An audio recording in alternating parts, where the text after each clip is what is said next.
All right, a very good afternoon, ladies and gentlemen, from the controller scope. Welcome to another stream here with Captain Nabs, as you can see. And sorry, last call, I missed that. Toronto arrival, United 5410, sorry, 11000. United 554, Toronto arrival, good afternoon. Runway 24 left for arrival. Information is Victor, descend 8,000. Descend 8,000, United 554. All right, he sounds a little quiet. I'm not sure if that's everybody's quiet or just he's going to be quiet, so I'm going to try and crank this. 8697, hello. We are 8,000 feet and we are going for a 9S24 left with current information Victor that I heard. Jazz 8697, Toronto, good day, descend 6,000. Descend 6,000, that's 8697, thanks. He should be turning any second now. If he doesn't turn now, then that's a problem. So let's just see what he does here for the next couple seconds.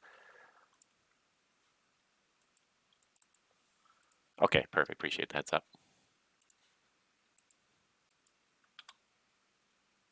And let's just see here. Let's do chat. That's good. Okay. That's a handoff over there.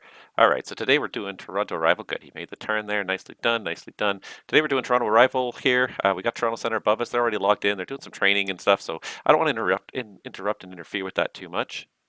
Why am I not getting Air Canada 100? Wait. Oh, Toronto approach, good evening. Air Canada 103 Heavy with you. Flight level, 10,000, descending for 7,000. Canada 103 Heavy, Toronto, good day. Runway 24 left for arrival. The information is Victor. We'll expect 24 left, and we have Victor on board. Air Canada 103. Looks like I popped in for a good time here. It looks like I just get into a nice busy time here, so this should work out quite well. Got a bunch of inbounds here, and I'm probably going to stay that way for most of the afternoon, I would expect. All right, we also got ground control because we got no ground controllers on underneath us, so we'll be doing all the groundwork as well. Let's see here. So 2-3 for departures today. Dead key make low 5. 2-3 for this guy on the Beats 3. Erie transition. That's him. Jazz 8697, descend 4,000. Jazz 8697, we're descending 4,000 feet. And then we got one guy here, text only. Okay, 100, 210.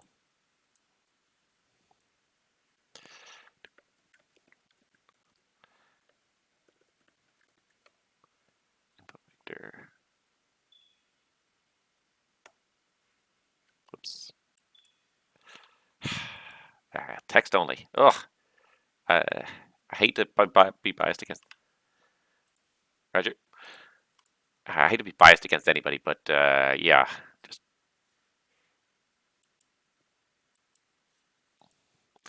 yeah, I can do that.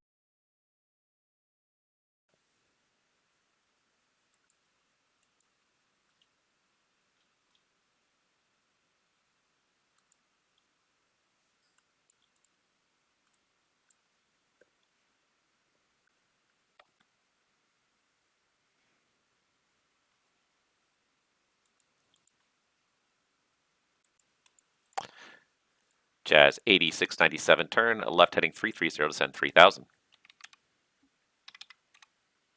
3,000 feet and return left heading 330. United 554, descend 6,000.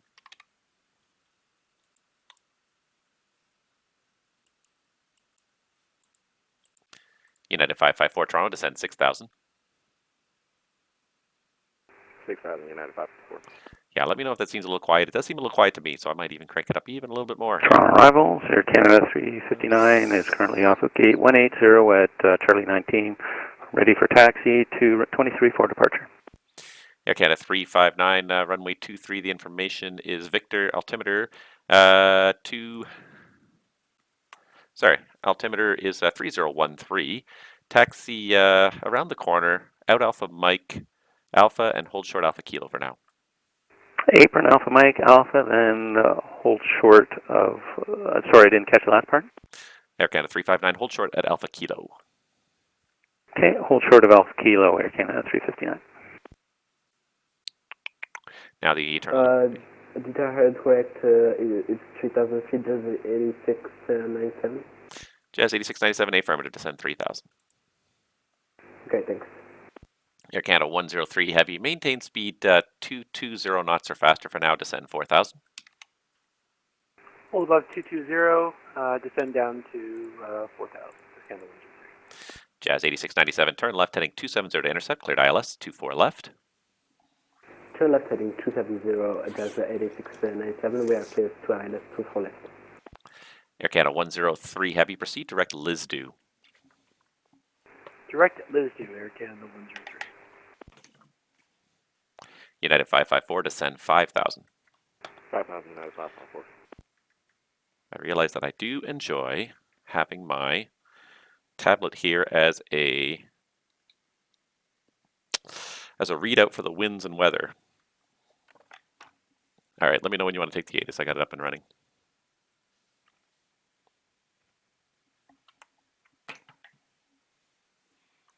Okay, perfect. I got it. Thanks.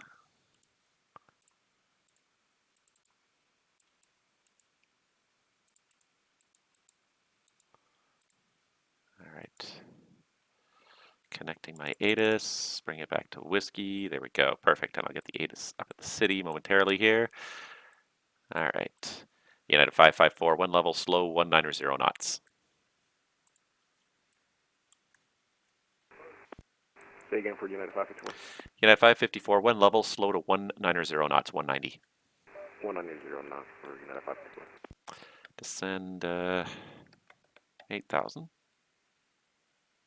for Air Canada 100. That's 8697, we got ILS for runway 24 left. Jazz 8697, thanks. Air Canada 103 Heavy, descend 3,000. Down to 3,000, Air Canada 103. All right, he's going down to 8,000. He's coming over there. Didn't take my 8,000 in there. Come on, take it. There it is. Perfect. All right. Days 8697, runway inside. Jazz 8697. All right, cleared the visual approach runway 24 left.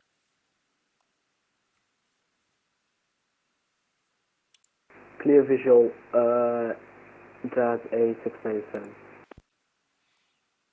Air Canada 359. Continue taxi Alpha and Hotel. Continue taxiing down Alpha and then Hotel, Air Canada 359.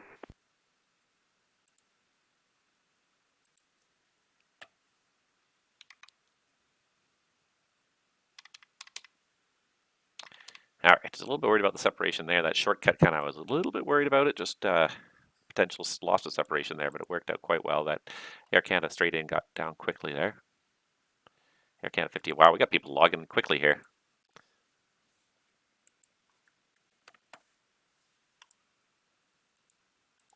United 554, turn left heading 330, descend 4,000.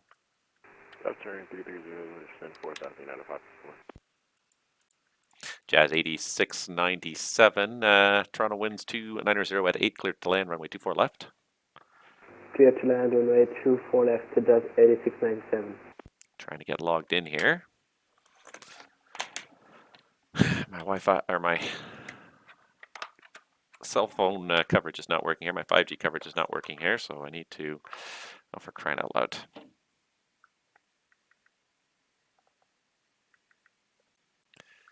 And I have to log into the Wi-Fi as well.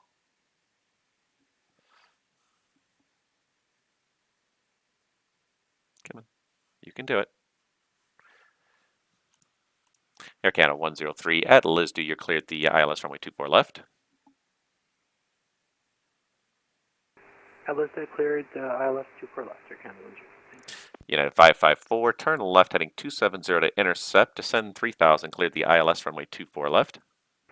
Left turn 270, descend 3000 at entry subsequent loc for 27 left for United 54. And Air Canada 103 Heavy, speed is now your discretion. Speed by discretion. Thank you, Air Canada 103. Still doesn't want to load this website. Okay, here it's loading now. All right, let me just pull up this Toronto stuff. So I got the weather, I got the altimeter, beautiful. Okay, so Air Canada 58 was looking for a clearance via text. And yeah, it's got Ickland 2 Tony, 23.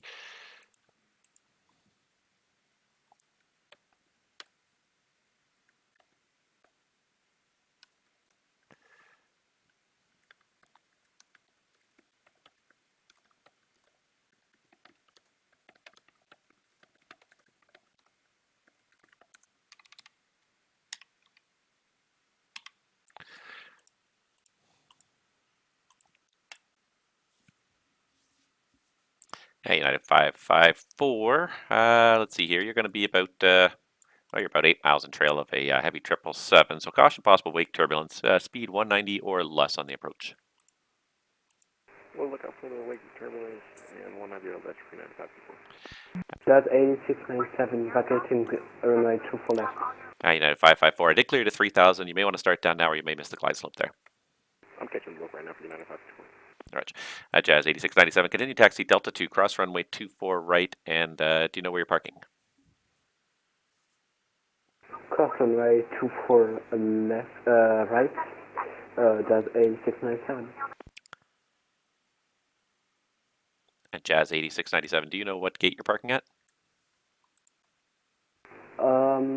Just wait a second, please. Roger. Air Canada 103 Heavy, Toronto winds 290 at 8. Clear to land, runway 24 left. Clear to land, 24 left, Air Canada 103.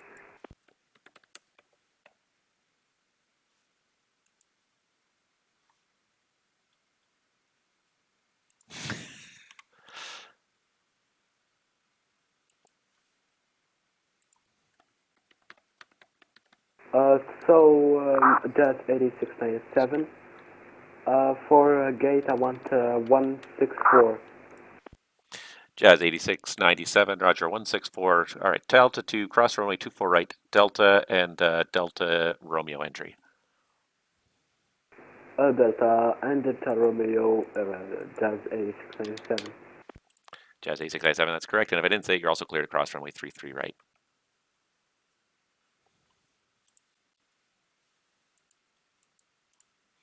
Air Canada 359, Toronto, contact once you're airborne. Winds 290 at 9 clear for takeoff, runway 23. Clear for takeoff 23 and contact Toronto Centre when airborne. Air Canada 359. And Air Canada 359, it'll be departures with me. Oh, sorry, departures with you. Okay, Air Canada 359.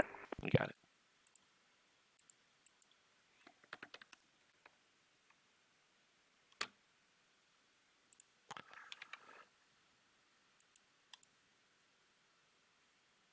All right, the other thing I haven't done yet for a little while here is I haven't pulled up any NOTAMs. So I'm just going to close a few extra tabs on my browser here. Pull up some NOTAMs. Got a quick question. Am I in the right way? Because the sign are not correct, I guess. And sorry, that's Jazz 8697. Sorry, you're asking if you're going the right way there?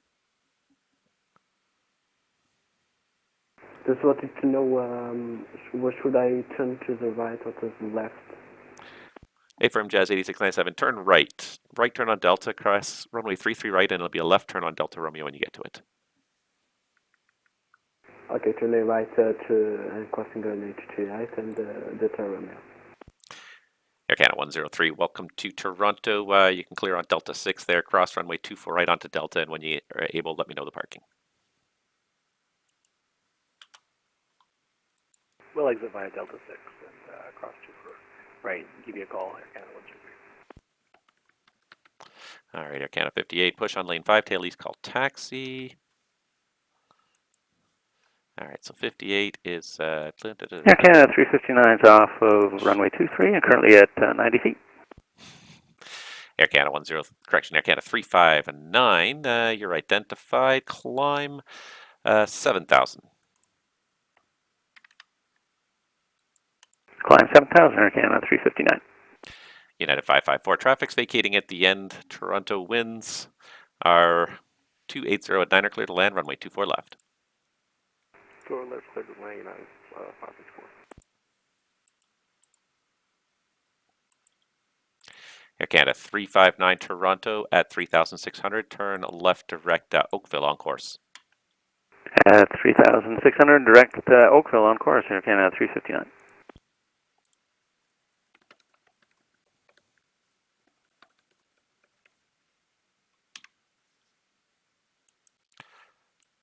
All right, so this guy's pushing on lane 5, tail east. Let's check this next aircraft flight plan here. Got to always keep it a couple steps ahead here. 23. I got a quick question. Should I turn? Should I go straight or left or right? Jazz 8697. Make sure you include your call sign in each transmission so I know who's talking there. But for you, yeah, continue. It'll be your second left now. So you're at Delta Romeo, then Delta Quebec, and then last but not least Delta Romeo. Thank you very much, because I very struggling in taxi always. No problem. Air Canada 359, climb 15,000. Climb 15,000, Air Canada 359. Air Canada 103, do you know which gate you're going to?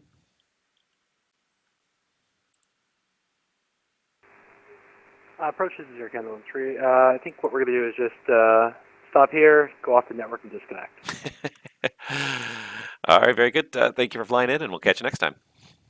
Awesome. Thank you for the service. Canada 103. See ya. All right, Air Canada 100. I gotta pull up my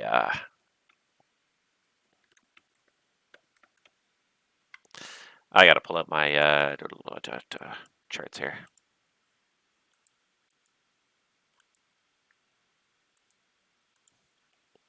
United 554, welcome to Toronto. Right turn on Delta 6, continue across runway 24 right onto Delta, and when able, say parking. Right turn on Delta, Delta 6, and then we're going to Bravo 17 for United 564. That's A697, so I have to turn now? Jazz 8697, affirmative. Turn left there on Delta Romeo. You can take lane 9 down to 164.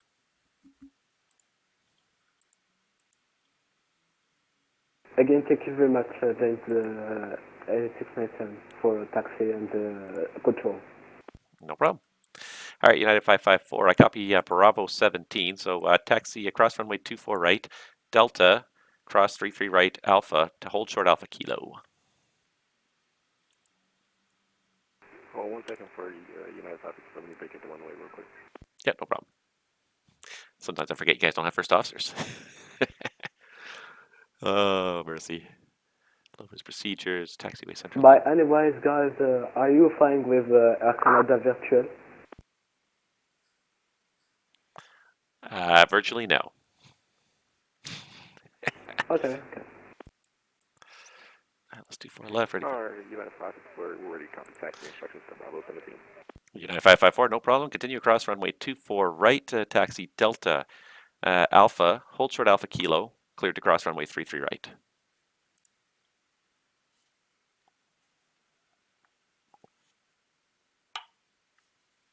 Two for right, Delta Alpha, hold Kilo, for 33 right, United 564.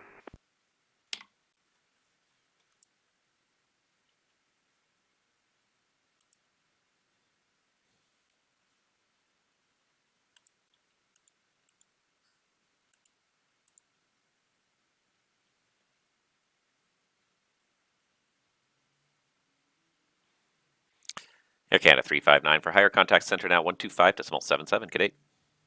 125.77 in Toronto Centre. Thank you very much, Air Canada 359. All right.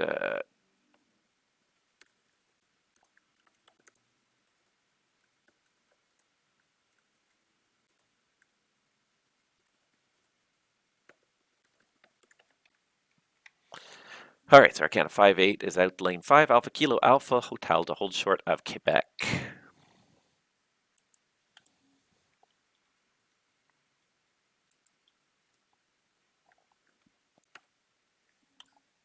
departing 2-3 from Quebec is what he's doing. And oh, G Cook Scotland. Hey, how's it going? Sorry, I didn't see your chat there. Just trying to get these NOTAMs up and just trying to look through them and make sure that I am all organized here and I know what's going on in Toronto. And it does appear that everything is pretty Toronto much... arrival, Air Canada 894, good evening, request IFR clearance to Montreal. And Air Canada 894 Toronto, good evening. You're cleared to the Montreal Trudeau Airport via the Dead Key 5 departure, Miglo transition, and flight plan route. Departure runway is 23 and the squawk 2210. All right, we're clear to Montreal, Trudeau via Dead Key 5 departure, Miglo transition, flight plan route. Departure runway 23, squawk 2210, Air Canada 894.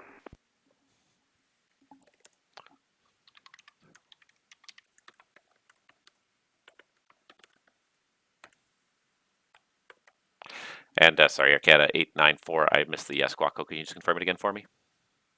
Yeah, Air Canada 894 squawking 2210. Air Canada 894, thank you very much for that. The readback is correct information. Whiskey's current. Call me when you're ready for the push. Which gate are you at? We're at gate 120, and we'll call you for push, Air Canada 894. Thanks. Right, Air Canada 492, IFR clearance to Montreal, please. Air Canada 492 Toronto, good evening. You're cleared to Montreal Trudeau via the Dead Key 5 departure Miglo transition, flight plan route. Departure runway is 23, squawk code 2223. Air Canada 492 cleared to Montreal Trudeau Airport, Dead Key 5 departure, Miglo transition, 5 route, depart runway 23, squawk is 2223. Air Canada 492, that readback is correct information. Whiskey's current. Give me a call ready for the push. Okay, we have Whiskey, I'll call you for push, 492. All right. I came across your 175 tutorial. It is very interesting. We finally decided to change the gate to 163 because it is not available in GSX. That's 8697. Jazz 8697. Roger. I check your taxing for gate 163. United 554. You are cleared to cross runway 33 right. Make a left on Alpha. Clear to cross 33 right, left on Alpha. United 554.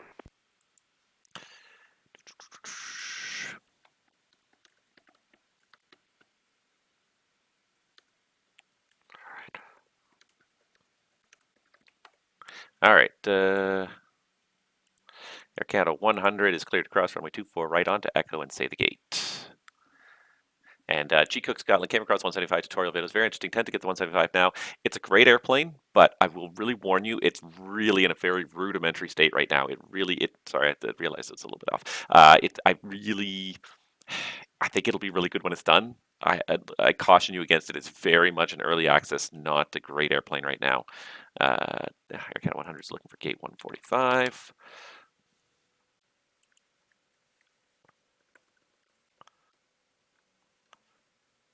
Taxi, Echo, Delta, Alpha. Arrival, Air Canada 894, ready for push and start.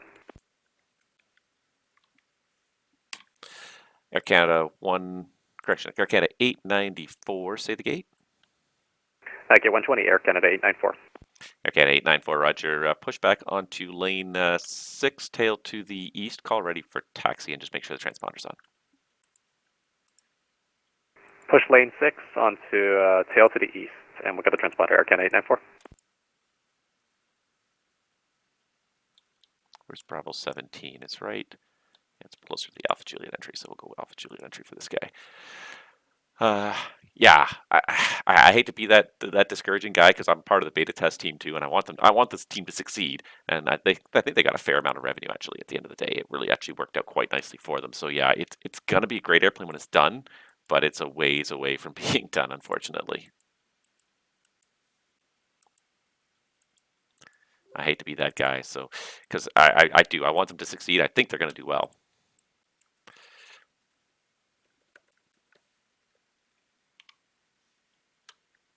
Echo Delta Alpha, cross 3 right, hold short Alpha Lima. That's 8697 asking where it is the gate 163. Jazz 8697, yeah, that's fine. The apron's at your discretion. United 554, continue Alpha Juliet for Bravo 17.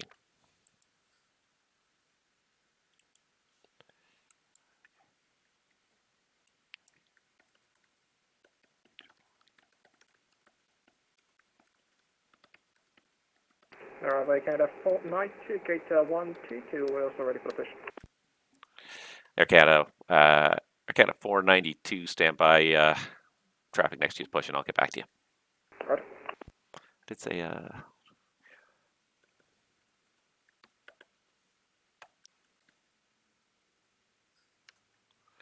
winds. Hey, is United 554 cleared into the ramp? United 554, affirmative. Cleared in Alpha Juliet, lane 3 to Bravo 17. Thank you very much. Have a great evening for United 554. All right.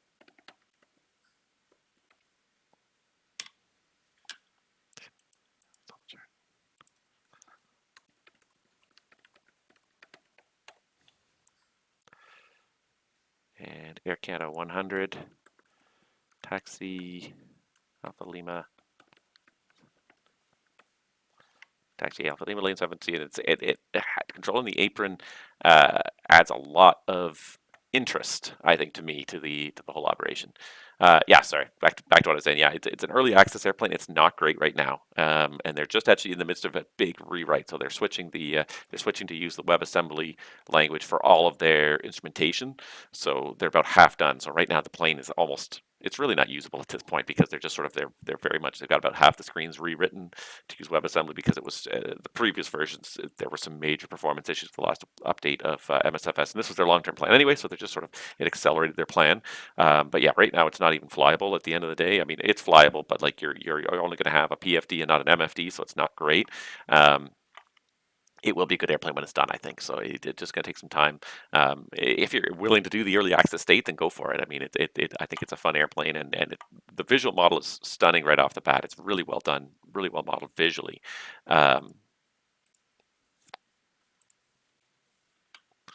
Really well modeled visually.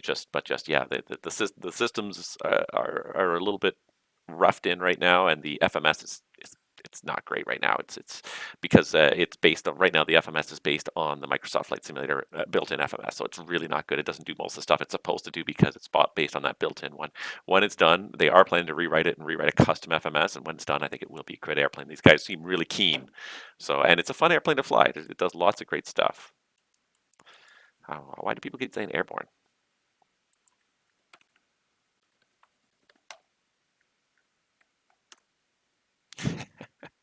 I have got to find this. Turn approach, hello, Canada 416. Canada 416, Toronto, step by. Good afternoon, we're at Bravo 15 with a plan to Montreal, formation Whiskey's on board, and we are ready to copy clearance, sir, Canada 416.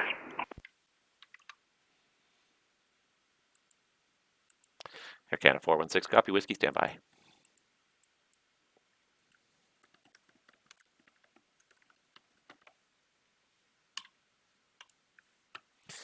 All right, Air Canada 416, you're cleared to the Montreal Trudeau Airport via the Dead Key 5 departure, make low transition, flight plan route departure runway will be 23, squawk code is 2204.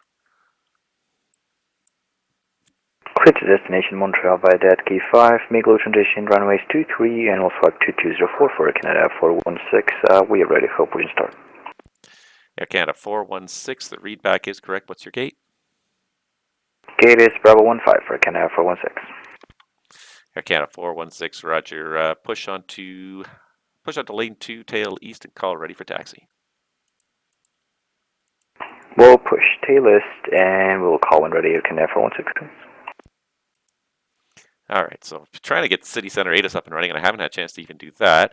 What was I just going to do here? And I've already forgot what I'm going to do here. Something's outstanding here. Arrival Air Canada 894, ready for taxi. Air Canada 894, taxi lane 6, hold short Alpha Kilo for now. Lane 6, holding short Alpha Kilo, Air Canada 894. Air Canada 492, Toronto push onto lane 6, tail east, and just give way to the Dreamliner taxiing out behind you. 492, lane 6 tail east, I'll give way to the Dreamliner. Stand 8697, thanks for the control, guys. And just the only thing I want to say, thanks and again, thanks. So I have to go, I'm going to disconnect. See you guys. Jazz 8697, thank you very much for flying. We'll catch you next time. See you next time. Air Canada 894, runway 23, the information is Whiskey, the altimeter 3013, taxi out Alpha Kilo, Alpha and Hotel. Alpha Kilo, Alpha Hotel, Air Canada 894, thanks. So much for climb 7000.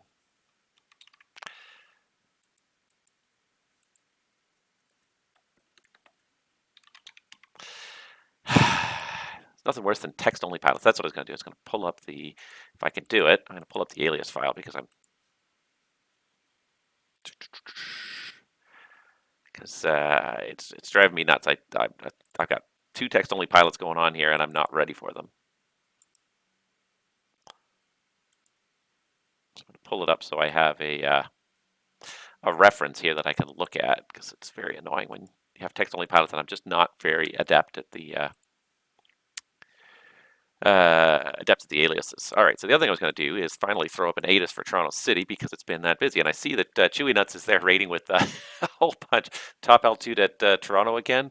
It's on all the charts. It's 5,000 feet for jets, 3,000 feet for props. It's published on every chart we have. All you got to do in Canada, the great thing is on Canada, all the top altitudes are always on the SIDS, and they're always the expectation. You don't have to say it. You don't have to adjust it. All right, I'm going to assume the city's going to be 26. Let's see here, West Flow, yeah, 26. Okay, good. Okay, but yeah, I mean, if in doubt, it doesn't hurt to ask. But all right, so it's kind of, you guys just kind of missed it. It was a little bit busier just a few minutes ago, guys.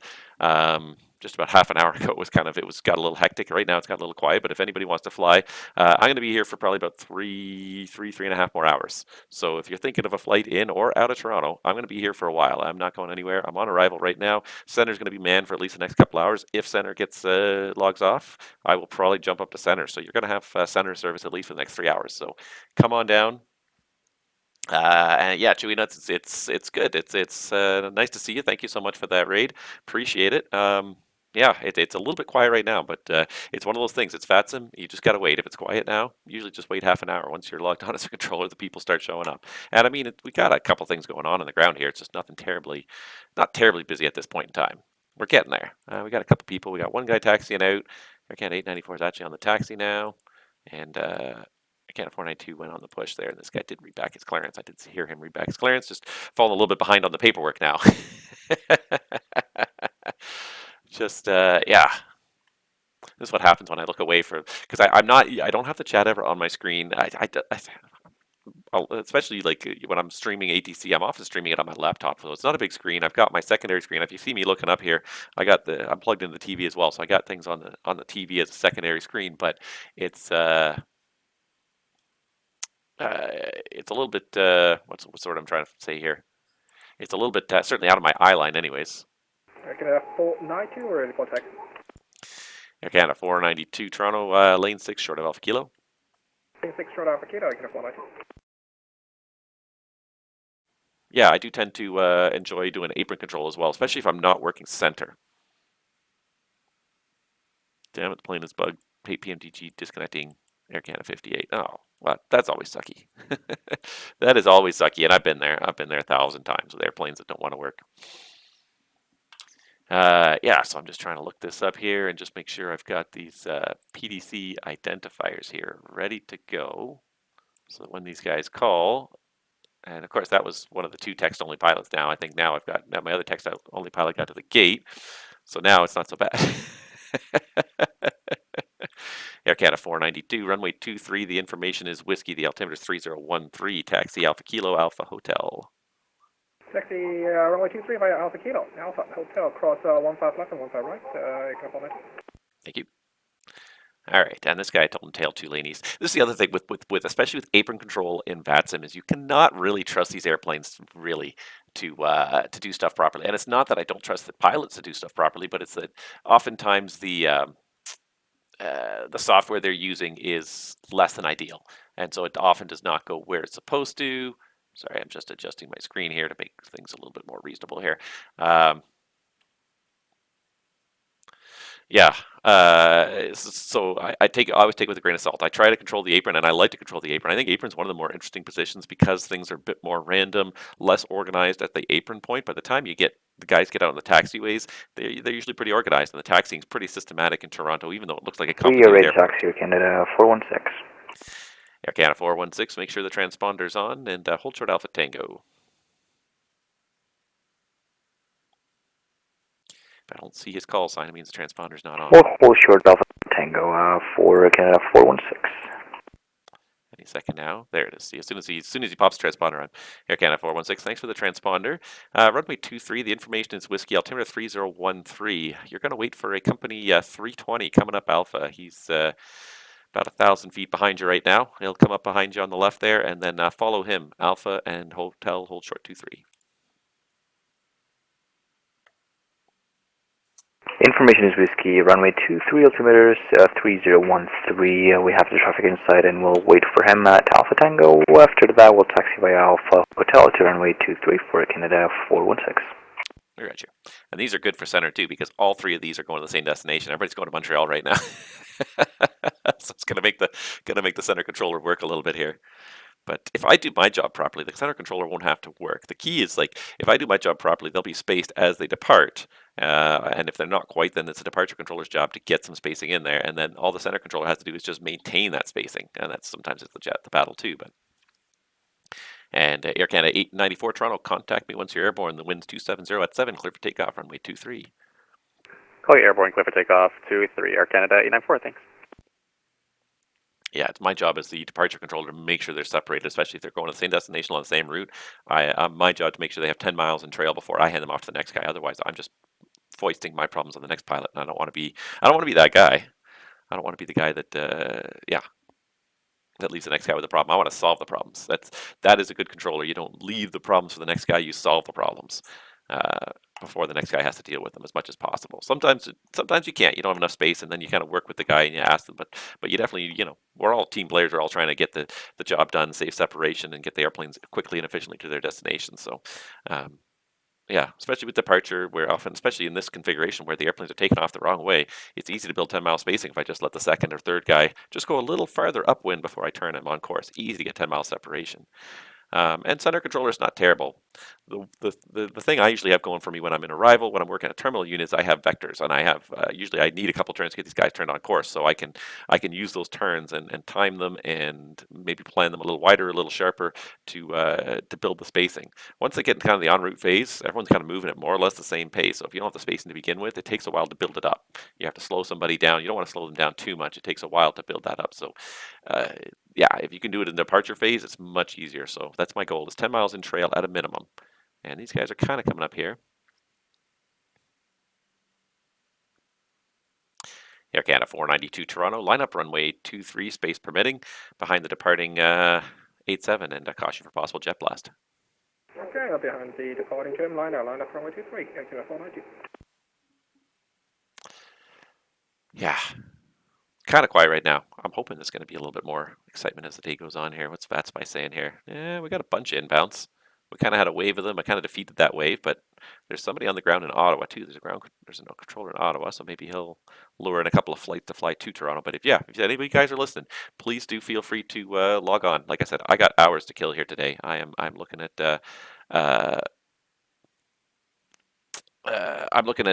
probably at least 3 more hours online. So if like I said, if you want to log in and do a flight, I would love it. Toronto Pearson, Toronto City as well. Also, Toronto arrival, Air Canada Buttonville. 894, airborne runway 23, passing 2000, climbing 5. Air Canada 894 Toronto, thank you. Identified, climb 7000. Climb 7000, Air Canada 894. Yeah, so if you guys want to log in and do a flight, I'd love it. And the center controllers right now is in training as well, so I'm sure he'd love something random, and he'd probably hate me for saying this on stream to go bother him too. But usually the center controllers need more practice with the uncontrolled airports. So if somebody wants to do something shorter, but maybe a GA flight to one of the uncontrolled airports in the Toronto FIR, Air Canada 492, contact me once you're airborne. Toronto winds 290 at 9er, clear for takeoff, runway 23. Airborne 23, clear for takeoff, Air Canada 492. Air Canada 894 heavy, turn left direct saver on course, climb flight level 230. Dark Saver climbing flight level 230, Air Canada 894. Yeah, I would love the extra traffic and throw some fun stuff in there. City Brampton is underneath here somewhere too. It's very quiet, and Buttonville also is an uncontrolled airport now. But you have to deal with me IFR departing and arriving. So yeah, it's a couple of fun airports on here. I think I got the City 8 is up there running now, so that's good. But yeah, see if we can lure in some airplanes to help give these guys give the center controller especially. He needs practice. It's not a bad thing. He's in training, so he's got to do something. Air Canada 416 lineup runway 23. We'll line up runway 23, Canada 416. I just realized I never put up the City 8 is there even.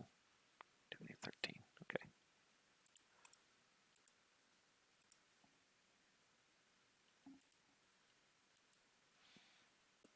Air Canada 894 heavy. Continue the left turn around, direct dead key on course. Left direct dead key on course, Air Canada 894. So we'll give him the shortcut to keep him ahead of the traffic behind. It's a little bit of a big beast to turn that Dreamliner around. So. Air Canada 492, airborne 2000, climbing 5. Air Canada 492 Toronto, thank you very much. Identified, climb 7000. 7000, Air Canada 492. Air Canada 416 Toronto, contact me once you're airborne. The wind's 290 at 10, clear for takeoff, runway 23. We'll contact an airborne and we'll clear for takeoff runway 23, Canada 416. I'm beginning to feel more and more like a real controller too, though, because I got so many screens staring at me. I got my radar scope in front of me. I got the streaming screen up here, and then over here I've got my tablet with the current winds in Toronto, the current winds and altimeter and everything dialed up on there. All right, so we need 10 miles in trail between these guys going out there. Air Canada 492, vectors on course, turn left heading 180. Left turn heading 180, Air Canada 490. So sometimes it's a bit harder to judge when to turn someone if it's like directly against each other. If you got a situation like this where you got one guy going this way, one going this way, and I don't know how necessarily sharp that the Airbus is going to turn here compared to the Dreamliner. But so if I give them the 180 heading, it puts them on a 90-degree separation, which is a little bit easier to make this judgment about where. For some reason, this did not take properly. No, does not like these guys.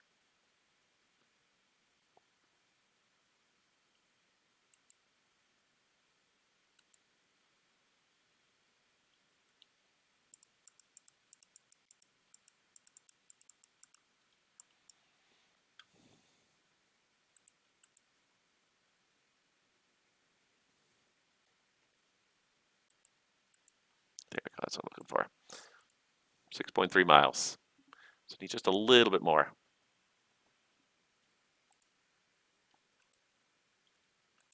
So need, and the key is that there will be some lag when the turn starts and also through the turn. So I don't wait till I see 10 miles. I see about, in this case, 9 degrees, about 9 miles. If I give them the turn 9 miles, it's probably going to roll out at about 11 miles difference.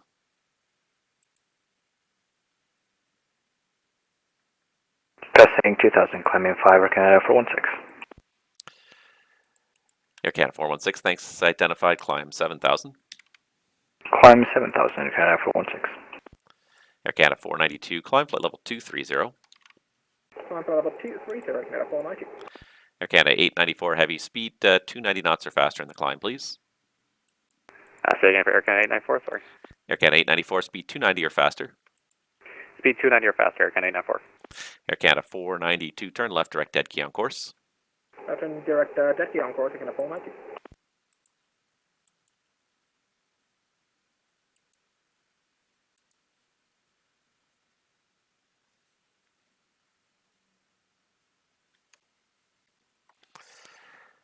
Air Canada 416, vectors for in-trail spacing, turn left heading 180.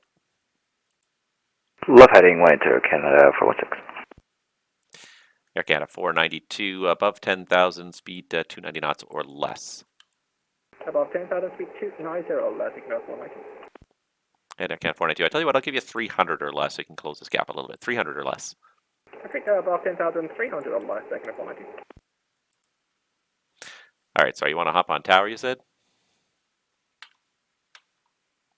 There's not much left now, so no, it's fine.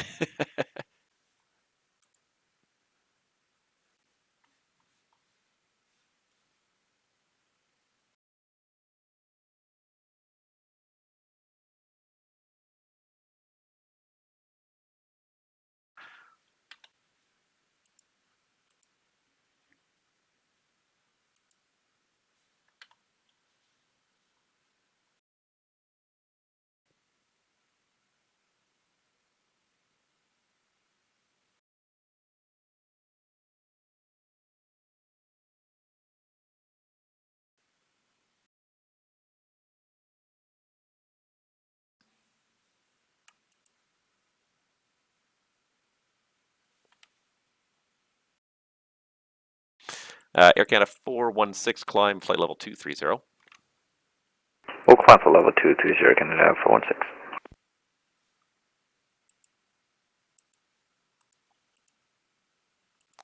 And Air Canada 416 above 10,000 speed, 290 or less. Above 10,000, 290 or less, Canada 416.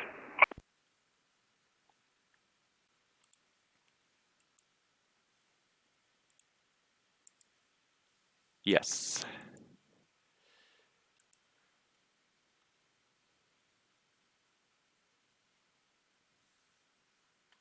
Air Canada 894, contact center now, 125.77, check in with speed restriction. Over to center with the speed restriction, Air Canada 894. Air Canada 416, turn left, direct, dead key on course. We'll turn left, dead key on course, Canada 416.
And I'll give you the ATIS if you want it. Okay. For some reason this handoff is not working here. So I'm just going to pre-select this. There, that works. Air Canada 492, contact Toronto Centre now for hire, 125.77, check in with the speed restriction. Base Center 12577, checking with speed restriction, Air Canada 492,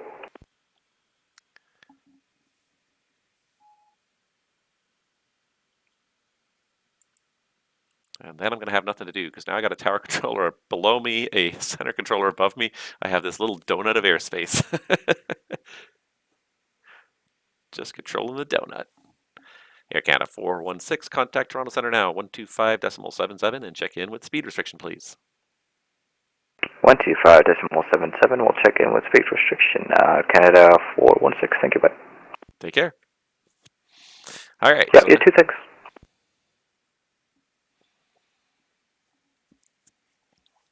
All right, so now we got nothing much going on here, but we can kind of monitor what's going on here. Since, yeah, so look at this guy here that logged in Toronto, not doing anything. This must be the Air Canada 366 with a flight plan, but no transponder yet. And while we're here, because I got nothing else to do, this one, yeah, there we go, center low. So now you got the center controller here. Ooh, and I got one inbound at you from the south. I didn't see him before. There's my little donut of control. Here's the center controller's view anyway. So he's got these three guys going out to Montreal here. So I'm just going to try and move their tags so that we can kind of see all three of them and what they're doing here. There we go. And that one, there we go. Yeah, but yeah, the basic goal, because they're all going to Montreal, I don't know if they're all even doing the same altitude. I honestly don't know. 390, 370, 370. Yeah, they're all doing pretty high altitudes. But yeah, the goal is going to be to keep them separated, at least 10 miles in trail for each controller. When you're going, airplanes going to the same destination, you want 10 miles in trail. It's just, it gives the other controllers time to think, time to react, and when they get to the arrival airspace, and they start slowing down, that gap is going to start closing up as the as they start to slow down. So you want that 10 miles so that when they start to slow down for the arrival and the approach phase, they've got they've still got the minimum radar separation of at least 3 miles, and in some cases more with the wake turbulence separation as well. So it's a rule of thumb. Some controllers are very good at applying it. Some controllers seem to pretend like the rule just doesn't exist, and it's kind of frustrating sometimes to watch that, because it is fairly important. But anyways.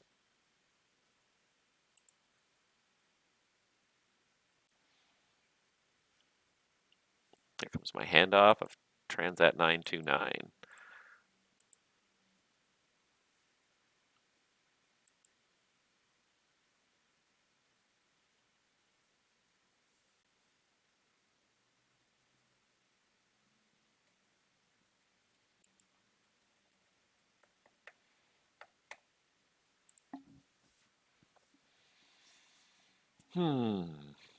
Hopefully we'll get a few more airplanes as the day goes on. This is kind of the risk I took. I did the arrival position, and I figured that at some point a tower was going to Total drop underneath me. arrival, good evening, Air Transit 929, currently 120, descending 11,000 and 5 nautical miles from leaning. Transat 929 Toronto, good afternoon. Information in Toronto is Whiskey, runway 24 left, plan the ILS, descend 8,000. Descend 8,000, information Whiskey, and we planned ILS 24 left, sorry, at Transat 929. Gotcha. Yeah, try and keep this hopefully a little busier. But yeah, I took a little bit of a risk. And part of the reason why I wanted to do this too was I kind of a little bit happy that I have, after kind of a long sojourn throughout the various annals of VATCAN, I have finally returned to my home FIR of Toronto. For the last several years, I've been kind of working with various FIRs, especially ones that have had issues with training programs and things like that, and just sort of keeping stuff up and running. So I've gone to various different FIRs. Toronto has always traditionally been more well-staffed than other ones, so I've gone around to other places and helped them with their training programs, helped kickstart some stuff here and there. So after a long time working in the executive branch and just doing a lot of other administrative roles, I'm stepping back from those and just working I'm just mainly working as just a controller nowadays. So I finally transferred back to the Toronto FIR. So this is the first time I'm controlling actually in the Toronto FIR since I transferred back. So it's kind of a little bit bittersweet. I enjoyed the other place I visited, and everyone made me feel very welcome. It's not that I felt the need to leave or anything like that. It was just that I have. I like this place. I know it well. I know it extremely well. This is the first place I learned to control on VATCAN or on VATSIM, and I've come back to it again. So, but yeah, I kind of figured with the time of day, looking at it, I was like, I'm taking a bit of a risk taking a lower position, an arrival position. There's a good chance the center controller will stay on above me. There's a good chance tower will log on underneath me to take a little bit of the activity away. So, which is exactly what happened. I was looking at the other FIRs as well. Some of them are kind of quiet right now as well. I was thinking I could have logged on maybe on Edmonton or something, or maybe even Vancouver. But yeah, I just decided to stick with Toronto. Just so the home one. It's where I'd like to be. It's where I know what I'm doing, where I am, and hopefully the traffic will build as the day goes on. It's still early. What time is it now? It's 6 o'clock, so still great time to sort of get lots of people online, and I'm going to keep on pointing to all you guys who are watching. Daniel RDS, hello Captain. FS Economy today. I am not going to have time for it today. But you're welcome to it, absolutely. I think FS Economy is a fun way to really do. I love FS Economy for just creating random flights and doing random GA stuff throughout this network. I love picking a random flight, trying to make some money. Whether it be with the airplanes I own or just some other random airplanes. I've really kind of fallen in love with the Cessna Longitude lately. I think it's a great airplane. With the update, the aircraft avionics update, that airplane really became a fantastic airplane. It's very easy to use, very user friendly. The touchscreen interfaces are very nice. It's very simple to set up a flight plan, but it's also fully functional. You can do everything you need to do with it. You can set up a flight plan. You can go direct to a waypoint. You can set up a procedure, an arrival, approach procedure, departure procedure. You can input the performance, and it calculates the performance properly. Weight and balance, systems monitoring, everything is there. I'm would be hard pressed to find too many more things they need to add. Like that is a payware level aircraft at this point. Not having flown the real Citation, I don't know. G Cook Scotland. All right, thank you so much for watching, and hopefully we'll see you next time. Yeah, I've really fallen in love with that Citation Longitude so much so that I'm saving up my FS Economy dollars to buy one at this point. That's where I'm kind of putting all my money towards, is I'm going to buy one for myself to run around. The only trouble with an FS Economy is it is a fuel pig. It burns a lot of gas. It gets you places pretty darn quickly. You can do Mach 8.0 plus in cruise. I think the max cruise is like 8.4 or something like that. It goes fast, but it burns a lot of gas to do it. It burns. I used to do a lot of flying in the CJ4 with the excuse me, with the working title mod, and I really liked that. But it was about half the fuel burn of the Longitude. So the Longitude's got longer legs, and it can get there a little bit faster. It can take a lot of fuel. You can load 1,800 gallons, I think, in the longitude. So you can load like 5-6 hours worth of fuel. You can load a lot of fuel in that airplane, but it also burns a lot of fuel. So your profitability, if you can take a CJ4 to do the same flight, you'll probably make more money with a CJ4 because the fuel burn is almost double in the longitude. But I still love it. I think it's a fun airplane, and it can do some really long legs. So when you want like a nice long, big earning long leg, like 1,000-mile, 1,200-mile leg in FS economy, the longitude will knock it out of the park in 3 hours easily.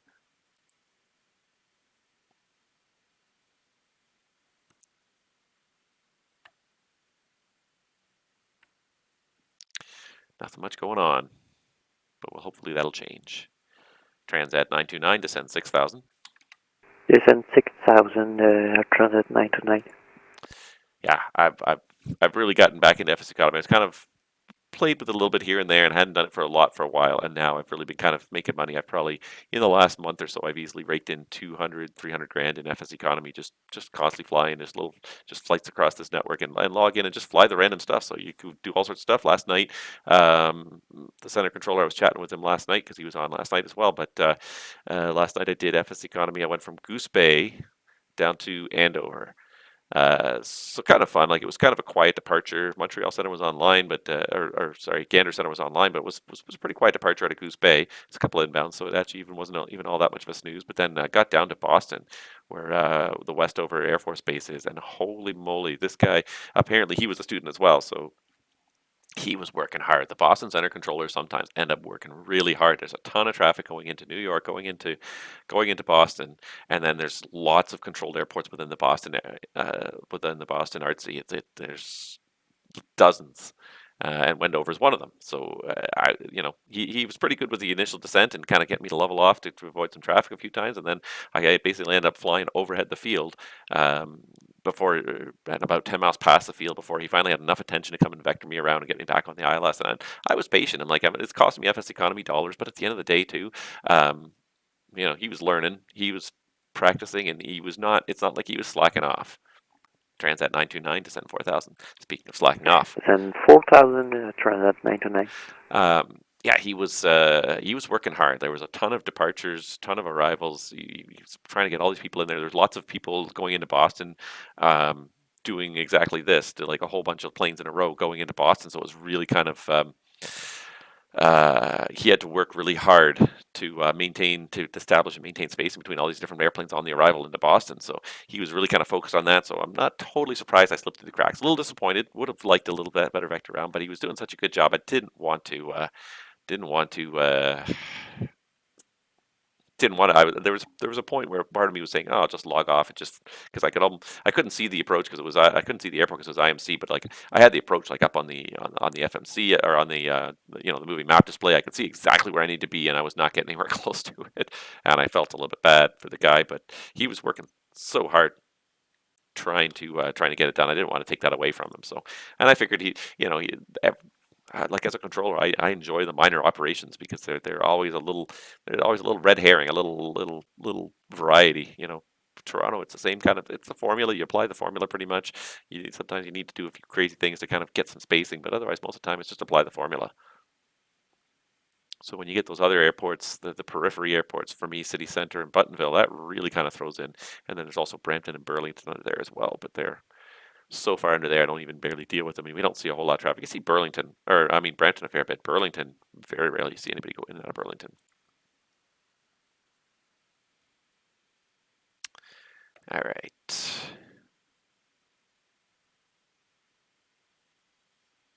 Just waiting to see this guy go just a little bit lower.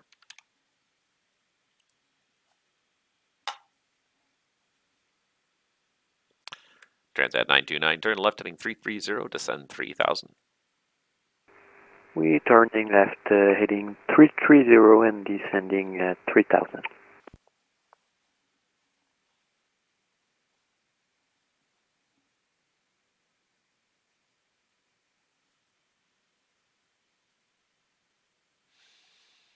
Let's just check VATSPI, see if there's not a whole lot of inbounds.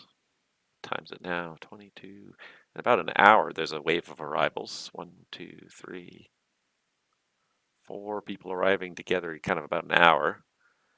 Beyond that, it's a little bit quiet right now. Oh, there comes another departure, though. And then, of course, there is Cross the Pond coming up before we know it. It's basically 2 weeks away. I don't know if I'm going to be able to stream for that, to be honest. I have to really kind of work out the time frame on it because I have to work that day, but not till quite late in the day. Transat 929 Toronto, turn left heading 270 for the intercept, cleared the ILS, runway 24 left.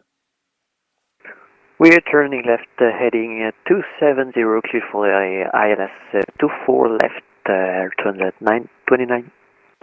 So let me just pull up my schedule because I'm still trying to figure this out if I'm going to be able to participate in Cross the Pond this year or not because, yeah, I do have to be at work that evening. A little bit later, I'm just not sure. I'll probably be able to be there for at least part of it, but I'm not sure I'm going to be able to be there for the whole thing.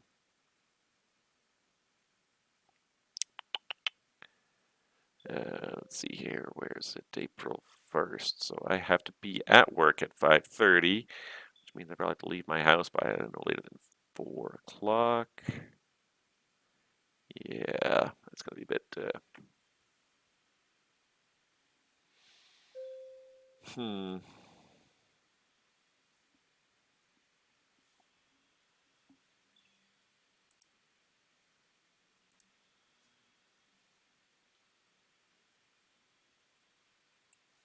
Yeah, I have to figure this out if it's going to be something I can do. I feel like it's not going to really be feasible, unfortunately. If I do, it's going to be for a short period of time, and maybe I can do a stream leading into it. I won't be able to handle the oodles of traffic, but I could probably catch that leading edge wave.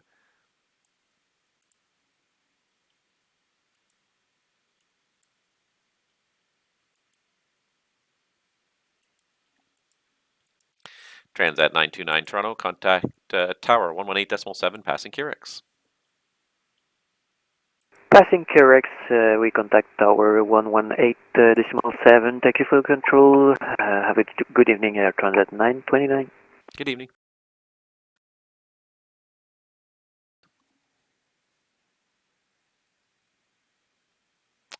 Because I wonder if they've posted a sign-up sheet for it yet. I honestly... Most of the stuff ends up going in Discord, so nobody ever sees it unless they're in Discord all the time. And I am not one of those people who wants to be in Discord all the time. Very much the opposite. I hate being in Discord. It's annoying. There's so much chatter that like important stuff always gets missed. It all just gets sort of mixed and thrown together.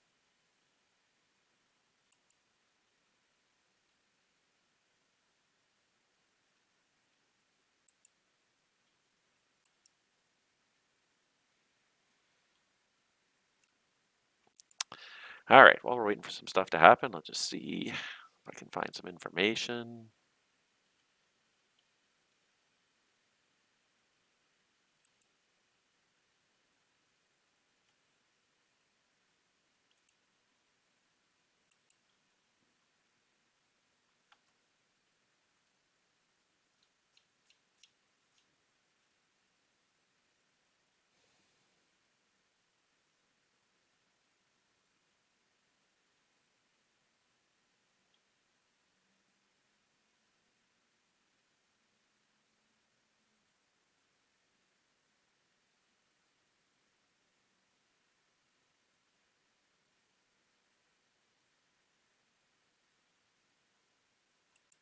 Clear the sign up sheet for it, so I'll have to make sure I do get signed up because I would like to control for it.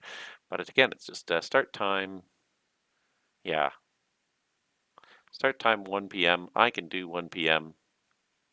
till about 3 p.m. So I could probably do about the first 2 hours of Cross the Pond this year, which is just a bit disappointing. I love Cross the Pond. I think it's a great, it's a great event. And unfortunately, I have a carry-out pairing that starts on the 1st, so annoying.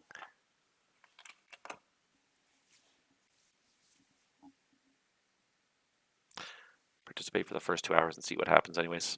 All right.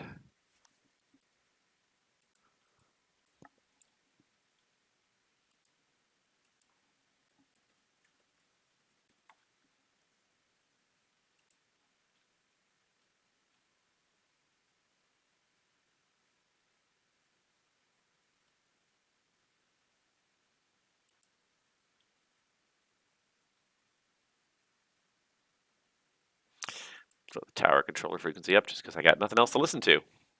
This is going to be a very boring stream now. Should have picked a different FIR.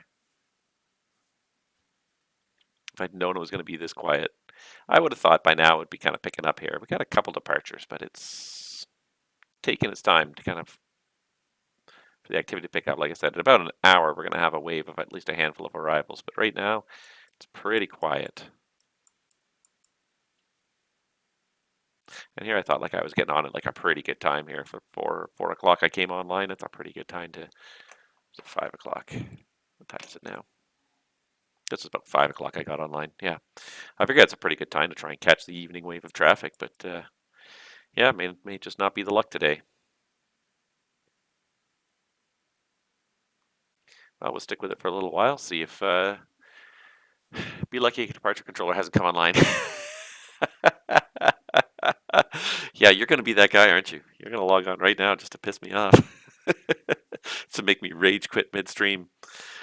We'll have a couple of departures here in a little bit. Transat 929, you can taxi Delta 6, Delta, Alpha, Yeah, it disappoints Alpha me. I'm Tango, very disappointed I'm going to miss across the runway pond because I 24 missed it right, also and in the runway fall. I was 33 right. training in Have the a good night. fall and I couldn't do it in the fall. And then I can't believe I missed it in the spring. But like they posted the date, like the first of the month, of course, it got overlapped by carry-out pairing.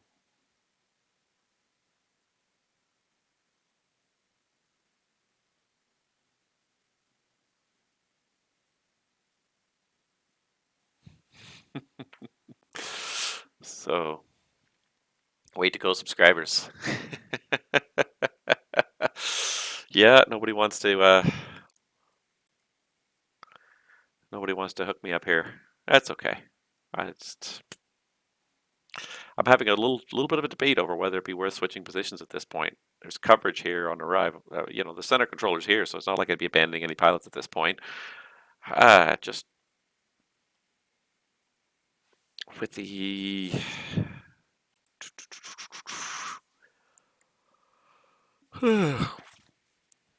We are taxiing Delta 6 and Delta for the moment, Transat 929. Could you repeat the next taxiway, please?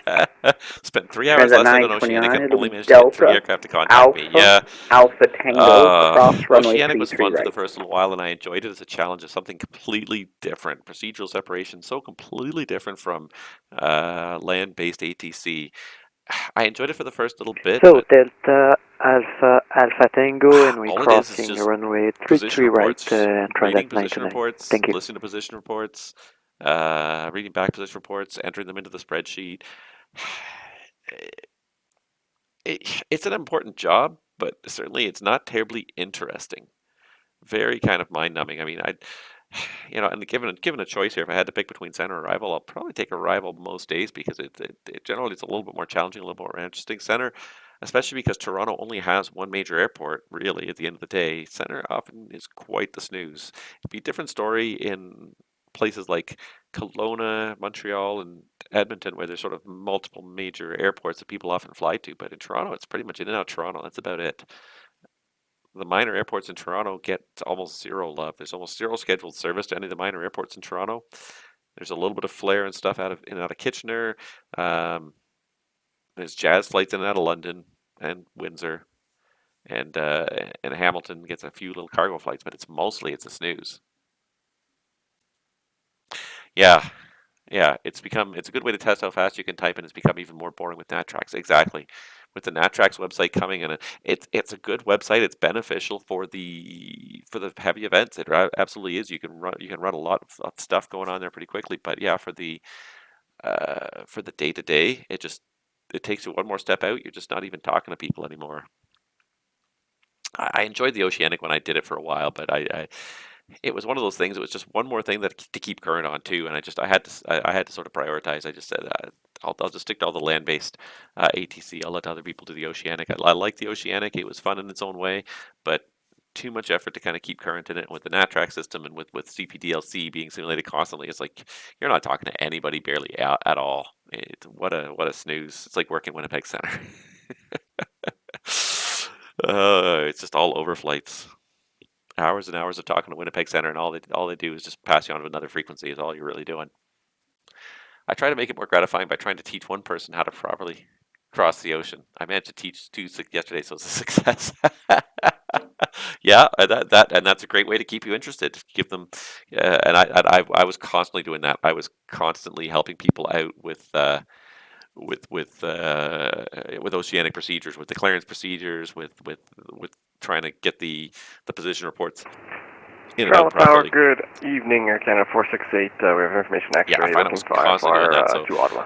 yeah, and if you can Air teach Canada somebody, then 468, thanks for X-ray. You're cleared to Ottawa, Verdo 7 departure, LSUB transition, flight planned route, runway 23, squawk 5511. Alright, clear to Ottawa via the Verdo 7 departure, LSUB transition, 23 for departure, squawking 5511, Air Canada 468. Air Canada 468, read that correct. Push your discretion. Call me for taxi. Alright, we'll call for taxi, Air Canada 468, thanks. yeah, if you can help one person each day become a better pilot, then and I think you're also doing a fantastic job as a controller too, because it helps us, it helps them. It's a great network in that you need the bar is pretty low in terms of initial information and experience level to get onto the network. The bar is pretty low. You can get on the network without knowing a whole lot about how to operate an airplane, but there's tons of people with lots of knowledge out here too. So I try to help people out when I see them do something wrong. What did I see? Yeah, the one guy today taxiing onto, he wanted the full length from Quebec, so I told him taxi Alpha Hotel hold short Quebec, and he taxied right on to Quebec, and it wasn't an issue at the time, but it's one of those things. It's like, well, just so you know, like make sure you're following the instructions, because I did tell you to hold short of Quebec, and it's published on the taxi chart as the standard hold point for runway 23, or sorry, hotel's published as the standard departure point for runway 23, and it says do not proceed onto Quebec without authorization. So it's on the chart. I told him, you just got to pay attention. It wasn't a big deal because there's no traffic, but that leads to a goal.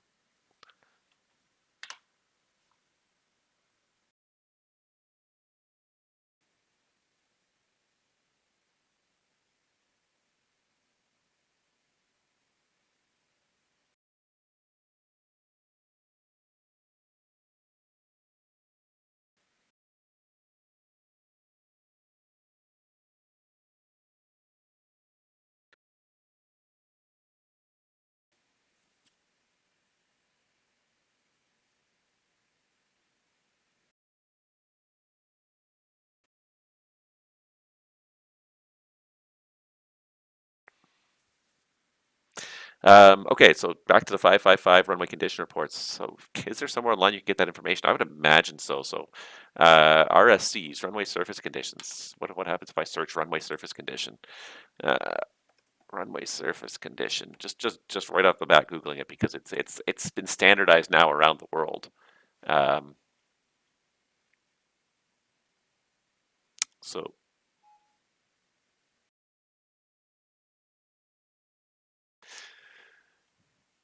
all right, so I go to Google. The third link I get is cracking the code, understanding runway condition code. So let me see if I can throw this up here. Hold on, let me see if I can throw this up on stream here. Where's my browser? And yeah, here it is. So this is what I was looking at right here. So advisory circular, cracking the code, understanding the runway conditions. So I haven't even clicked on this yet, but it seems like it's exactly what you're kind of looking for. But yeah, the codes basically are six down to 0. 6543210. 6 being the best, 5 being the worst. And Toronto Tower, Canada 468, ready for taxi. Air Canada 468, squawk mode Charlie, please. This is the runway condition assessment matrix. Oh, roger, standby. Most operators will have this published somewhere in their route manual or in their quick reference handbook. And yeah, this is basically what the operators and the airport operators will use as well. So assessment criteria, dry runway 6. Air Canada 468, runway 23, the altimeter no observation of braking values or anything. 5 is usually wet, so it's a small increase in braking and direction controls, Alpha Lima, but braking actually still Alpha considered Hotel, good. Air Canada 468, holding short. But yeah, wet and usually very minimal accumulations of contamination. So up to an 1/8 inch of slush, dry snow, or wet snow will be the same as a wet runway. And wet doesn't necessarily mean standing water. Standing water actually comes in much lower down here. It's, greater than an 1/8 inch of standing water is down to 2. So as you go down this list, things are getting more and more dicey. Compact snow, when it's minus 15 degrees and colder outside, gives you 4. Then even more slippery is anything slippery when wet. So a lot of rubber deposits on some runways, dry snow or wet snow on top of compact snow, greater than 1/8 inch depth. So all this stuff, it gives you all the conditions, sort of the conditions um, that will give you this. And then for most of the operators now, like we just simply plug in a number into our takeoff and landing calculators, and it will give you the takeoff and landing distance based on these 7 numbers. If you ever get to 0, you're not doing it. I'm pretty sure every operator has you will not land on 0. Even 1, most operators you won't be able to get numbers. That the braking is so poor, you often won't be able to stop or have a rejected takeoff on 1. I've seen 1 once.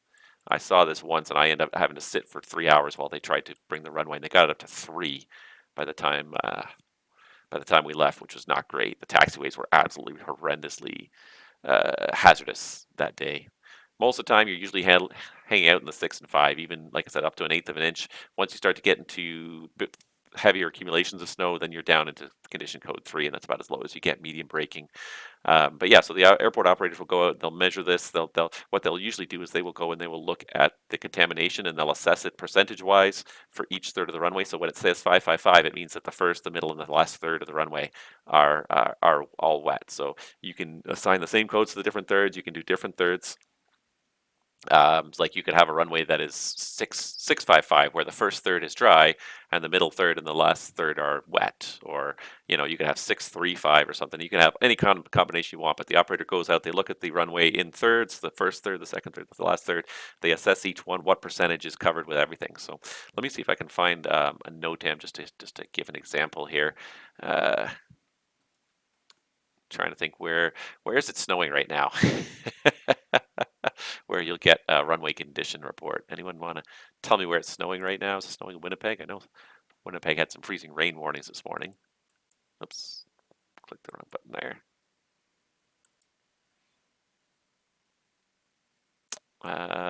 Nope, even Winnipeg here. So everything here is 666 dry, dry, dry. And what you'll actually see here, actually, this is a good example here. I hope they can see that well enough. But so just to take the example, runway 13 here, RSC runway 13 in Winnipeg, condition code 666. You'll notice it's not completely dry, 20% wet, dry, 10% wet. So this is the first third. So the commas separate the thirds here. So 20% dry. The first third is 20% wet. The second third is 100% dry, fully dry, and the last third is only 10% wet. And if anything is less than 25%, it's usually not considered to be a contaminant. So once you get above 25%, if this was 30% wet, this would be then it would be 566, and the first third would be 5. But anything that's 25% or less is not considered contaminated and gets rounded up to whatever covers the majority of the runway in that case. So yeah, because all 3 of these are less than 25% or less wet, they're actually considered fully dry. And you'll see it on the other runways here. We're leaving the frequency. Thank you for using the ATC. Have a good evening and transit 929. But yeah, so that's all you got to do, and then it's much easier and faster than putting in the individual conditions and everything Canada now. 468, once your airborne contact, arrival 132.8, the Toronto in 300. very straightforward anyways now. Takeoff, runway 23. So literally we just plug in the code I cleared takeoff, 666 and it'll pop out runway the 23, landing and distance we'll for us, go over arrivals or 666 and it'll 132.8, pop out the once airborne Air takeoff Canada performance 468, numbers thanks. for us. It's very quick and easy. Have a good night. Yeah, so much traffic, I know. You It's as a bit well. of a snooze. You think with Towers, Arrival, and Center Online, we'd be getting more traffic than we're getting right now, but it's just kind of quiet. Anyways, I hope that answered the question kind of how that works.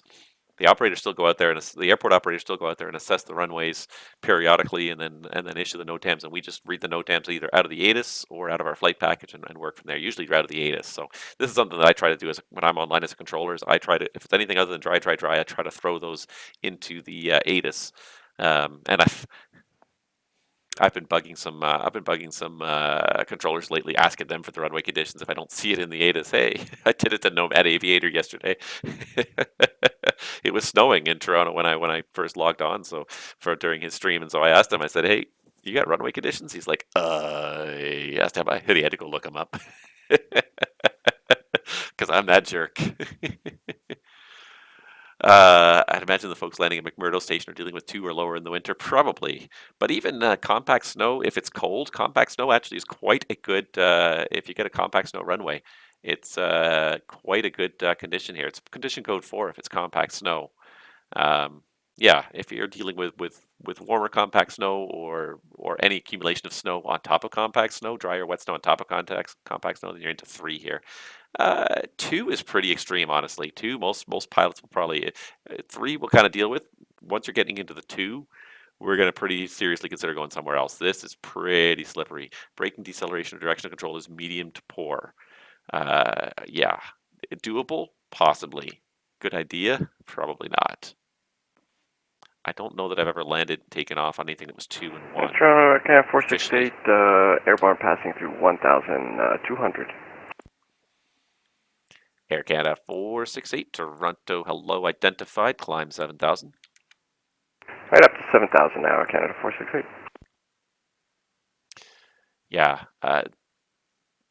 sorry, and here I am looking at the screen. I didn't realize I didn't have the overlay back on again, but yeah, just to throw it back on there really quick. But yeah, compact snow, if it's minus 15 and colder, 4 is still breaking 4. Like compact snow is actually not a terrible surface if it's cold. When it start to get a little bit warmer and it potentially melts underneath the friction of the tires and everything, then it starts to get a little more slippery.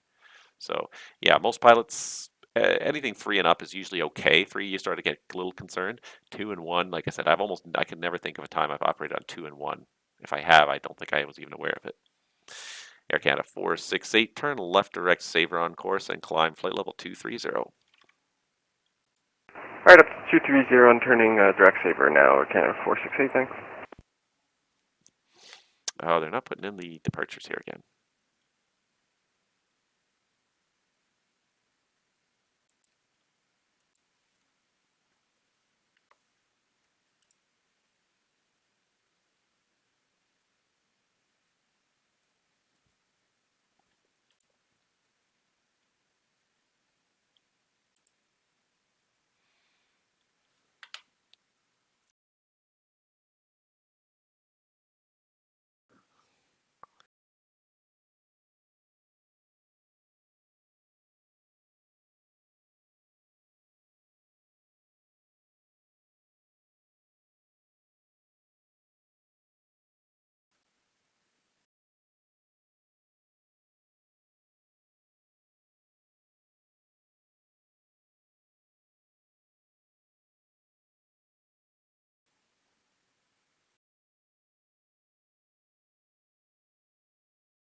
All right. Anyways, yeah. Hopefully that answered your questions. But yeah, I've seen a condition code 1 once. We didn't depart on it. We had to wait. We couldn't get numbers to work, and I wouldn't probably have wanted to anyways. In theory, we could depart on condition code 1. We could never depart on condition code 0. In theory, we could depart on condition code 1. I don't know that I want to. Uh, and it's as much like it's a directional control issue. Like if you lose an engine on an icy runway at any point, but especially earlier in the takeoff. The ironic thing is that even though we spend our lives practicing engine failures just before rotation, just after V1, right before rotation, the most dangerous engine failure is the one that occurs within the 5 to 10 seconds after you've set takeoff power, because the asymmetric thrust is huge at that point, and there's no rudder to help you out. At least when you reach V1, the rudder is providing a lot of input. You got a lot of wind going over that rudder. It does a lot of good, but yeah, I was listening to a podcast. It was fantastic. There's a guy talking about he had an engine failure. He brought the engines up to 50%, and then Air Canada 366, runway 23, the altimeter is 3012, taxi Alpha, Hotel, call me holding short. Alpha Hotel short of 50. yeah, stupid thing. Air Canada 468, contact Toronto Centre now 125.77. Good day. Right, Toronto Centre 12577, Air Canada 468, good night. Good day. Yeah. So there was a guy. He did a podcast. He talked about they were interviewing a guest, and the guest was talking about his 4 engine failures that he'd had, and the one he had was they lined up on the runway. The guy brought the power up to 50%, and waited for the engine to stabilize. Engine stabilized. Click, click. thrust levers into the detent, looked down to read the FMA, and he said by the time he looked up again, all he could see in front of him was the terminal. Um, so in the time it had taken him to look down and read across the FMA, read four items across the FMA, and then look back up again, the engine had failed just as soon as he basically had crossed about 70%. The one engine, I don't know which one, but the one engine failed. The other engine was then generating takeoff thrust, and he had released the brakes because that's often what we do. We hold the brakes against the 50%. We let them go at the let them go once we get past the 50%. And yeah, so the airplane had immediately just started turning. And by the time he looked up, they were already facing the side of the taxiway. He grabbed the thrust levers, threw both thrust levers into idle, stood on the brakes, and even grabbed the tiller and used the tiller to crank the nose around and managed to keep it on the pavement. Said when they went out afterwards and looked at it, they measured it up, and he came within 15 centimeters of dropping the main tire off the pavement, and just in a matter of seconds. So really kind of interesting because it's not one that you really ever practice in the sim. Very seldom do we ever practice engine failures at low speed. We always practice them at high speed, close to V1. You'll either do is reject at 5 knots under V1 and practice stopping on the runway and dealing with the situation fire or whatever at that point, or it'll happen right after V1 and then you lose it before you rotate and you'll have to do the climb out on a single engine. And yes, those are important skills to learn and not necessarily the easiest thing to do. But yeah, it was interesting to think about it because without that rudder, and you've got 25, 30,000 pounds of thrust pushing one side of the airplane and no thrust on the other side, that airplane's going to turn, and no amount of rudder is going to counteract that when you're only moving at 20 knots, 30 knots. It's just not going to be enough. So it's a really interesting podcast. Really got me thinking about it. And then the funny thing is that when I went in the sim, like less than a week later, I the examiner demonstrated this for us. He wanted to demonstrate this because it's one of those important things, and we don't do it very well. And some people don't do it very well. But most airlines, it's usually whoever's doing the takeoff. The captain is the one who rejects the takeoff. So the captain is the one who puts their hand on the thrust levers once you get takeoff thrust up there. So usually the first officer, if it's their takeoff, will apply takeoff thrust, and then they'll take their hand off, and the captain will place their hand on the thrust levers ready to reject the takeoff. Some captains are a lot slower than others at getting their hand on there. And it can be just a couple seconds, but that couple seconds would have been enough, like on that one guy's engine failure, to push the airplane right off the side of the runway. So it's super important, especially right there at the start of the takeoff roll. As soon as the first officer lifts their hands off there, you got to get your hands on those thrust levers right away, just in case. If you need to reject, you need to get that other engine back to idle right away, or you're going off in the grass somewhere. So it was really interesting, and so the trainer actually demonstrated it for us. He didn't even say it at first what we're doing. He's just like, okay, the session was over. I want to show you something. So he's like, sets us all up for the departure. He says, okay, he turns to the first officer, says, you're gonna fly. All right, just normal takeoff. It's gonna be runway heading 5,000, whatever. Because we're never going to get that far, but we didn't know what he was trying to demonstrate to us until for the first time he did it. And because he kind of said, yeah, I want to show you something, like we were both kind of primed and ready. So the other guy had his hands on the thrust levers right away, and it was perfect demonstration. So then we did a couple more times just to sort of like, he said, okay, now don't be a good captain, be lazy. Air Canada 3. Put your hands on there right away. You're airborne. Contact arrival on 132.8. The Toronto wind 300 at 11. You're clear for takeoff runway 23. Have a good night. 23 clear takeoff at 33. Yeah, so then we did a couple more times, and even once you started being like a less diligent person, it's like sort of lazily sort of getting your hands on there, it definitely made the point. Like you end up sideways extremely quickly, and even in the interview, the captain said, all those times that your instructor yelled at you to line up on the center line, don't be 5 feet either side of it. You put that nose wheel right on the center line. He said, imagine if I'd been 2 feet to the other side of the center line. We would have dropped the main in the grass at that point. You never know when that 15 centimeters is going to be all that saves you from going off the edge of the pavement. So always plunk it right on the center line. It's fantastic interview. The guy made some great points. What's his name? It's Captain Al. He does a couple podcasts in the UK. I think what is it? Plane Safety, I think, is his podcast. Let me look it up here. Plane Safety Podcast, I believe. Pilot Pip and Captain Al talk about flying. The guy is a great storyteller too. gotta say, I just enjoyed his storytelling. It's fantastic. He does it in such a great way. He talked about another engine failure where they're in cruise on their way from the UK down to Malaga, I think, in Spain, somewhere, I think somewhere south, anyways. And they're, it's a great day, beautiful morning. They're taking off, nothing happened. Go level off and cruise. Kind of, everything's pretty relaxed. He's got his paper out in front of him. The first officer's got his breakfast in front of him, and they just cruise right along. And he says, "Oh," and then all of a sudden, boom, there was just like this.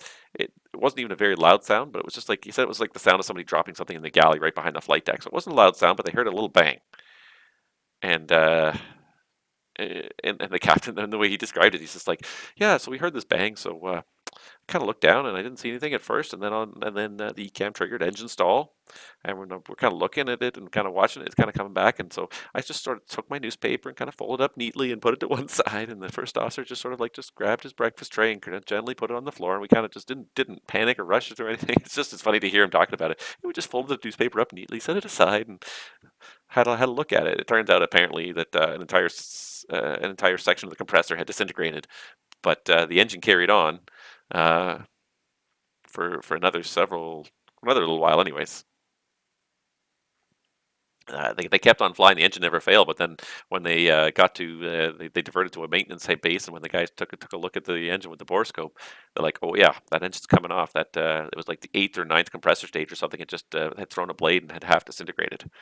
And Toronto Tower, good evening. Lufthansa 13, stand 165, information X-ray on board. Lufthansa 163, Toronto Tower, go ahead. And just going to turn off tower now because we're going to be talking to this guy here. Good old slow flap retraction of the Airbus. It takes forever to even accelerate the flap retraction speed in this thing. No rush in the Airbus. But that's the key. In an Airbus especially, nothing is ever a rush.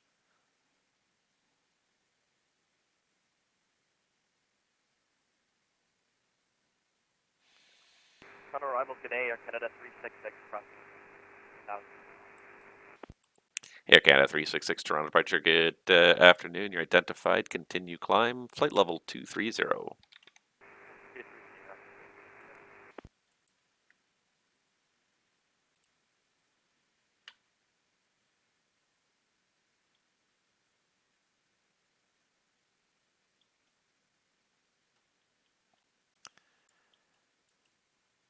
Air Canada 366, turn right direct AVSEP on course.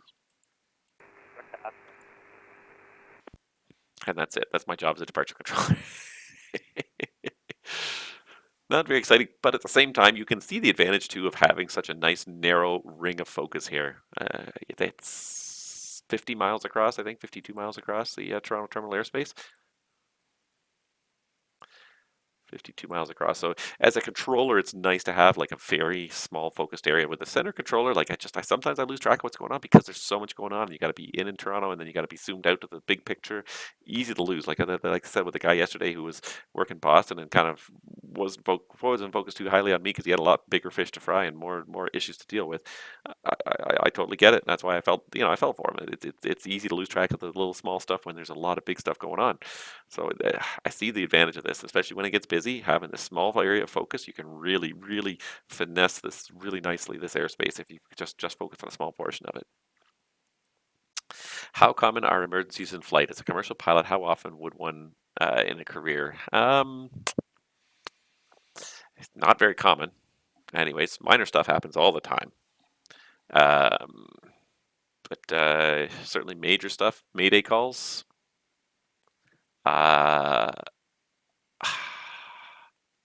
trying to think right now. I don't know that I have ever made a mayday call outside of the simulator. I've done a couple of pans over the years. I had one in the PC-12. We had the chip detector light go off. That made us nervous. I'm pretty sure we declared a pan and requested to direct the airport. I've had medical issues a few times. I'm trying to think when else. I've lost generators here and there. I've lost a couple of generators over the years. Generators eventually bite the dust. I remember the one time the generator, we heard it going. We didn't really know what it was, but it was making all manner of horrendous noise, just like electrical noise in the headset. You just heard this whine in the headset. It just kept on kind of, you could hear it was kind of tuned with the engines, and throughout the flight it kept getting louder. Then all of a sudden, boom, the generator let go, and the noise went away, and the headsets were silent. It was like, oh, well, I guess the generator was the source of all that noise. um, but yeah, in terms of major emergencies, I don't think I've ever had to declare a mayday. I've definitely done a few pans here and there. Um, I've had the gear not go down. Had to do a manual extension on the gear once. Um, but yeah, in terms of major stuff, I mean, you're probably more likely to encounter a medical emergency than like a technical issue with the aircraft that requires priority handling anyways. Medical emergency is probably more likely these days than than any kind of like like a failure, like an engine failure or something like that. And they happen from time to time. I do remember I did see um,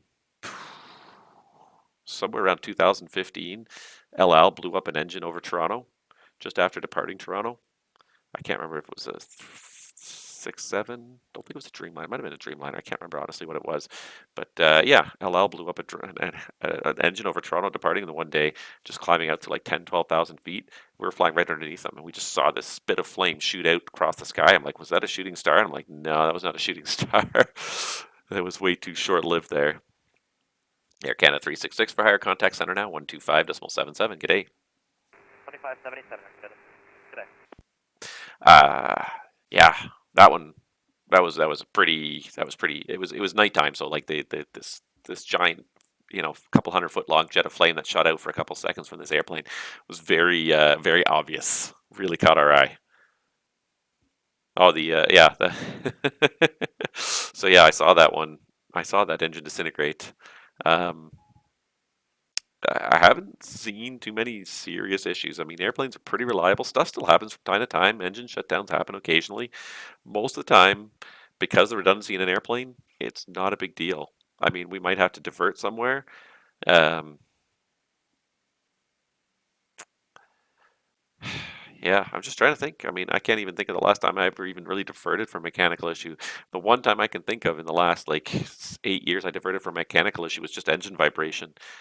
Coming out of Toronto, we got just on the takeoff roll on a wet runway. We got the engine vibration went above the limit and went into amber, and I'm like, oh, I'm not rejecting on a wet runway for that. So we took off. We got airborne. We called maintenance, and the maintenance said, yeah, bring it back. We'll deal with it. So we went back to the we circled around. We reorganized. We landed back in Toronto. We switched airplanes. We took a different airplane that day.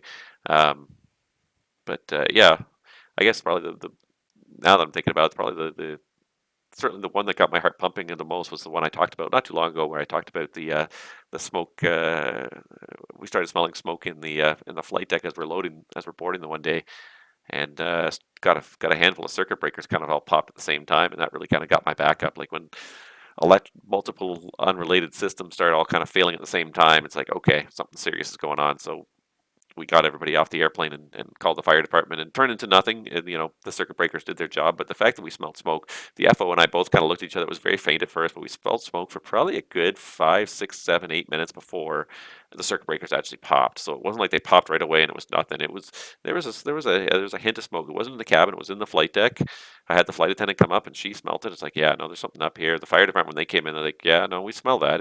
We don't see anything. We checked the avionics bays and everything. We don't see anything, but we definitely smell that. So it's a good call to get rid of that. That was, again, because we're on the gate. I didn't do it as a mayday call or anything. I just called the apron controller and said, hey, send the emergency services. We're smelling smoke in the aircraft and we're offloading right now.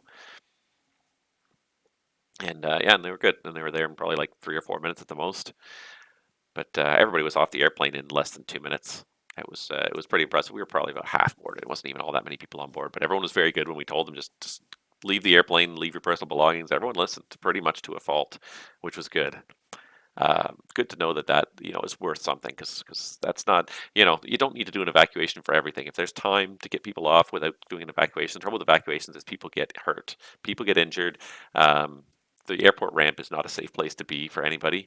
If it's better than the alternative of staying in a plane that's on fire, of course, absolutely do it. But if you're not sure if there's a hazard, if you can get people off the normal way through stairs and jet bridge, you're much better off. You're not going to get injured, even just broken ankles, but like as people inevitably, somebody gets injured evacuating an airplane, whereas just walking off in a normal, orderly, albeit expedited fashion gets people off pretty quickly. Bigger airplane may not be so much of an issue, but at the time we only had about 30 people in the airplane. It wasn't so bad. Good evening, Lufthansa 13 with you. Lufthansa 13 Toronto, say passing altitude. 3,400. Lufthansa 13, thank you very much. Identified, climb flight level 230. Climb flight level 230 and request resume on navigation direct Manchek. And Lufthansa 13 heavy, turn left direct Saver on course. Direct Saver, Lufthansa 13.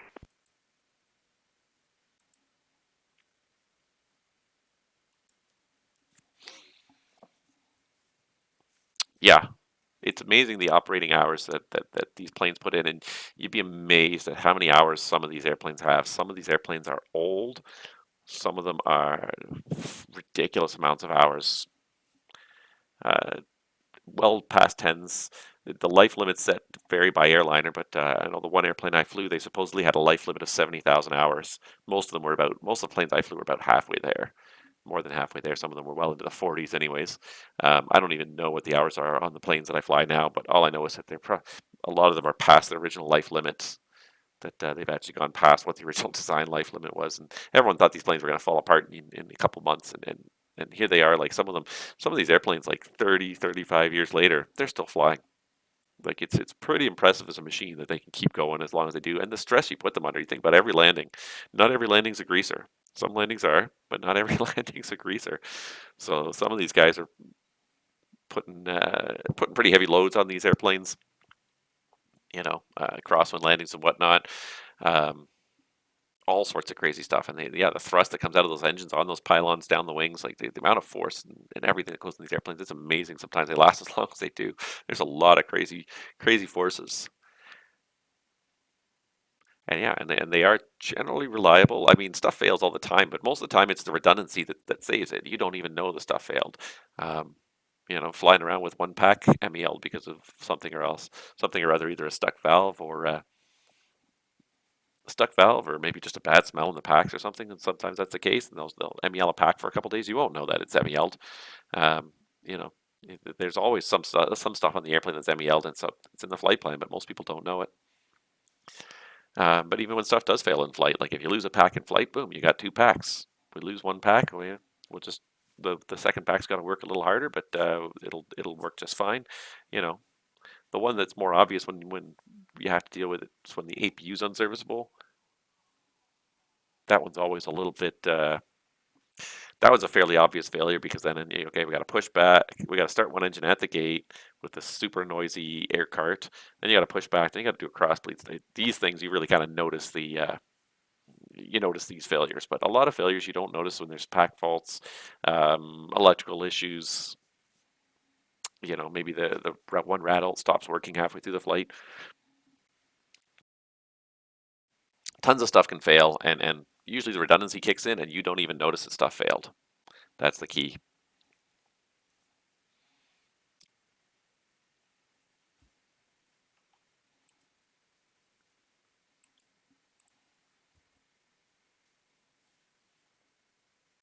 Lufthansa 13, contact Toronto Centre now, 125.77, good day.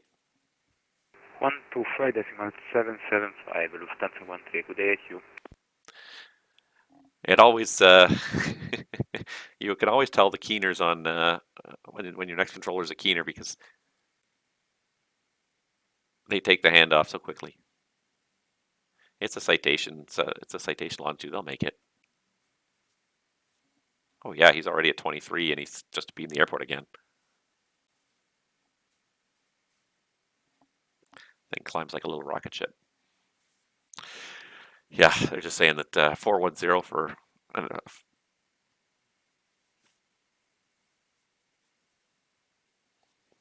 Yeah, but I mean he's already there at 22, so I think he'll probably make it because also the descent is usually pretty quick in that plane. Yeah, the amount of hours that they put on these airplanes, it's crazy. Now, when you get up close to them, you can see a lot of them are tired. It doesn't take a lot to kind of wear out an airplane. From far away, they look fine. You start to get close, you see the peeling paint. You see things like that. I mean, it's the way it is. They're workhorses. They don't have time to be painted regularly. They don't get washed regularly because they're go go go until they can get a chance to sit them in the hangar for a couple days or a week on a big long check. Then maybe they'll get some TLC, but it's just go go go with these things. If they're not in the air making money, they're losing money because the leases are all have to be paid for, insurance has to be paid for, so they got to be in the air most of the time. I thought it was interesting that Flair got a bunch of planes repoed this week. Four airplanes, I think, repoed from from the leasing company. Decided that Flair had gone long enough without paying their bills and took back possession of the airplanes. And that's something that doesn't happen a whole lot, especially in Western uh, in the Western world. You don't see a whole lot of airplanes getting repossessed. Usually like you get a little bit of notice, the lessor terminates the lease. The handover is usually pretty reasonable, civil. Yeah, but because apparently the one airplane I was just listening to this. I think I just read this morning was the one airplane that was parked. I think was in Kitchener. The guy, some representative of the lessor went and somehow managed to talk their way past a security guard airside at the airport and took all the logbooks out of the airplane, so the airplane couldn't go flying the next day. So basically, grounded the airplane by stealing all the logbooks in the middle of the night. And it's that that's the kind of thing you expect people to do when they're repossessing a car. But usually with airplanes, usually they're better. But that being said, I mean, you look at Jetsco. Like there was when Jetsco went out of business, the lessors just leaped on those airplanes. They literally some of the last flights there, that the planes literally pulled up to the gate and they were immediately surrounded by cars with flashing lights and would not be allowed to leave again because the people were so worried about the airline taking the airplane somewhere where the lessor couldn't get to it. So it does happen from time to time, but it is pretty rare. Usually it's like if the lease is not going well, everyone kind of mutually agrees to terminate the lease and that's the end of it. So for them to actually do that, for them to actually go and seize the airplanes like that without really any notice, like literally in the middle of the night on Friday night, and everyone wakes up on, I think it was Saturday morning, and they're like, yeah, your airplanes are repossessed, and the operation people are like, what?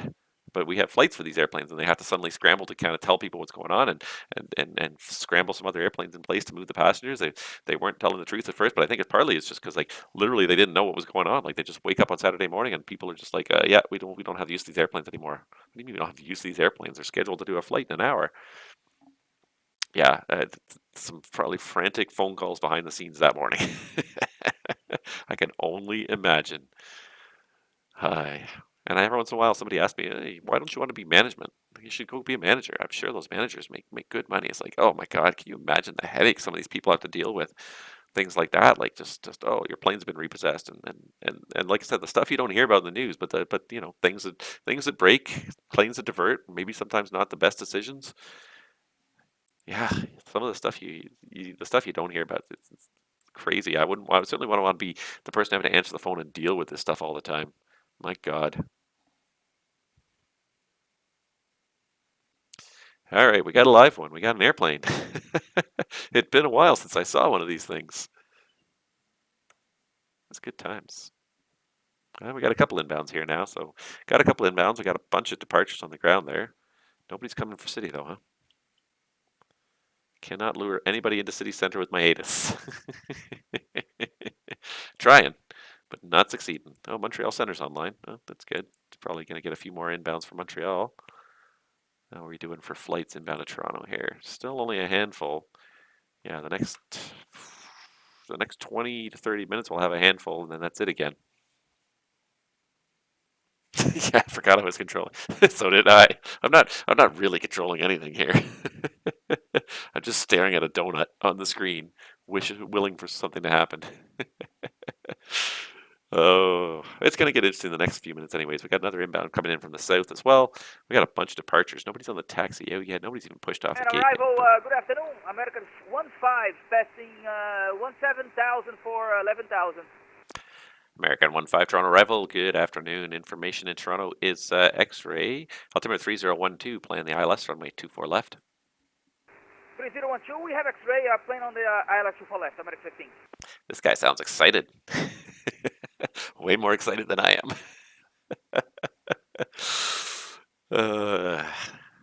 Things are going well, or he's going home, or he's excited about his layover. Maybe his mistress lives in Toronto or something. I don't know. He seems excited about something. All right, I gotta grab my water bottle. 1 second.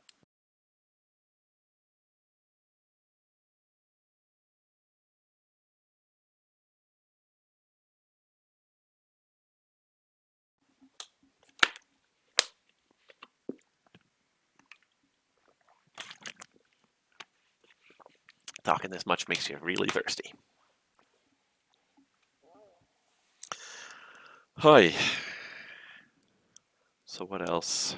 I saw that there's a new version of Phoenix out there. What is it? BM World released a payware Phoenix Airport. However, they don't have a great reputation. I was kind of excited when I saw it until I saw the name BM World. I'm like, yeah, they don't have a great reputation for doing high quality scenery. Their scenery is often less than stellar, and it's a shame because like Phoenix is it's one of those airports that I'm surprised nobody's done it yet. Flightbeam's got that reputation. They've done it in the past, and I think everyone's waiting for them to do it again. Because yeah, I've looked at some of their scenery, and yeah, like and people were they had a whole bunch of screenshots posted. It's like, yeah, the buildings don't look half bad, but it does not look great anyways. And they're charging 35 Australian dollars for this thing. 35 Australian dollars for that. That's Fly Tampa price. You better be making Fly Tampa scenery. I don't think anyone's going to take a risk on them having Fly Tampa scenery for €35 or $35 Australian. I saw that price. I was like, what? You should be charging half that unless you're a really experienced developer that's really can demonstrate that you are worth it. You should be charging half that price. This is the crazy thing about the marketplace right now with Microsoft Flight Simulator. You get a lot of people who don't know better and not familiar with the market, not familiar with who the good developers are, and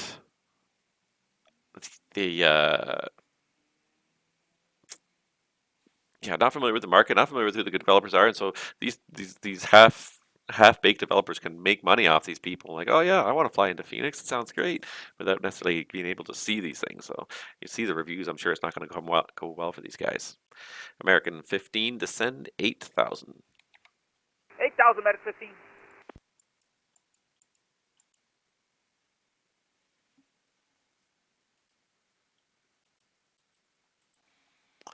Who's this guy? PIW. Pacific Northwest. Okay, wow. I've never seen a Pacific Northwest before. I was flying yesterday, and I thought I saw the best call sign. The call sign, the abbreviation was November Charlie Charlie, and the call sign was Starfleet. I thought that was fantastic. I'm gonna have to steal that call sign in the future and fly a few flights as Starfleet.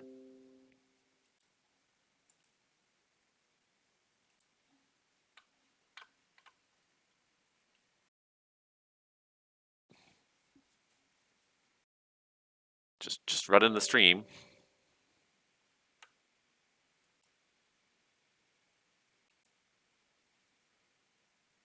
Oh, hold on, you're coming in really quiet there for a second. It might be me though.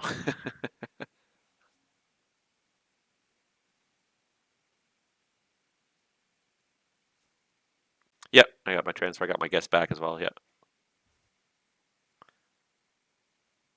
Yep. Nope. Appreciate it. Thank you. Yeah, I want to be Starfleet in the future. I think that's gonna be that's a great call sign. And I love that like you can pick like any random call sign. You can pick things that are totally out to lunch, and most of the controllers will not bat an eyelid at them. The one that I think always does amuse people is I did have a Jetsco livery for the Mad Dog in the P3D era, and every time I'd log in with a Jetsco call sign, I'd get all sorts of hilarious remarks from Canadian pilots, Canadian controllers, like, "Oh, Jetsco's back." No. But I mean, it's a nice thing. Like VATSIM, like people don't bat an eyelid. Like, okay, what do you want to be called? Do you want to be called Starfleet? You want to be called Pink Tickler? Sure, whatever.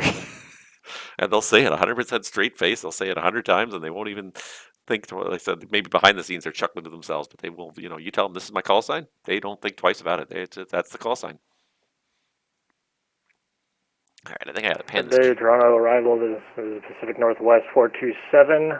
We're at flight level 110. Pacific Northwest 427, Toronto, good day. Information Toronto is X-ray runway 24 left, altimeter 3012. Information X-ray and altimeter 3012 and expecting runway 24 left. Pacific Northwest 427, that's all correct. Descend at 9,000. Descend to 9,000 for Pacific Northwest 427. I don't think it's going to be an issue. I'm pretty sure that this guy's going to get there first. He's also got the tailwind behind him. He's doing 290 ground. This guy's doing 260 ground. So I could use my tools to figure out who's going to get there first. I absolutely could.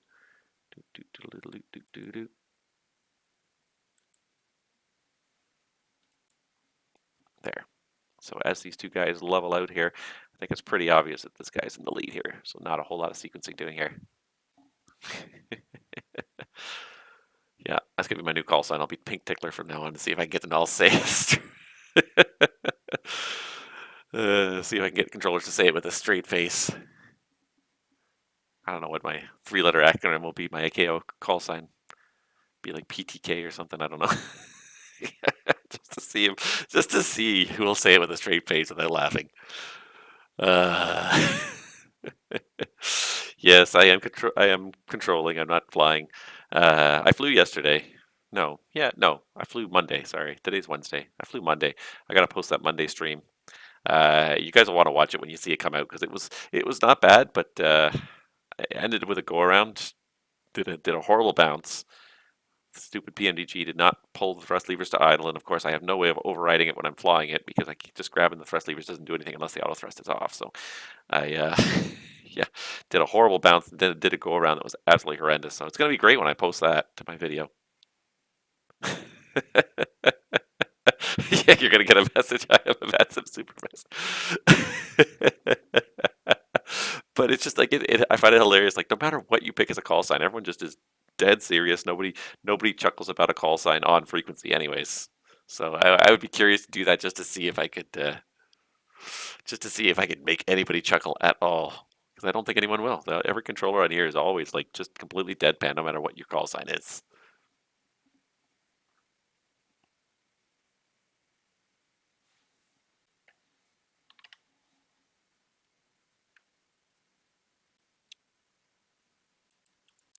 American 15 Toronto, descend 6,000, keep your speed 220 knots or faster.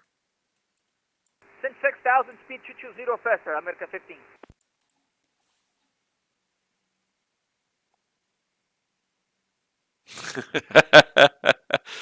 You can post whatever you want on Facebook. I won't care because I really don't look at it. I don't know. I was just trying to make up something that was so completely random and hilarious that nobody would ever probably say it. Well, maybe they will. If I ever see you controlling Phil, you know what call sign I'm using. Use your supervisor powers against me. Pacific Northwestern 427, descend 8,000.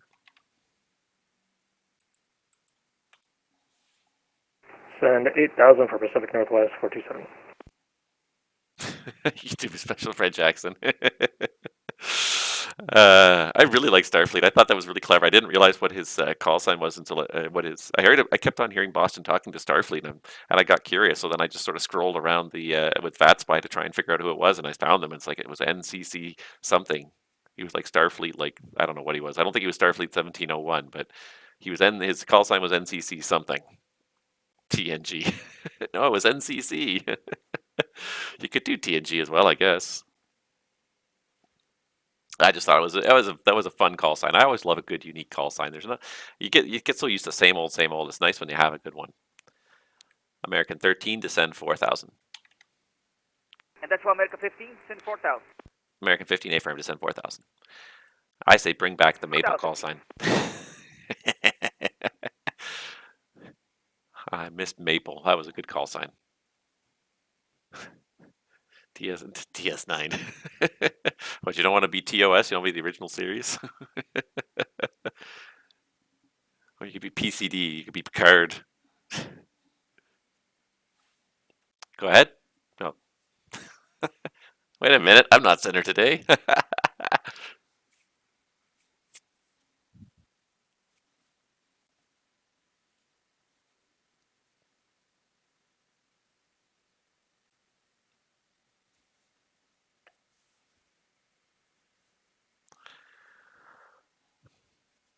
Before your time. Yeah, that's the one I didn't get into. I got into the Next Generation. I got into DS9. I even enjoyed Voyager. The original series just wasn't for me. I don't know. William Shatner just. It's hilarious to try and watch him act, I think, sometimes. Just the overdoing of it all.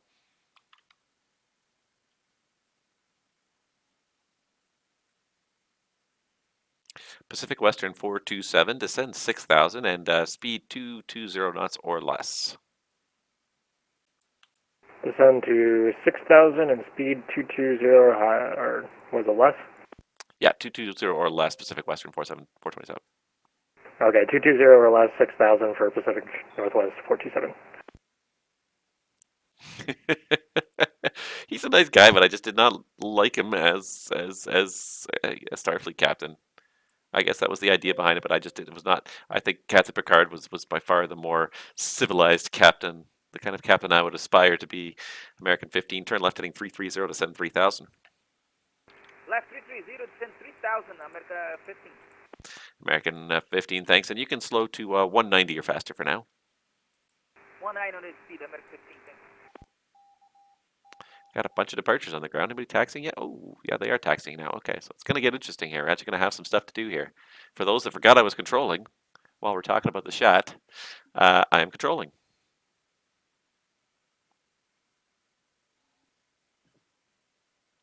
Got my little donut. That's what I'm going to call it from now on. The terminal's just going to be the donut. ATC above, ATC below. I just control the middle. The tower can just be the donut hole. Tower's the Timbit.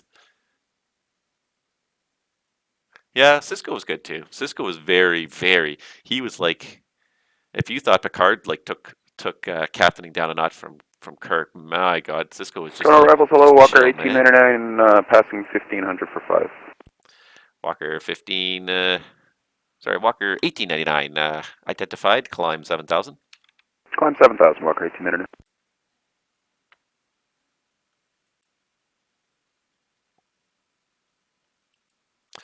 Pacific Western 427, descend 4,000. Send 4,000 for Pacific Northwest 427. I'll get this call sign right eventually. American 15, turn left heading 270 to intercept, cleared the ILS, runway 24 left. Left 270, intercept the ILS, America 15. Walker 1899, turn left direct, saver on course. Left direct saver on course, Walker 1899.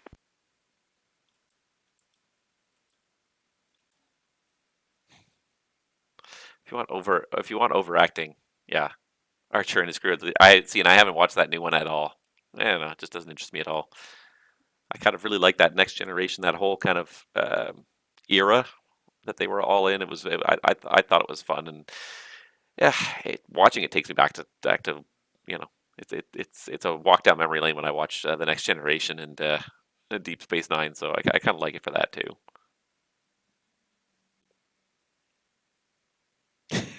He's gonna run out of air. Everything is very dragged out. It's very calm. He's so calm almost no matter what happens. Even when things are going terribly and he's panicking, he's still very calm. Walker 1899, climb flight level 230. Climb 230, Walker 1899.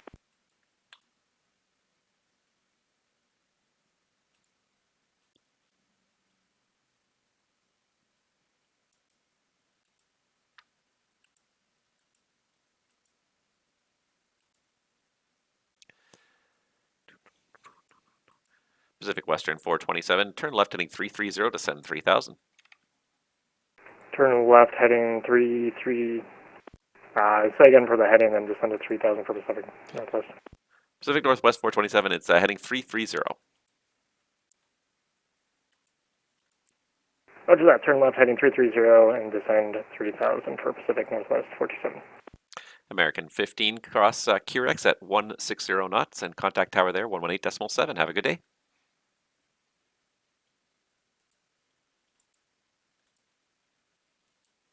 I say that again for American 15.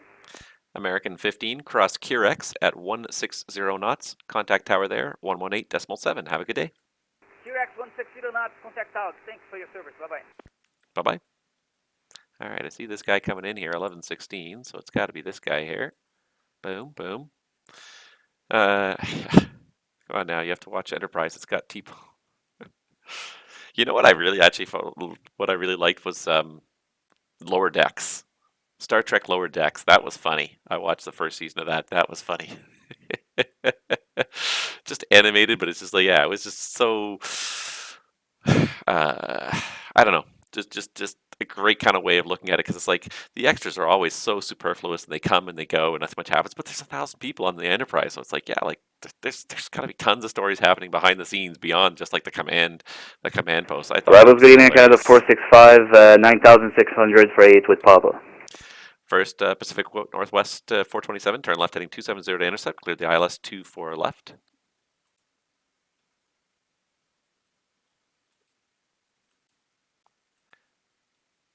Pacific Western 427, turn left heading 270 to intercept, cleared ILS 24 left. Turn left heading 270 to the intercept of 24 left for Pacific Northwest 2427. Pacific Northwest 427, you are cleared for the approach as well. Air Canada 465 Toronto, good evening, sir.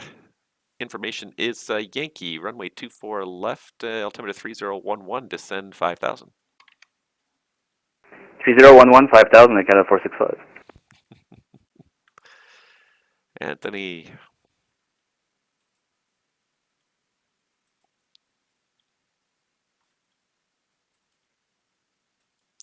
Air Canada 465, proceed direct Lisdu. Lisdu, Air Canada 465, thanks. And Pacific Northwest 427, you're going through the localizer right now. If you don't have it locked in yet, left turn 210 to re-intercept, still clear for the approach. 210 to lock in with the localizer for Pacific Northwest 427.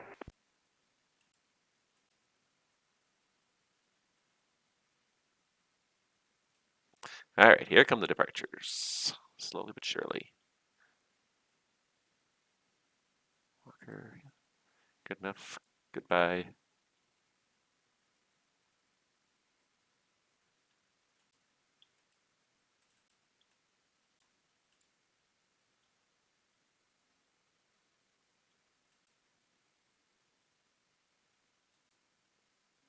Air Canada 786, passing 2,500 feet, climbing 5,000 feet. Air Canada 786 Toronto, identified, climb 7,000. Climb 7,000.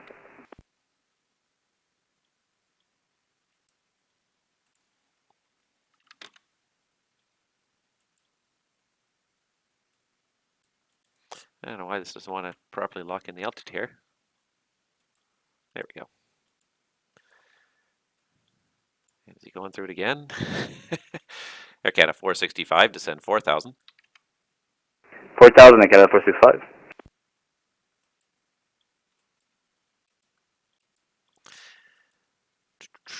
Air Canada 786. Oh, for crying out loud, I didn't draw it properly here.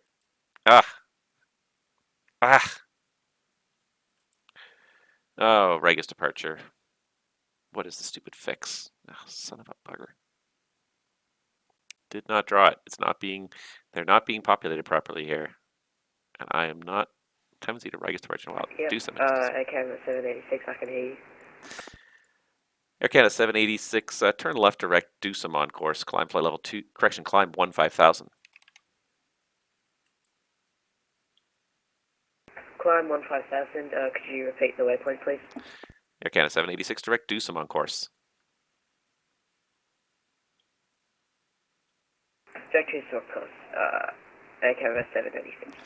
Pacific Western 427, contact the tower now, 118.7, get 8. Over to tower 1, what was the frequency again? I'm sorry. Pacific Northwest, it's 118.7 for the tower. 118.7 for tower, thank you, for Northwest 427. See ya. Walker 1899, contact Toronto Centre now, 125.77. Good day. Toronto Centre, Walker 1899, later alligator. See ya. Who is that? Who is that?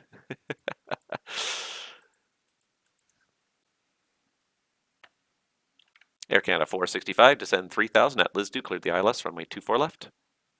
3000 at Lisdu, clear for the ILS 24 left, Air Canada 465. And this will be my wave of traffic, and it'll be done for a little while. You guys are talking, and I'm not even.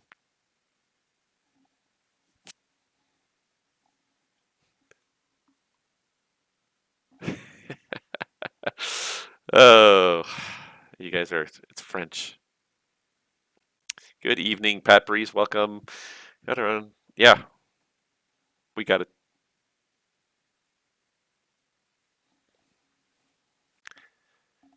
Sometimes it's just the way it is. Who is that behind Uncle Wiki? Yeah, I don't know if I want to go flying with this guy. He sounds like a know-it-all. Okay, fine. I'll do the handoff sooner because I got complained at now that I was waiting too long to hand these guys off. Just got distracted by a bunch of things all happening at once. Got a couple's departure still on the ground. Yeah, there's one rolling, one pushed back. Stuff is happening. I don't think we have too many arrivals coming up though now. I think that was our wave of arrivals. Ooh, but we do actually have there is 3 airborne, but like 8 departing right now. So there's 8 airplanes departing for Toronto right now from various places: Montreal, LaGuardia, Ottawa. Well, Lisbon. That's non-starter right there. Washington, Reagan, Minneapolis. So if these guys get going, I got about an hour and a half. If these guys get going soon, I'll probably be able to get most of them in here. Air Canada 786, contact Toronto Centre now, 125.77. G'day. 125.77. G'day. Here's the nice solid turn to heading 245. Approach WestJet 05, passenger 2500 for 5000. WestJet 605, Toronto, good day. You're identified, climb 7000. I'm 7,000, WestJet 605. Got another one going out, Regis. Nice.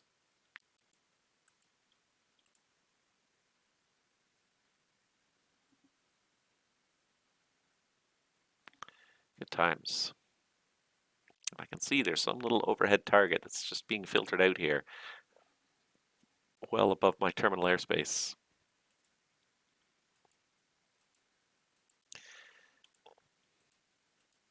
Air Canada 465, cross QRX 160 knots, tower there, 118.7. Salut. QRX at 160, will contact tower, Canada 465, thanks. WestJet 605, turn left direct, do some on course. Direct to Dewsum, WestJet 605.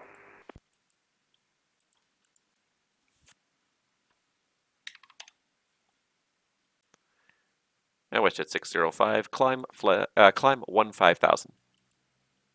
Climb 15,000 to WestJet 605. Yeah. Uh-oh. Why does my stream look blank?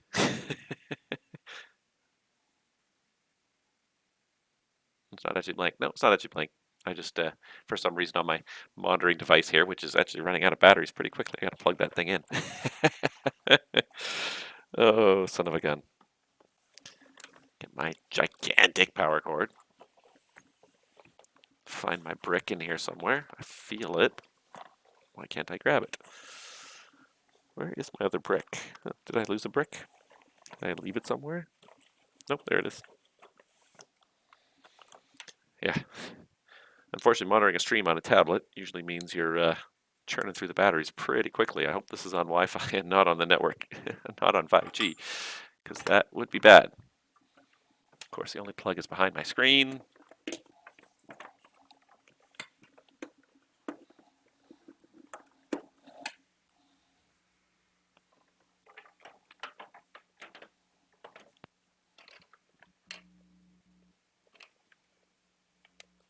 There we go.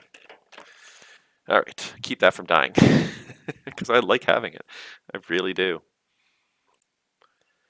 All right, and we're going to be back to 0 airplanes again here for at least a little while.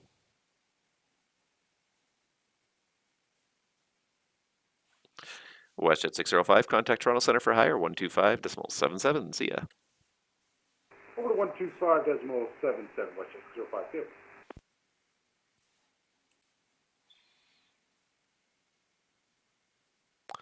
All right. Well, we got one guy pushed back in the alley. I don't even see the other airplane on. Oh, there it is. He's over at gate like 135 there. Not even pushed back yet. So it's gonna be a little bit quiet now for the next hour, and then another hour hopefully. Roger's hoping you're on cell data. Yeah, you know what I should do? I should just be smart and just fucking turn off the cell data right now, just to make sure. I have the Wi-Fi on, but you never know. Like it'll transition back and forth, and you won't even know.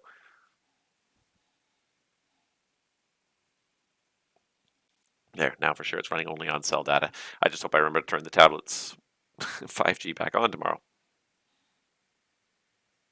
Yeah, Twitch is one of those things too, because the streams are not necessarily optimized because they're happening in real time.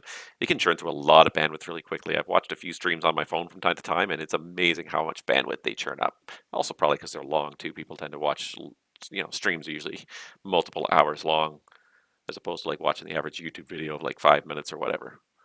But yeah, I've churned through a lot of bandwidth on days where I thought I was at home. I thought I was connected to my home network, and it turns out that my phone was just using 5G for for watching a Twitch stream, monitoring a Twitch stream. You can blow through 10 gigs in the morning if you're watching a Twitch stream.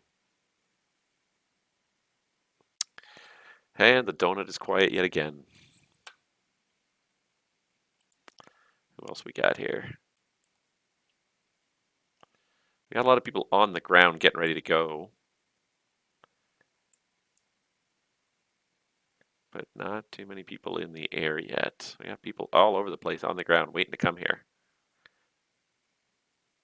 Just a matter of them getting airborne. We got 2 in Ottawa, 2 in Montreal. I think we said we had 1 in LaGuardia. 2 in LaGuardia. Oh, somebody got airborne. Yeah, the guy in Lisbon, that doesn't help me at all. 2 in LaGuardia, 2 in Montreal, 2 in Ottawa, 2 in DCA. So we got a whole bunch of pairs of people that are coming into Toronto in about an hour and a half. Yeah, everyone finishing up dinner before going flying. Exactly. I thought kind of being here earlier. What ATC software is this? Yeah, this is Euroscope. So this is the standard that's used in Canada and a lot of Europe as well.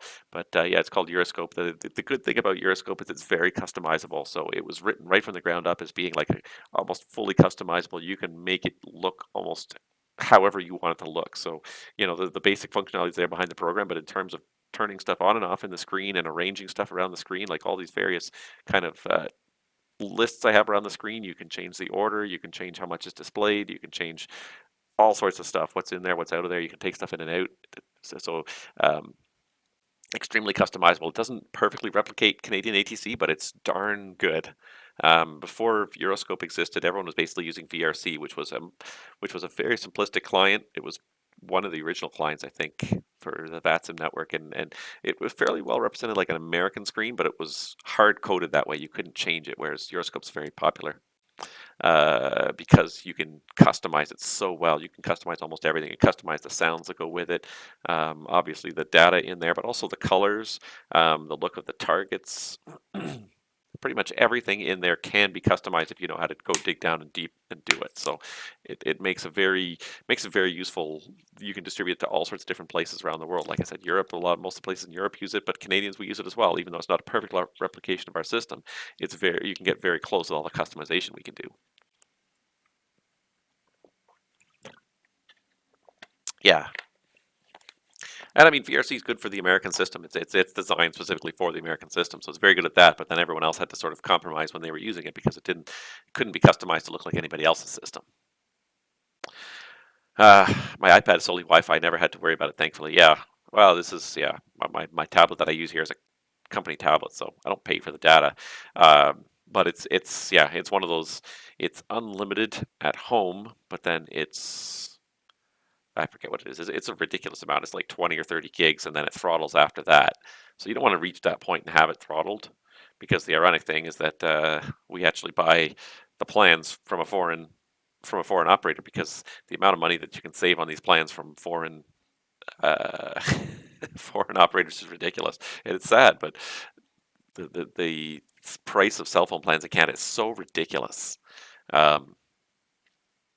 Yeah, just so ridiculously overpriced that it's cheaper for us to go buy plans from a foreign country and get SIM cards from a foreign country and put them all in our devices. And the only funny thing is that the unlimited plan only comes in the foreign country. It doesn't come in our home country. So our home country we get throttled after so many gigs. So yeah, I've just got to remember to turn this back on. But yeah, I'm pretty sure it was connected to Wi-Fi the whole time. But yeah, there's a lot of detail that goes on in this here too. That's the nice thing about coming back to Toronto is I know what all these boxes are like pretty much precisely. I know exactly what they all mean. All the other centers, I was still always kind of winging it. I often had to pull out the charts to see stuff and pull out the documentation. But Toronto is it's so etched deeply into my brain. It's nice to be back in Toronto.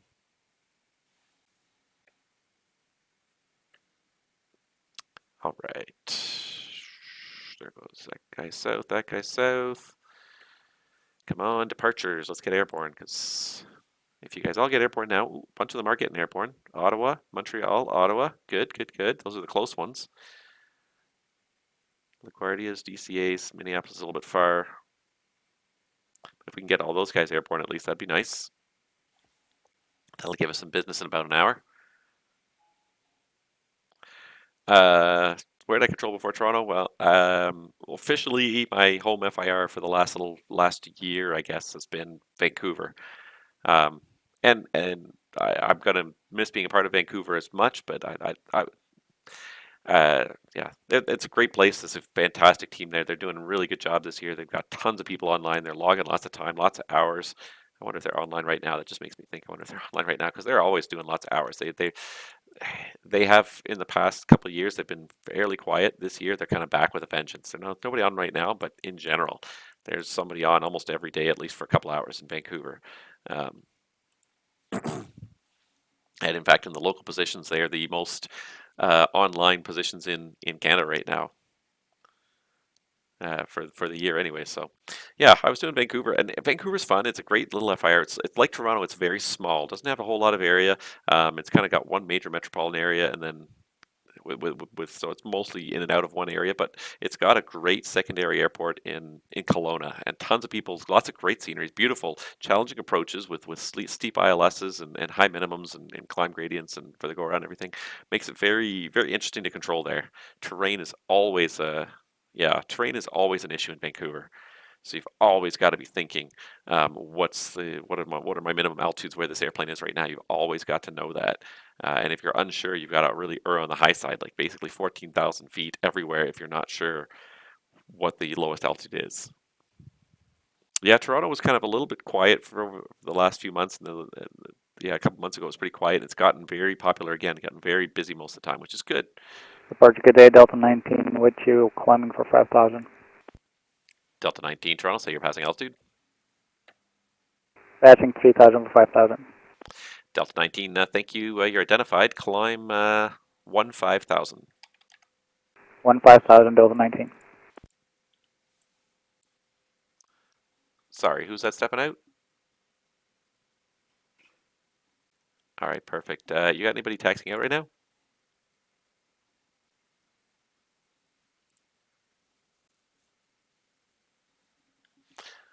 Okay, cool. Sounds good.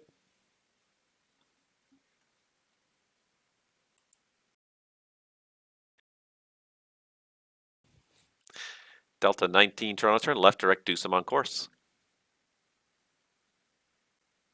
Direct Murno on course, Delta 19. Delta 19, actually, I'll give you direct Deucem. It's a little farther down the field. Deucem on course. Apologies, Deucem for Delta 19. Thank you. Roger. I started flying VATSIM. Maybe Toronto was always quiet. Yeah, Toronto's hit or miss. Toronto at times, it's generally been one of the better FIRs in Canada in terms of online staffing, because it's popular and a lot of traffic goes there. So it's kind of, the traffic caused the controllers to come there, the controllers caused the traffic to come there. But yeah, it was a little quiet the last year or so. The last couple of years, it's been a little bit uncharacteristically quiet. But boy, they've really kind of picked up their game the last year, and they're part of CTP again. So they're going to be pulling some heavy hours for CTP. All right, so tower's logging off again, so it's going to be my control of the ground again in Toronto here.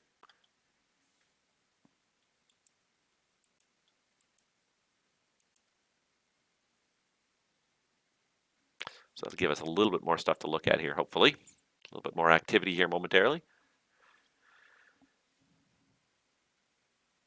But yeah, Toronto's been very hit or miss. It's traditionally been a pretty good powerhouse, but yeah, every couple of years things just sort of fade away. Active people kind of fade away, and I think it happens to most VATSIM sectors at some point.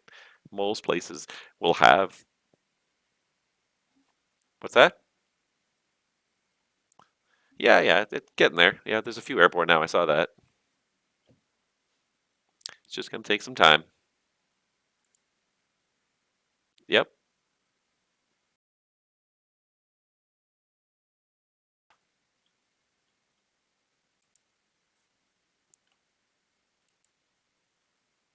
What's that?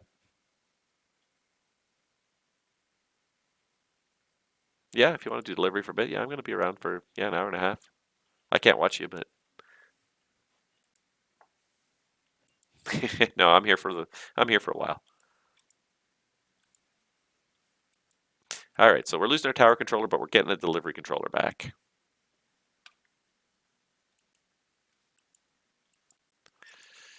Delta 19, contact Toronto Centre for Hire 125.77. G'day. 12577 Delta 19. Thanks for service. Good day. G'day. All right, we just popped up information Zulu for.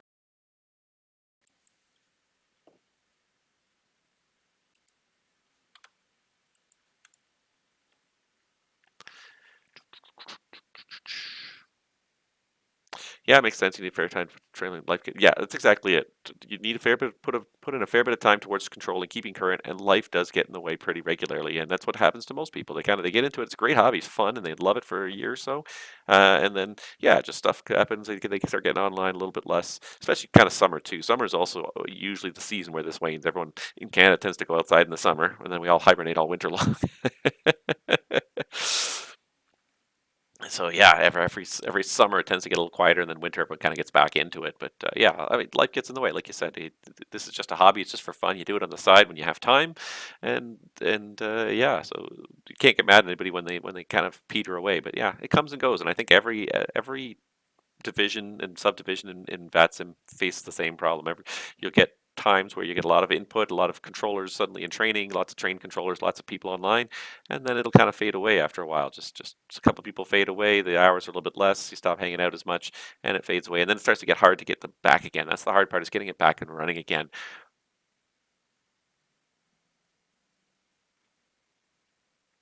Uh, Yeah, so yeah, like the trouble is when you get like too few controllers, and especially too few trainers in a division, then it can get very hard to get the numbers back up again, because you have to train new controllers before they can ever become trainers.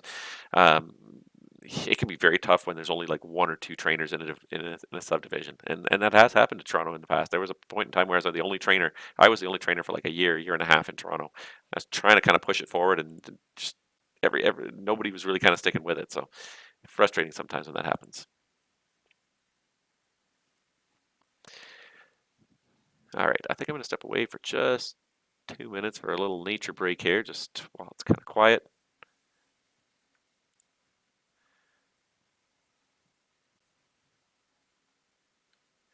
All right, I'm just stepping away for about 2 minutes. I'll be right back. I just need to just go use the facilities.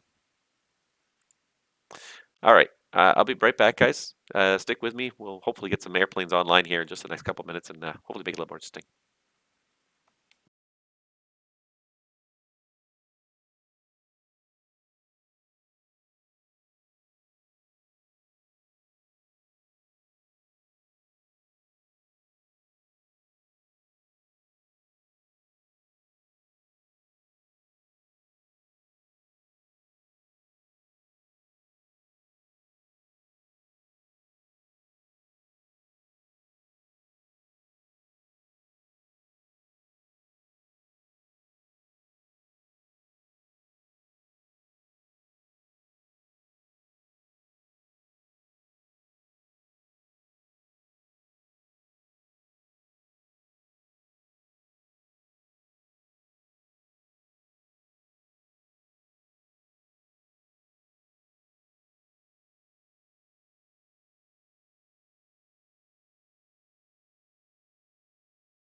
All right, so this is interesting. While I was away, antivirus decided to block VATIS.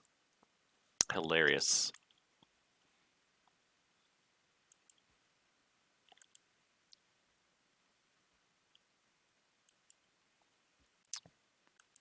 That's hilarious. So it shut down my ATIS, blocked it.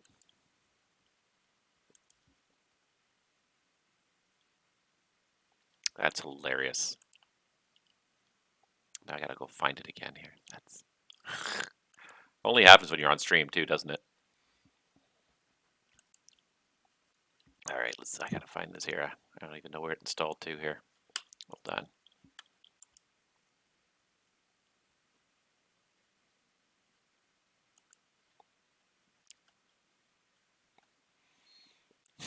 It uninstalled it, or it removed the. Didn't even give me an option. Didn't even give me a chance. It just completely. Gotta be kidding me. Okay.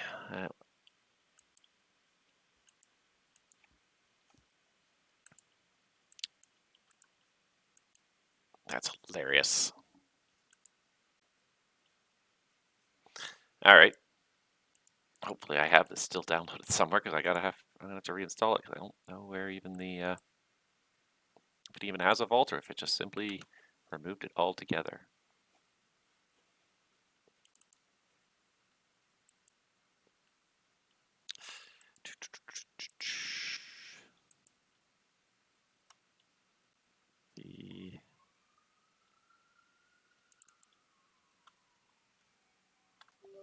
There we go. All right. I find that hilarious that it blocked it. That's insane. And it had been running for like hours, and now it blocked it after it's running for hours. How stupid is that? If it wasn't a threat for hours, all of a sudden it's a threat. Sometimes these antivirus programs are a little bit too hypersensitive to everything. So we're going to add it as a definite exception now. If I can just find my...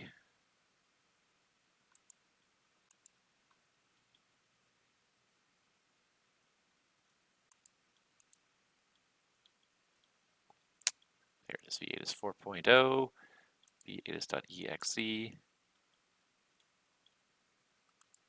All right, there it is. Ooh, I got one at City. Nice. It's a good thing you guys are talking in my ear. I don't even... And I am back, sorry, yeah.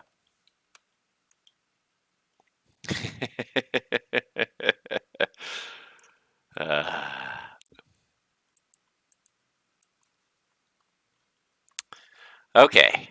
All right, so let's get this ATIS back up there. At least the profile. At least it didn't delete the profile files.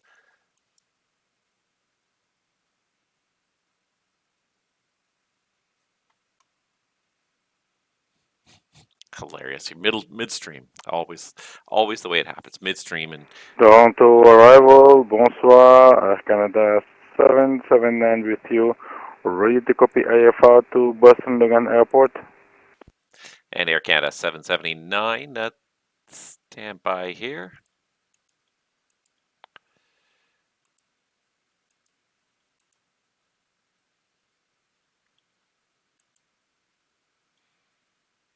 All right, Air Canada 779. You're cleared to the Boston Logan Airport via the TVAD2 departure, APA transition, flight plan route. Departure runway is 26, squawk 2235.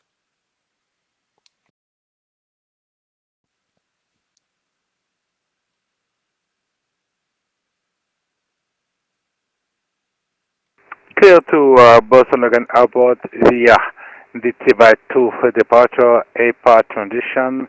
Expect runway 26, follow the flight plan, squawk 2235, Air Canada 779.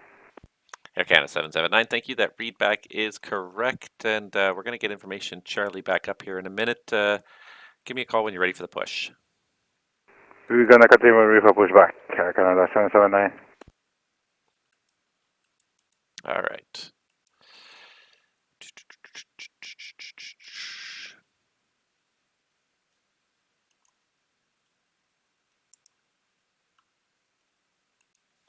All right, information Zulu's back up at Toronto. Information Charlie's going back up at City.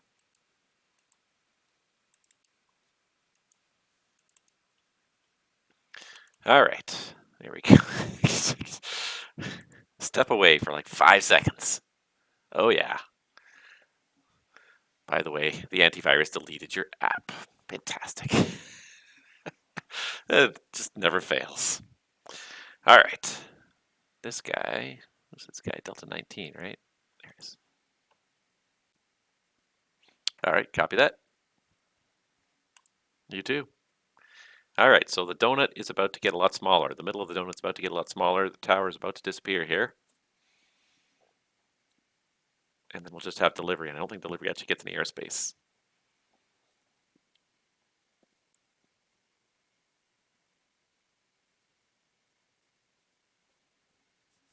There it goes. There goes the yellow dot. And then it rethinks everything and removes my city. Remove city center from my list of active airports again, which really bugs me. I don't know why it does this, but city center disappears most of the time from arrival, which if there's no tower online in city, arrival's the one supposed to control it, so I don't know why it keeps on disappearing on me. So I keep on losing this guy here. So I guess the next thing I should do is actually bring up that ground view here. There we go. There's my airplane. There's Delta or Air Canada 779 sitting there at the gate. I don't know what he's flying. I don't know what B462 is supposed to be. I really don't.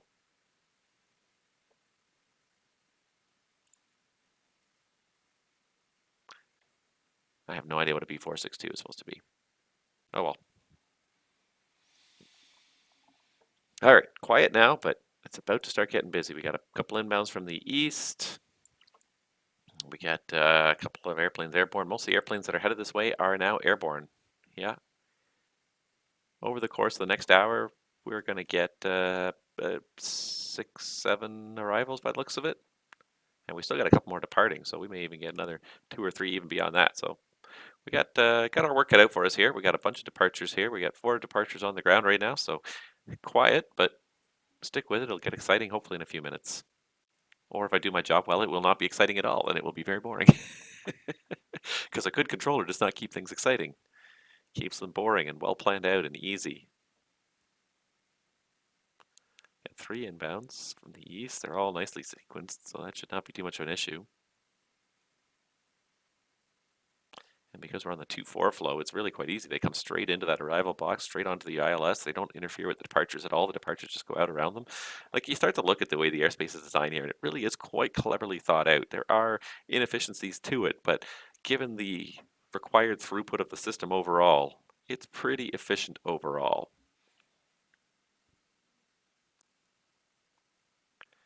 Individually, each flight is not very efficient, but in terms of handling throughput, it's quite efficient. But I mean, at the same time, like, there are some there's some serious capacity constraints happening at this airport nowadays. In the real world, it's getting very close to capacity, and especially during peak times, it's extremely close to capacity most of the time. And you shift a few things a little bit late, or a few people depart a little bit early, and there's definitely peak periods where it becomes over capacity at this airport. And I think part of it is also that the controlling staff, I feel like the controlling staff is understaffed, because ever since COVID, I don't think I've ever seen them run a triple operation where they have land and depart 2-3, land 2-4 left, depart 2-4 right. I don't think I've seen them run a triple operation since before COVID. It's almost always a land 1, depart 1 operation. They've got 3 parallel runways, and they're only ever at most using 2 of them. So it's a little bit frustrating. We could do better. But I think it's understaffed, because in order to run the triple operation here, you need like 2 controllers just for the south runways, 2 tower controllers just for the south runway, and then a separate tower controller for the north runway. So the number of controllers you need, it's quite high. At the end of the day, like, when you look at the economic value of this airport and how much throughput, how much traffic comes through this airport, I think it's a necessity. I mean, an extra couple of controllers on shift, even multiply their annual salaries by a couple controllers. It's not much considering the overall. Yeah, exactly. Laid off a bunch of people that were in training during COVID. Too much short-term planning, not enough long-term vision. Exactly. Like, you had to know travel was going to come back. Like, one of the smartest things that Air Canada ever did was not laying off most of their pilots. Approach Air Canada 779, ready for pushback and start up. Air Canada 779, push and start at your discretion, and call me ready for taxi. push back execution, continue for taxi Air Canada 779. Yeah, the smartest thing they ever did was not lay off most of their pilots. They cut back on the hours, but the original cutbacks, they wanted to cut like 70% of the pilots, and the management said no, because if you do that, it's going to take years to get these guys up and running again. We do much better to cut everybody's hours back, but keep like 50 to 60% of the pilots on staff. And that way, when travel does come back, we're not going to be struggling from behind the eight ball trying to get thousands upon thousands of pilots retrained that haven't flown for 2 years.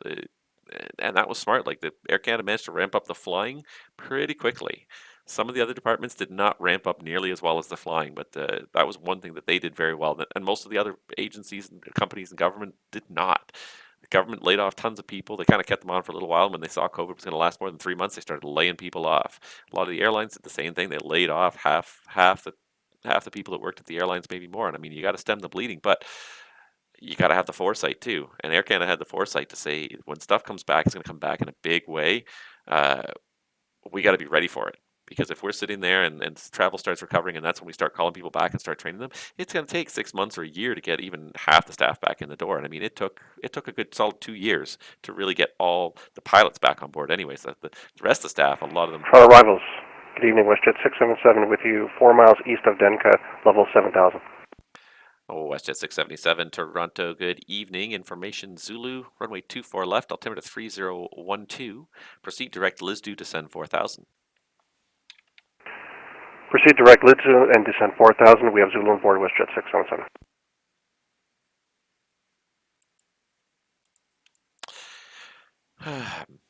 Yeah, so the companies that did have the foresight, the organizations that had the foresight were able to ramp up very quickly, but a lot of places they laid people off, and when you're laid off for a year and a half, 2 years, you're not just sitting at home.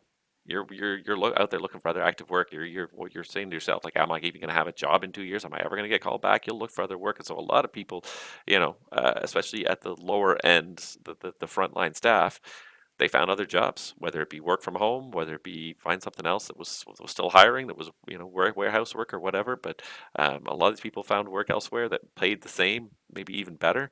Why would they come back to a job that was working on the ramp's a tough job. I gotta say, like, you don't think about it, but working on the ramp is one of the most brutal jobs. It's so inherently dangerous to work on the ramp at an airport.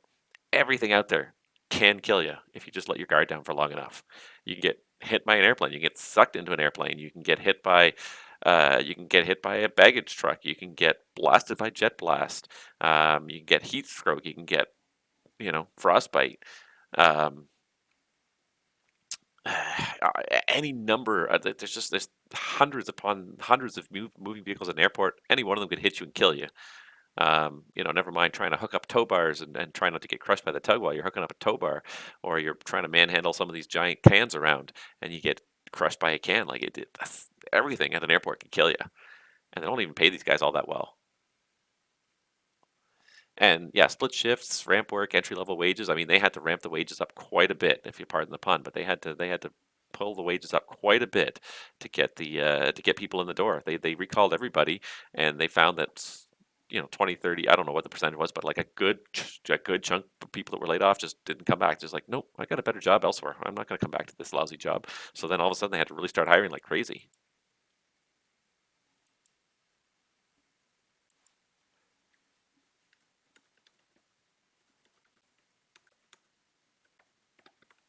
All right, Center says it looks like Air Canada 469 might be a little high. I do agree, it might be a little bit high.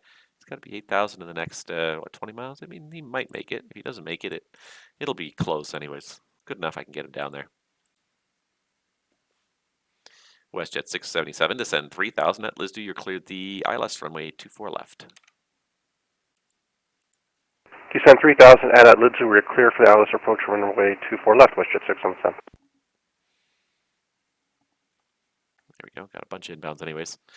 Yeah, so no surprise, like the companies had a hard time ramping up when they laid off a lot of people in a lot of departments, and then people saw better alternatives, and it really gave everyone a chance to Good rethink. evening, Air Canada 469 with you, 12,500, descending 8,000. Air Canada 469 Toronto arrival, good evening. Information is Zulu, the altimeter 3012, runway 24 left. Alright, copy Zulu and expecting 24 left, Air Canada 469. But yeah, so it definitely seems like they're short-staffed on ATC, and it doesn't seem to be ramping up with any kind of quickness. So yeah, triple operations just don't happen anymore. So it's good to have those runways for redundancy, and when you have one closed for maintenance or whatever, it's fine. But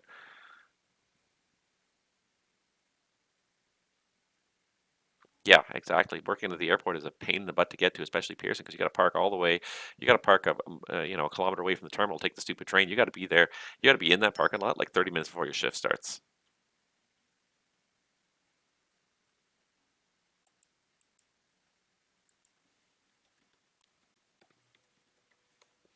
Um, yeah, for minimum wage, is it really worth all that hassle? And you got to get yourself an airside pass and all that other stuff. What a pain in the rear. So, you know, for probably what is not much more than working at the Tim Hortons around the corner from your house, where you don't need a security clearance just to work at the Tim Hortons, and you don't need to show up in a parking lot and take a train 30 minutes to your shift. Like, why would people do what they're doing? So yeah, it's no wonder like they're having a hard time luring people in the airport in every aspect. There's things about it that are fun and that are great, but it also can be a real big hassle. Yeah. Pat Breeze knows they've closed so much of the indoor parking at the darn garage. Yeah, it's full almost up to the. If you show up anytime after 6 a.m., it's full up to level 5 pretty much every single day. So it's either park outside and risk the snow and the rain, or I don't mind parking outside so much, but it's just especially this time of year when it's snowing and everything else like that. I'll wait a minute or so and see if I can circle around and find it. But then you spend hours. Yeah, there was one time I spent probably almost 20 something minutes circling around that garage trying to find a place to park. Also, I can go to work, but yeah, just a pain sometimes. Air Canada 469, descend 4000, proceed direct Liz Do. Alright, down to 4000, proceed direct Liz Do, Air Canada 469.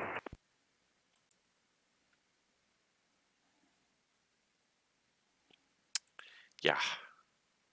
No, there's a few places that had the foresight. Most places did not. They just knee-jerk reaction, lay everybody off as far as the eye can see until we get the minimum staff. They'll come back, right? It won't take any time to train them again, right?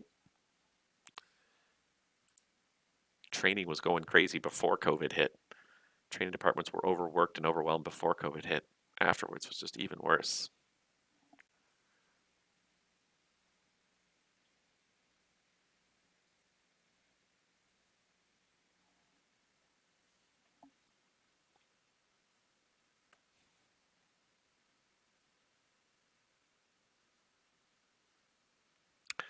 I'm always suspicious about people departing the island.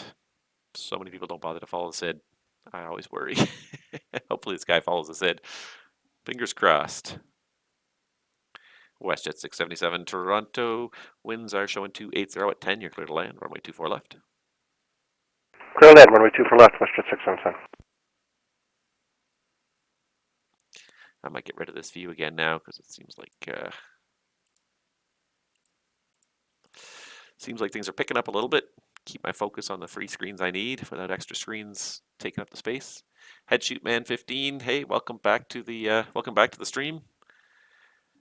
Got a relatively not totally quiet, but a calm evening in Toronto. Anyways, nothing going terribly crazy or out of control at this point. So, unfortunately, wish it was a little bit busier. But what are you gonna do? I've put out my calls. Everybody wants to go flying. Come on down. I got about 1 more hour in me. I've been on here for 3 hours already. 1 more hour, and then I'm gonna pull the plug on this. All right, so I cleared this guy to land. Air Canada 469 Toronto, descend 3000 at Liz 2, cleared the ILS, runway 24 left. Alright, down to 3000 and cleared for the ILS approach 24 left at Liz 2, Air Canada 469. I also got all these departures too, and the tower logged off, so now I'm actually controlling all these departures. Oh, and they're all pushing back at the same time, so it is actually going to get a little bit hectic now for the next little while, I think. Good stuff. That's what you want to see, right? I'm doing good. Thank you for asking. Yeah, having fun. Wishing it was a little busier, like always, but yeah. Enjoying the fact that I get a chance to stream again. I haven't been able to do it quite as much, although I have been doing it a little bit more regularity this month, and I'm going to try and keep it up as best I can. I think on Monday morning we're going to do another Pilot's Live stream again. I had a lot of fun with the last one, even though when I'm going to publish it on YouTube probably tomorrow, if I get everything finished up with it. You're going to see that my boat go around at the end of it was completely botched. It was horribly flown, terribly flown. I was kind of really had a mindset on landing and then bounced badly. I blame the airplane a little bit for it, but Approach, Air Canada 779, we are ready to taxi. Air Canada 779 Toronto, runway 26, information Charlie, altimeter 3012, taxi apron your discretion, Charlie Delta, advise ready. Charlie Delta, holding short runway 26, Air Canada 779. Yeah, yeah, was not impressed with myself. I mean, and I can't remember if it was you watching or there's somebody else. There's a fine line between being fun busy and overwhelmingly busy. Yeah, exactly. I haven't quite reached the fun busy stage yet, so I'm definitely not overwhelmingly busy yet. But you're right, it's a fine line. Absolutely, very quickly go from fun to overwhelmed. Yeah, I really hated that go around, and I did the whole thing on stream, and it was really kind of terrible. It was a shot busted through the altitude. Kind of had a little bit of trouble getting the airplane back under control. I had the auto thrust off, which I did myself, and then I forgot that I had done it. Was just the whole thing was just a disaster. So I'm gonna have to. It was. We survived exactly. I mean, at the end of the day, I kind of it. I just tried to get my head wrapped back around it, get myself back organized again, back on track. It was annoying though. So, gonna do another stream. Hopefully, hope for less disasters this next time around. But we're gonna do LAX back up to, I believe it's Portland is the next one. WestJet 677. Welcome to Toronto. Right turn on Delta 4 if you got it. Cross runway 24 right, and when able, stay parking.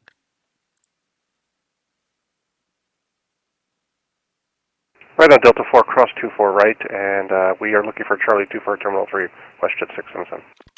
Charlie 24, copy that. WestJet 677, I can turn right on Delta, cross 33 right, Alpha, short Alpha Kilo for now. Alpha, short Alpha Kilo, WestJet 677.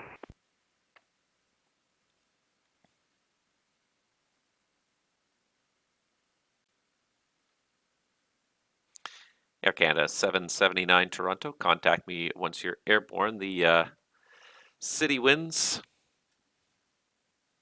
City winds are 300 at 13 gust 19, clear for takeoff, runway 26. Okay, for takeoff, runway 26, Air Canada 779, you're going to contact you when airborne.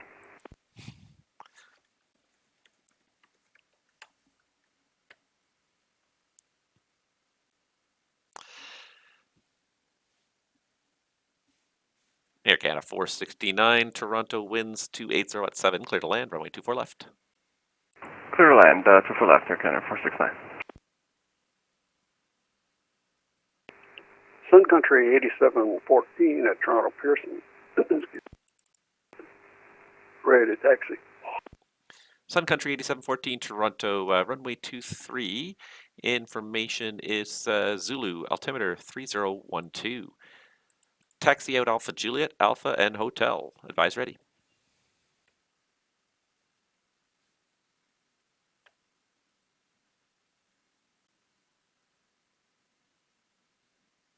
Oh, WestJet turn on Charlie. Oh well, no big deal. Taxi runway 23 by Alpha Juliet, Alpha Hotel. We have Zoo on board, Sun Country 8714. Roger. Yep, this is not going well here. Alright, I can afford to now with information to 87 descending 7. Air Canada 429 Toronto, good evening. Information is Zulu, altimeter 3012, runway 24 left. Proceed direct Liz due descend 4000. Okay, proceed direct Liz due descend 4000, Air Canada 429. Alright, get him down. And Air Canada 429, maintain speed 250 knots for now. I'll slow you shortly. Hit. And I stepped on somebody. Air Canada 429, maintain speed 250 knots for now. I'll slow you shortly. Speed 250 confirm, Air Canada 429. Air Canada 429, affirmative. Roger, speed 250, Air Canada 429. Delta 512, ready to taxi. Delta 512 Toronto, runway 23, information Zulu, altimeter 3012. Taxi down lane 9, round the corner to Alpha Mike, hold short Alpha for now. Can you say the last part again? Delta 512, taxi down lane 9, around the corner to Alpha Mike, and on Alpha Mike, hold short of Alpha. Alpha Mike, hold short Alpha for Delta 512. Toronto arrival, Air Canada 895, flowing as slow as practical. Air Canada 895 Heavy Toronto, runway 23, information Zulu, altimeter 3012, vectors for spacing, turn right heading 330, descend 5000. Right 330, descend 5000, Air Canada 895. Air Canada 779, make sure you have the transponders on, please. Yes, can I turn on with you? Sorry, can you please repeat instructions? Air Canada 779, turn the transponder on.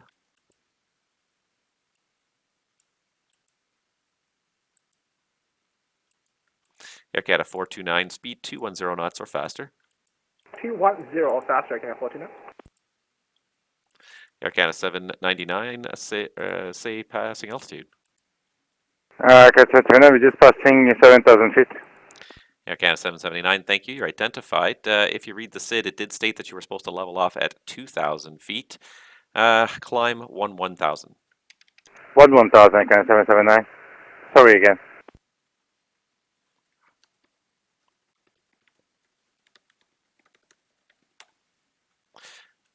Air Canada 895, turn left heading 270. Left 270, Air Canada 895. Center's line log off here in a second. Air Canada 429, speed 190 or faster. 190 or faster, Air Canada 429. And Air Canada 895, heavy speed 190 or less. 190 or less, Air Canada 895. Air Canada 895, heavy, on that heading, intercept the localizer. Intercept the localizer, Air Canada 895. Air Canada 779, climb flight level 230. That's about 230, Air Canada 779. Air Canada 779, thank you. Proceed direct TVAD on course. Direct TVAD on course, Air Canada 779.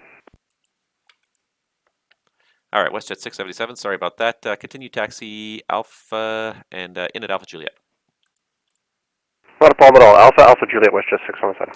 Air Canada 469, continue across runway 24 right, turn right on Delta, and where are you parking? Alright, crossing 2 for right on Delta, and we're just going to T1 tonight, Air Canada 469. All right, Air Canada 469, turn right on Delta, cross runway 33 right. You can enter Terminal 1 at, actually turn left on Alpha and hold short Alpha Mike.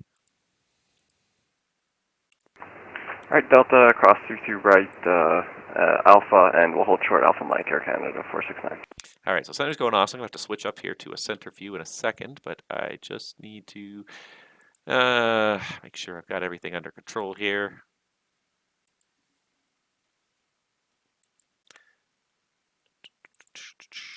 Just these two guys, get them vectored onto final here. Air Canada 429, descend 3,000, and at Lisdu cleared ILS runway 24 left. It's in 3,000 and let's declare us right 24 left, approaching at 429. Approach Air Canada 779, maintaining flight of 110. Air Canada 779, climb flight level 230. 230, Air Canada 779. Thought I gave that to him, but I was obviously distracted by all the wrong thing.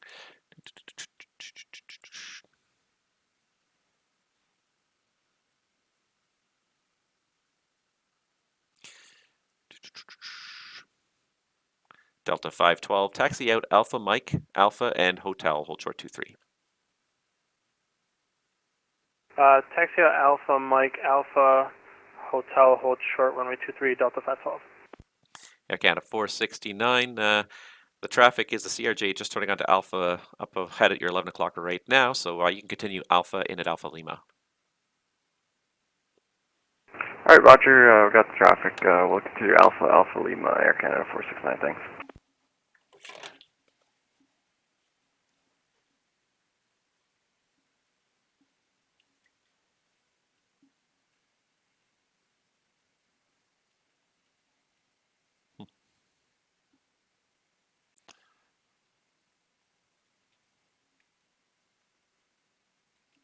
Okay, anyways.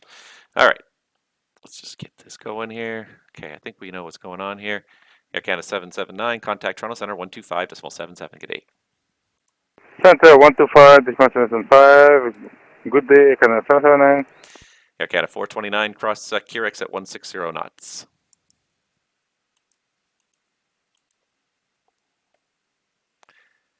Air Canada 429, cross Kirex at 160 knots. Cross T-Rex 160 knots, Air Canada 429. Air Canada 895, you're cleared the ILS runway 24 left. Clear to LS24 left, Air Canada 895. Sun Country 8714, contact me once you're airborne. The Toronto winds 280 clear for takeoff, runway 23. Clear to takeoff, 23, Sun Country 8714. We'll call you airborne. All right. What you got going on in center right now?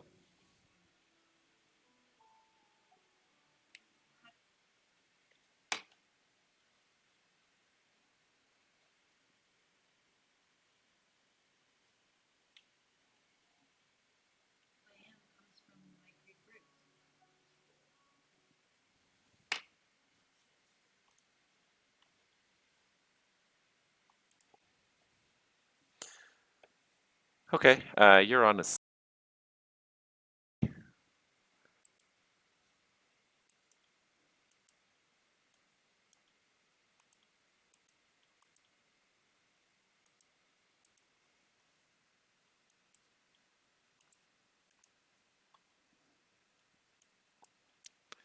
Yeah.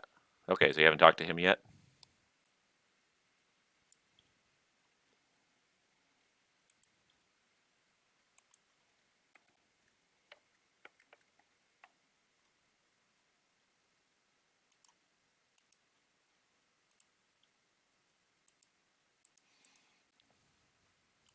All right, so now it's all looking crazy because I'm switching positions here.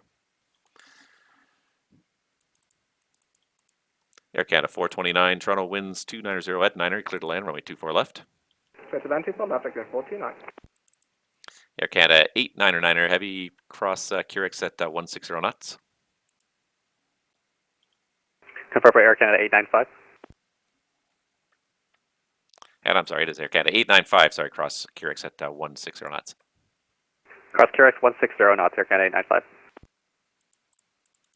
So this guy squawking 0551, is that the... Sun Country 8714, 2000 to 5000. Air Canada 779, contact Boston Center now 134.7. 134.7, Air Canada 779. 8714, you're identified, climb 7000.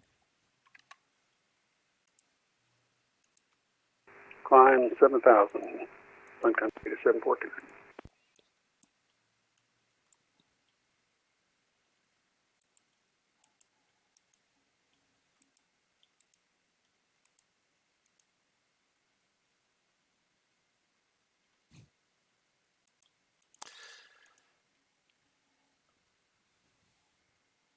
Yeah, you want to do that one, and then that should be good. I'll just wrap my head around the rest of this here. Yeah, no, it just takes a minute to kind of step your head into the game, that's all.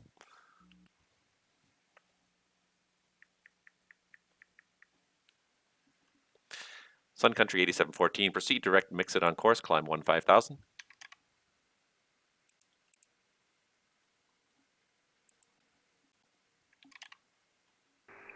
Good. Mix it on course. Sun Country 8714. You got it.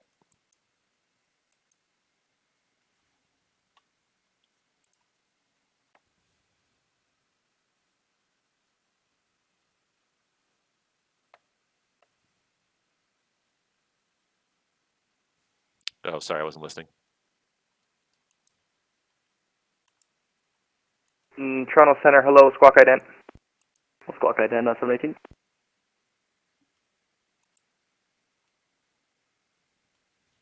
Okay, I think I'm ready if you are.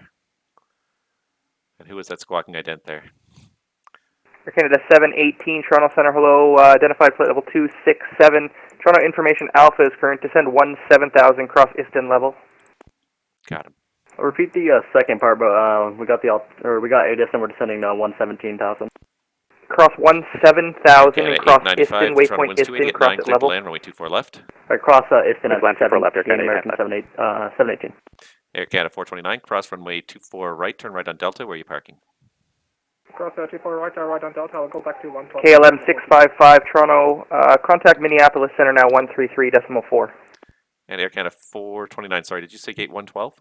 133.4, clear 655. See you next time. Take care. See you next time.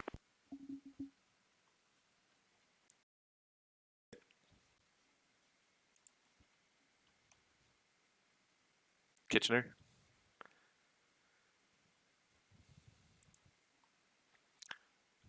It's all good. No worries. Okay, Fortuna, just take us to Alpha Kilo. I would take a whatever gate is available there. Okay, at 429. Okay.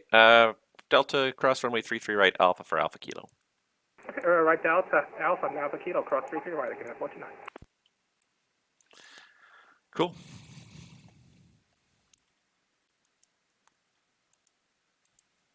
Yeah, good fun. Delta 512 ready to go. Delta 512 Toronto, contact me once you're airborne. Toronto winds 280 at 6, clear for takeoff, runway 23. Clear for takeoff, runway 23, Delta 512.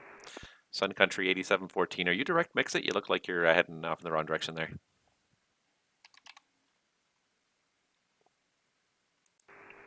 On the Ursel 4 departure is what I was cleared on.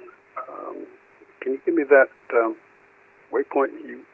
I thought you were saying BESID, B-E-S-I-D.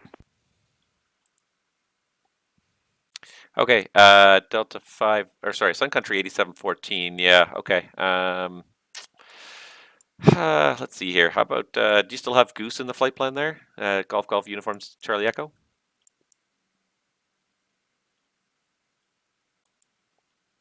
Oh, I'm sorry. Sun Country 8714. I'm looking at the wrong thing here. Sun Country 8714, just proceed direct Ursel for now. Okay, direct Ursel, Sun Country 8714. Air Canada 495, welcome to Toronto. Right turn when you're able, cross runway 24 right, right turn on Delta. Cross 24 right, right turn on Delta, Air Canada 895. America 105, descend 8,000. Delta 8000 for American 105. All right, this is showing me the wrong information. That's why I couldn't get this guy's thing to change here. That's why it's not changing. Sun Country. It's showing me the wrong information. There we go. Delta 512 with you passing 1000. Delta 512, Toronto identified, climb 7,000. Going up to 7000, Delta 512. Sun Country 8714, climb flight level 230. Flight level 230, Sun Country 8714. Yeah, there was a squawk code problem right at the start, and that made it a little bit challenging. That's what happened. Got it disconnected. Here, it's coming back up again. It's information alpha now. All right, it's there again now. All right, Delta is going to mix it, so this is where things got confused. Delta 512, proceed direct, mix it on course, climb 15,000. Say again for Delta 512. Delta 512, direct, mix it on course, climb 15,000. Direct, Letor on course, Close and climb to 10,000 for Delta 512. Air Canada 895, where are you parking? Park 8142, Air Canada 895. Air Canada 895, taxi Delta, cross runway 33 right, Alpha, short Alpha, Lima. Delta cross 33 right, Alpha, short Alpha, Lima, Air Canada 895.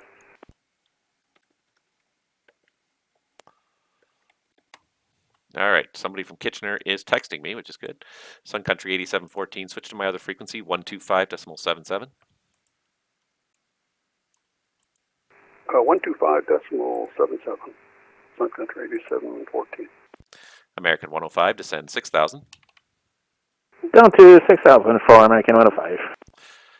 All right, and so this guy here at Kitchener, so I got to figure out what he's doing. So let me get a Kitchener ground view here. Oops, that's wrong. Arrival Air Canada 895, correction, gate 145. Air Canada 490 or 895, 145, Roger.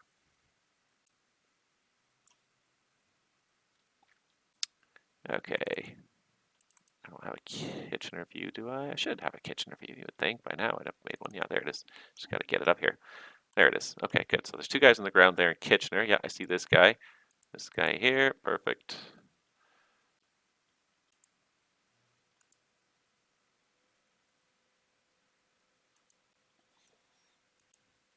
Delta 512 Toronto, climb flight level 260. Going up to 260 Delta 512.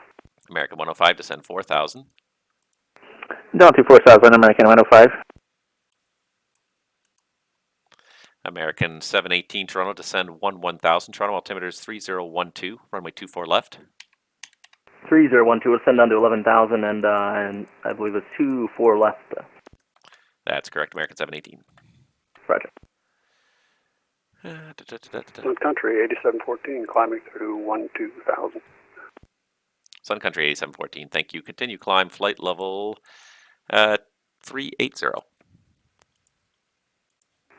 Up to flight level 380, Sun Country 8714. Delta 512, come up on my other frequency, 125.77. Going to 125.77 for Delta 512, thanks for ATC, up. It's going to be the same guy, just a different... All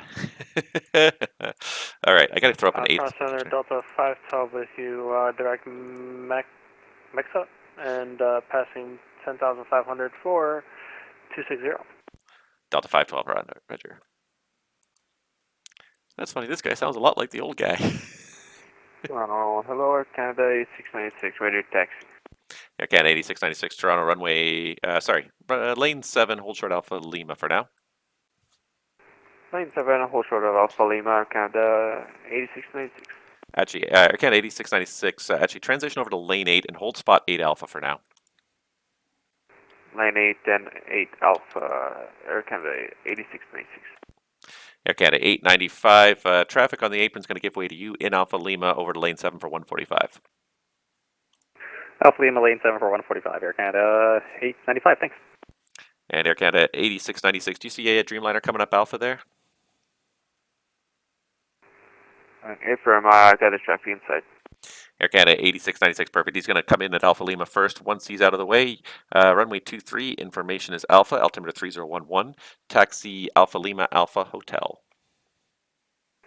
Roger, we'll give way to the Dreamliner, and then Alpha Lima Alpha Hotel and hold short of 23 Air Canada 8696. Am I limited to 720p on the stream? I do it because it's just better for the frame rate, for the processor power. This computer probably could actually handle it, but what I'm Toronto Centre, good evening. Air Canada 427 at flight level 298, climbing flight level 340. Air Canada 427, roger. Yeah, I could probably do it, but I have generally... yeah, I generally keep it down a little bit, just to keep the stream quality down a little bit, so it makes it a little easier on the processor. Air Canada, correction, American 106, turn left heading 330, descend 3000. Was it for American 106 or 105? Oh, I'm sorry, American 105, turn left heading 330, descend 3000. 330, 3000 for American 105. Having a hard problem reading all these numbers here. Center, Air Canada 895. Just want to confirm, the other aircraft's on lane 7 right now. Do you want us on lane 7 or 8? Air Canada 8696, are you dodging over to lane 8 there? So lane 8 is on my left, I'm guessing, because I don't have it on the chart. It's on my left. Great. Yeah, Air Canada 8696, affirm. You're on lane 7. Can you go over to lane 8 now and just hold at the end there for the inbound? Roger, we'll turn left on lane 8 and we'll hold short there, Air Canada 8696. Air Canada 895, thanks for your patience. No problem, thanks for sorting it out, Air Canada 895. Alright, so this guy looks like he's probably inbound to Toronto here. Center, American 590, request frequency change.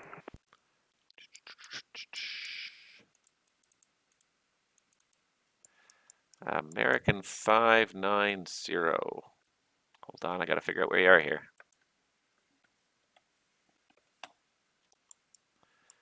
And American 590, yeah, you can go over to Unicom 122.8. 122.8. Thank you. Have a great day. I don't know who this Current is. departure, Air Canada 129er, ready to taxi. Information, Zulu on board.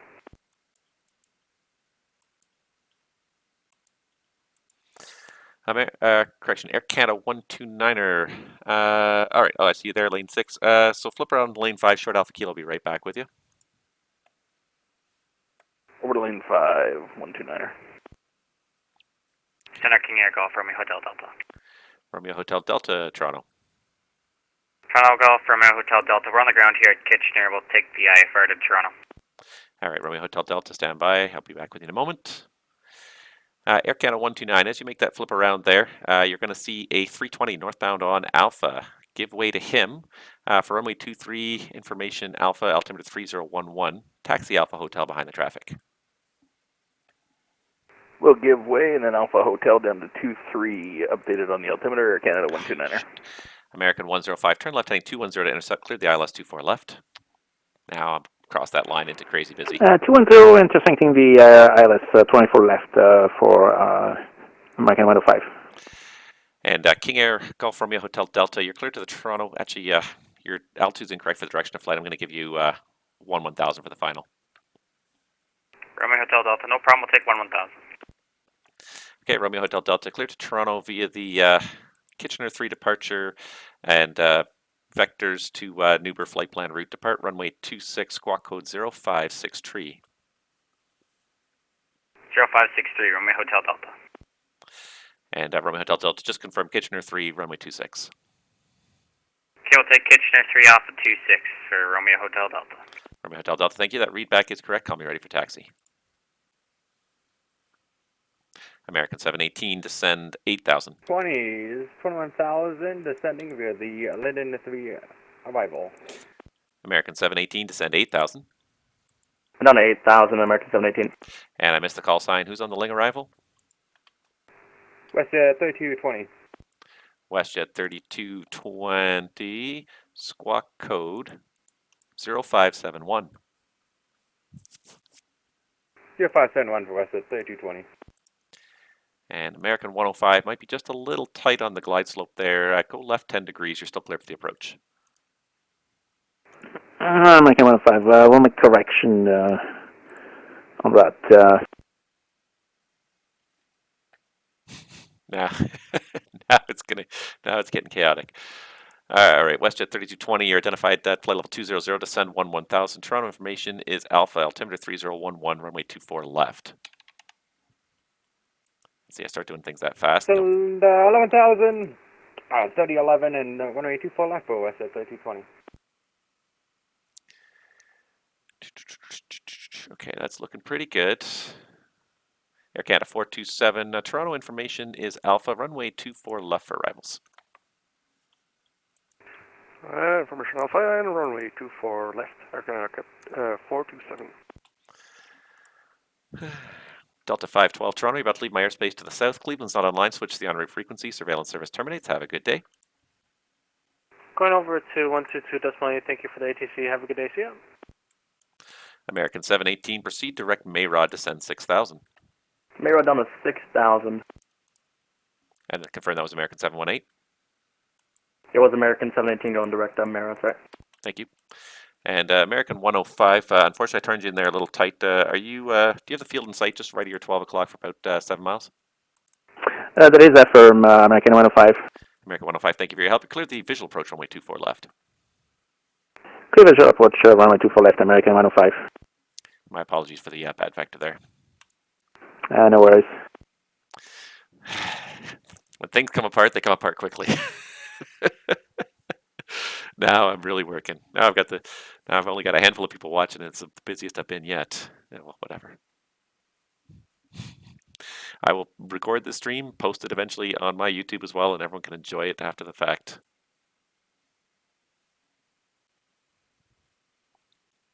All right, so there they go. They're taxiing out. Nobody at the island. I'm going to keep it up just in case somebody does come in there eventually. No handoff from MSP here on United 909.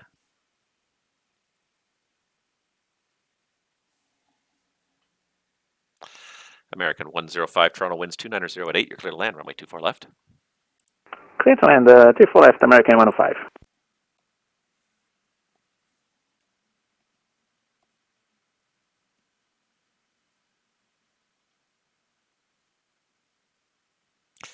The other reason why I also keep the stream quality down too, especially in places I go when I'm not at home, is I don't know the quality of the Wi-Fi, and streaming out 1080 or more could be questionable in some cases. So I've taken very much to streaming at lower levels. It's just more reliable, and I mean it kind of sucks. I realize that you can't see what's going on the screen that well. Okay, departing KMSP coming into St. Catharines. 700 Sierra Bravo is just declared at Mayday by the looks of it. And he's way over there in Minneapolis space anyway, so not important. American 718, descend 4,000 after Mayrod, fly heading 330. 4,000 after Mayrod, repeat that, sorry? Heading 330 after Mayrod for American 718. All right, 330 after Mayrod for American 718. Air Canada 8696 Toronto, contact me once you're airborne. Winds 280 at 5, clear for takeoff, runway 23. Well, contact you airborne and clear for takeoff from runway 23 Air Canada 8696.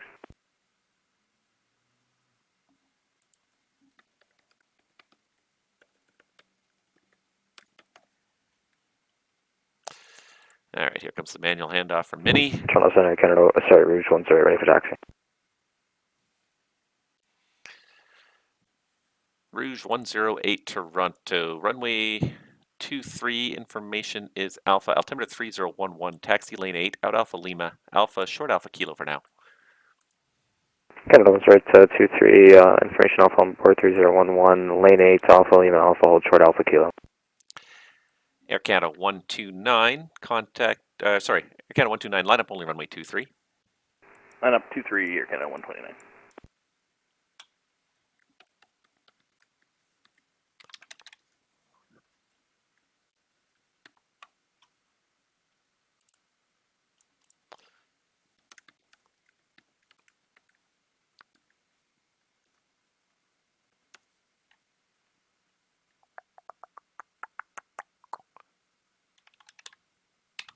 Toronto Centre, United 909 Heavy, flight level 350.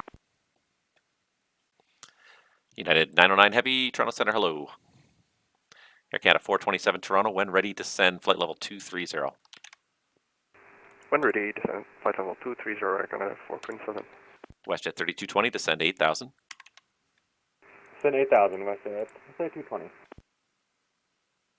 Toronto Centre, American 105, vacating runway 24 left. American 105, continue ahead, cross runway 24 right onto Echo and say the gate.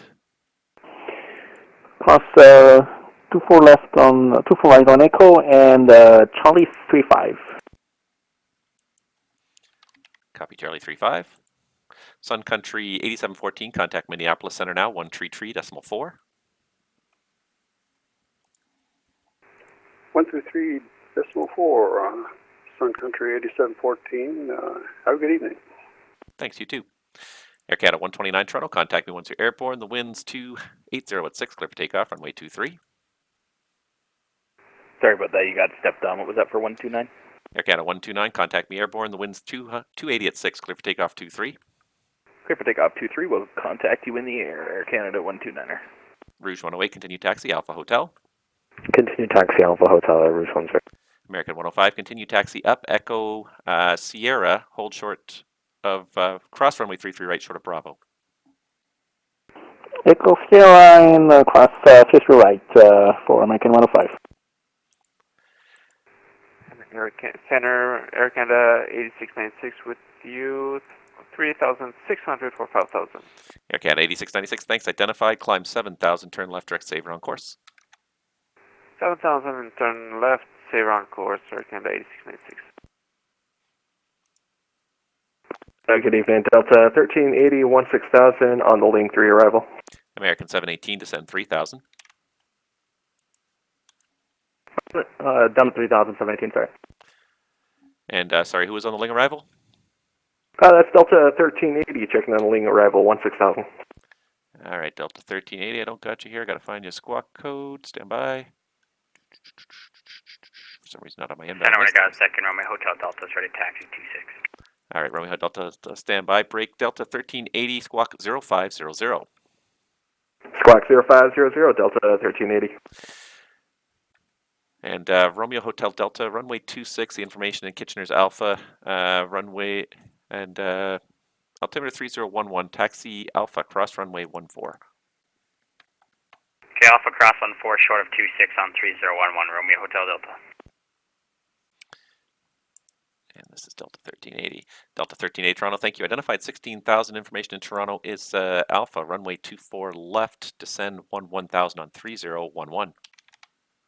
Alright, altimeter 3011, we have Alpha, we'll descend 11,000, Delta 1380.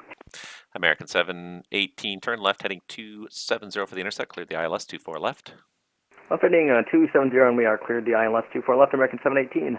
Air Canada 8696 traffic at your 12 o'clock for about 10 miles is a northbound 737, limited to 8,000, maintain 7,000, you'll pass behind and beneath. Roger, you have the traffic in sight and we'll maintain 7,000, Air Canada 8696. WestJet 3220 traffic at your 11 o'clock for 8 miles is a southeastbound A320, he's level 7,000, be turning eastbound beneath you. Roger, got eyes of the traffic. That's at 3220. Air Canada 129, say passing altitude. Passing 3,300, Air Canada 129er. Air Canada 129er, thank you very much. Climb 7,000. 7,000, Air Canada 129er. Air Canada 129er, I guess I got to say it, you are identified. Thank you, sir. All right. Air Canada 421 Toronto, runway 24 left for arrival, information's Alpha.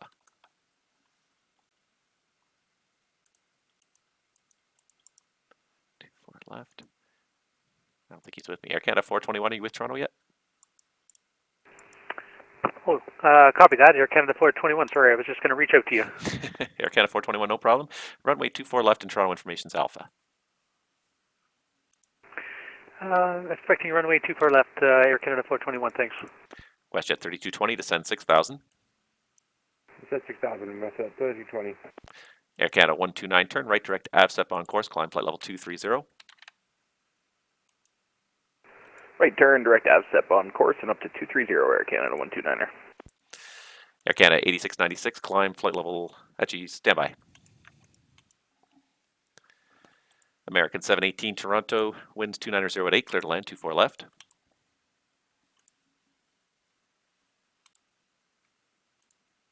American 105, continue taxi straight ahead into Alpha Juliet.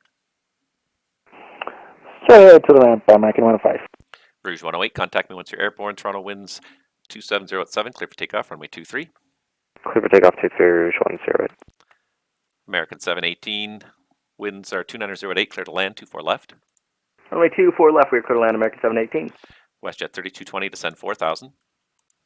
Descend 4,000, that's at 3220. Air Canada 8696, climb flight level 230. Climb 230, Air Canada 8696.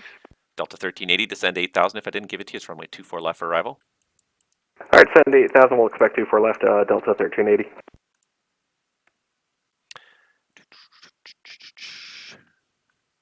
Center citation Charlie Golf Oscar Yankee Echoes ready to taxi to runway 23 holding short at Kilo. Romeo Hotel Delta Toronto, contact me once you're airborne. Kitchener winds 250 at 6, clear for takeoff, runway 26. Clear takeoff 26, we'll keep it calling in the air. Romeo Hotel Delta. Oscar Yankee Echo Toronto, runway 23, information is Alpha, altimeter 3011. Taxi Kilo, your discretion, Juliet, cross 15 left. Altimeter 3011 will taxi via Kilo Juliet cross 15 left hold short 23 Oscar Yankee. Okay, kind of feel like I gotta just a little bit. It's keeping me working now, that's for sure.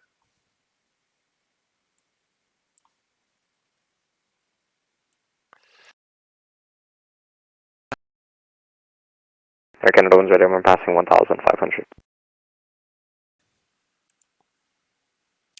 Don't worry about it. But thank you. Toronto Centre, Rouge 108, airborne, sorry, passing 2,000. Rouge 108, sorry, on the hotline there, you're identified, climb 7,000. Roger, I think we call it as Air Canada, so climb 7,000, Rouge 108. Right. Alright, beats 3 area, yeah, that's fine. Center Romeo Hotel Delta is airborne 1,500. Romeo Hotel Delta, Toronto, thank you, identified. You can climb 1,000. 1,000, Romeo Hotel Delta. Romeo Hotel Delta, thank you. At 3,000, you can turn Stand by. Let's get him. And Romeo Hotel Delta, where are you going on the field in Toronto? I'll just go take the North GA there. Okay, Romeo Hotel Delta. In that case, you can plan runway 23. It's information alpha, and I'll get you on here just a second here. And actually, Romeo Hotel Delta, I realized I gave you the wrong clearance here. You ready to copy your reclearance? Yeah, we're ready to copy whenever you are. Romeo Hotel Delta, you're going to be cleared to Toronto via the via Nuber and the NACPO 5 arrival. Okay, Nuber and NACMO for Romeo Hotel Delta. Romeo Hotel Delta, thank you. Left turn direct Rockto when you're able. When able, direct Rockto for Romeo Hotel Delta. WestJet 3220 to turn left heading 330 to send 3000. 230 and 2000, message 3220. Rouge 108, turn. Shoot, what's he on? He's on the B3. Rouge 108, turn left direct Oakville on course. Direct Oakville on course, Rouge 108.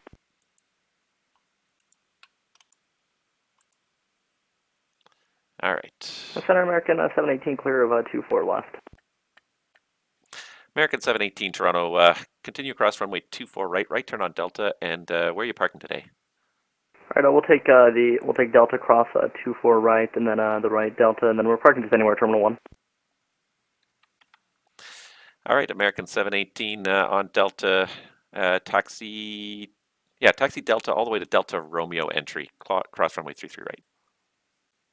All right, we'll also cross 33 right on Delta, and then we'll take it all the way down Delta Romeo into the terminal. American 718, thank you very much.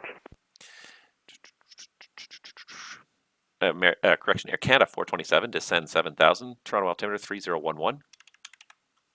Descend 7000, Air Canada 427. Air Canada 421, when ready, descend flight level 230.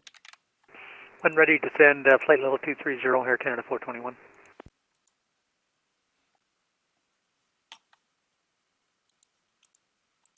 WestJet 3220, turn left heading 270 for the intercept, cleared the ILS, 24 left. Thank you for heading for west of 3220. WestJet 3220, it's heading 270, heading west, intercept the ILS, cleared ILS, 24 left. And 270 for the cleared, intercept the ILS, 24 left for west of 3220. Rouge 108, climb 15,000. Climb 15,000, Rouge 108. Delta 1380, descend 6,000.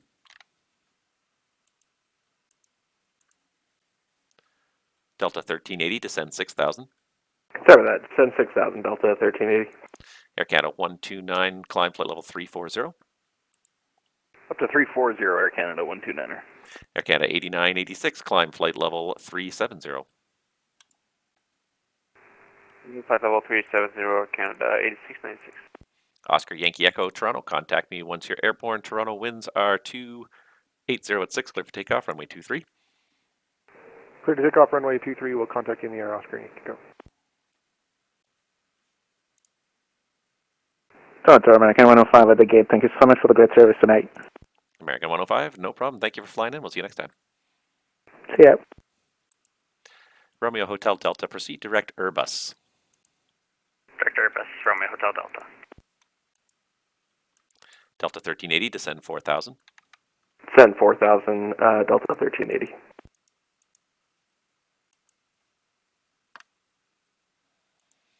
It got hectic.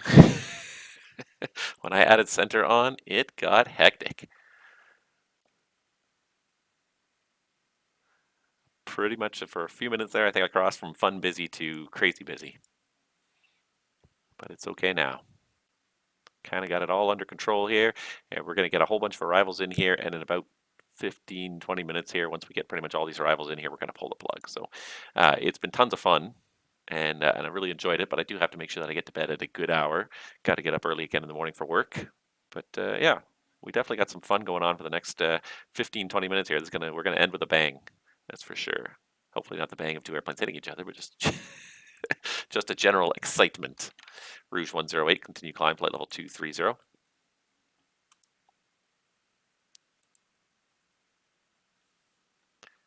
Rouge 108 Toronto, continue climb, flight level 230.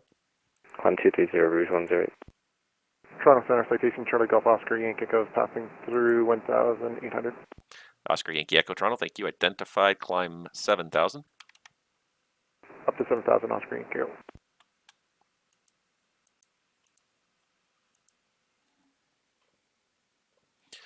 WestJet 3220 Toronto, winds 290 at 7, clear to land, runway 24 left.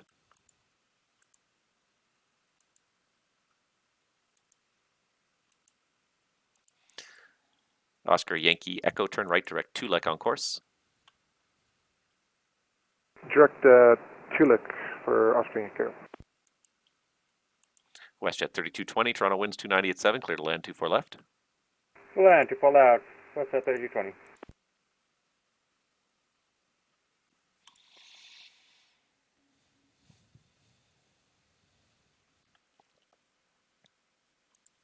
Air Canada 421, continue descent 7,000, Toronto altimeter 3011. Descend 7,000 for Air Canada 421 and altimeter 3011. Gotcha.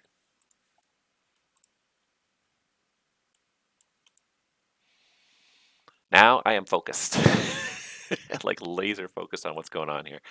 At Romeo Hotel Delta, I show you at 1-2000. You were cleared to 1-1000, and the altimeter Toronto is 3011. Yeah, we're having some gym issues here, but we're going down to 1000. Romeo Hotel Delta. Hey, Richard. Wouldn't be the first time, won't be the last time. Rouge 108, continue climb, flight level 360.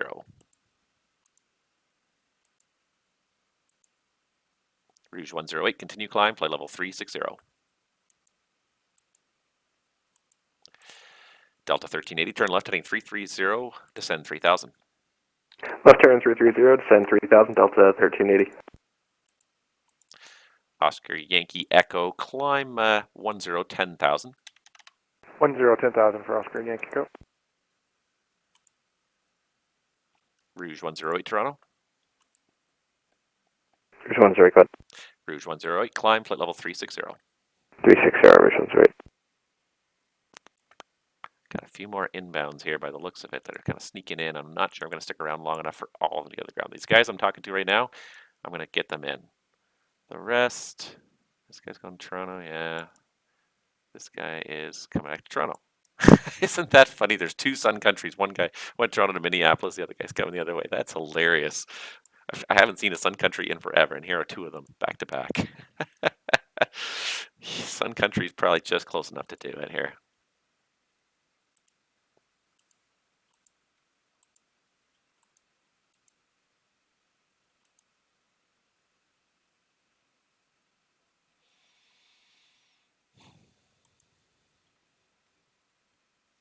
Delta 1380, turn left heading 270 to intercept, cleared the ILS 24 left. Alright, 270 to intercept and cleared ILS 24 left, Delta 1380.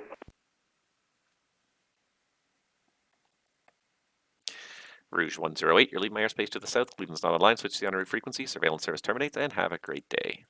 122.8, Rouge 108, good day, thanks.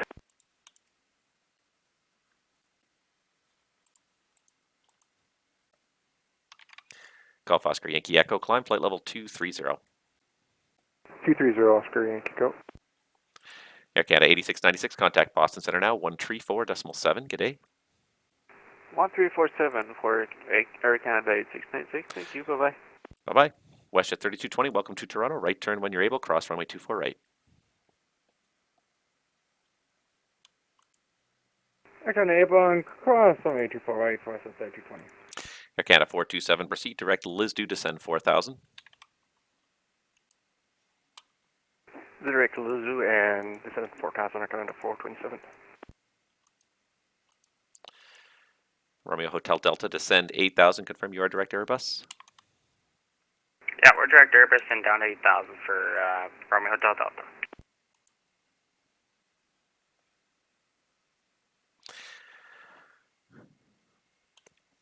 WestJet 3220, welcome to Toronto. When able, say the gate.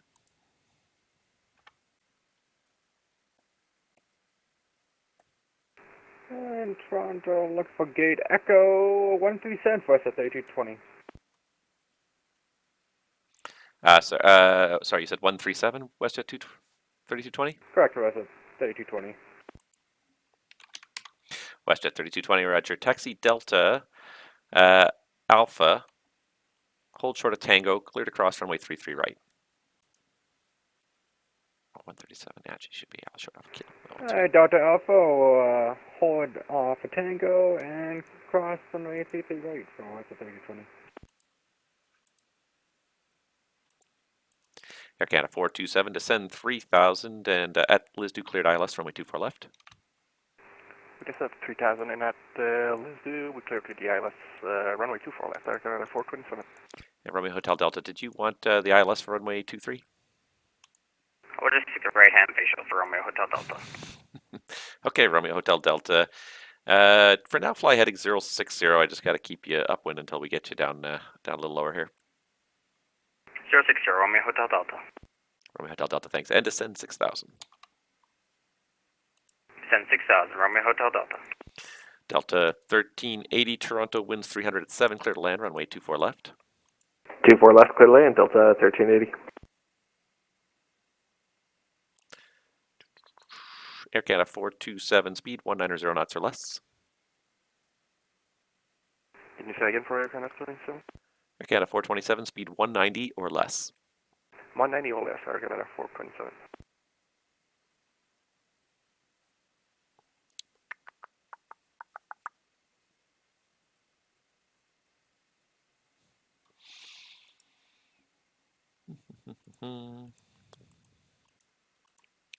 Romeo Hotel Delta, fly heading 050, descend 4000.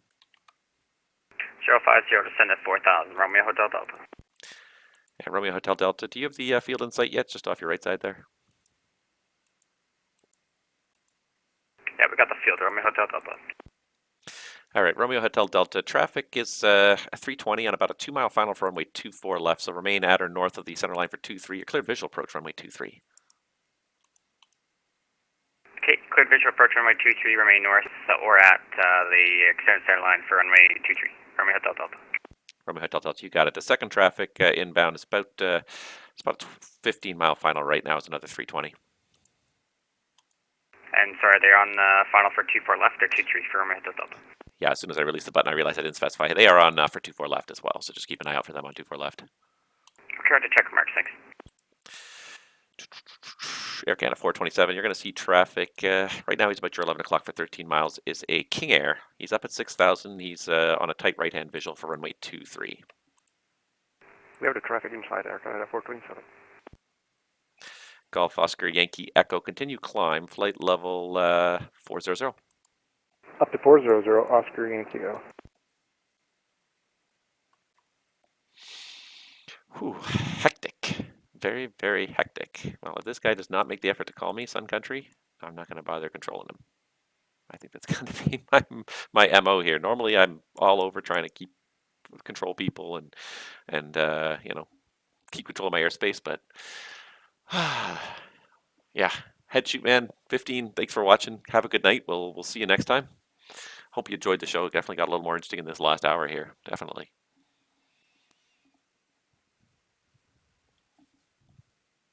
Toronto Centre United 909 Heavy. Can we step away for like 10 minutes?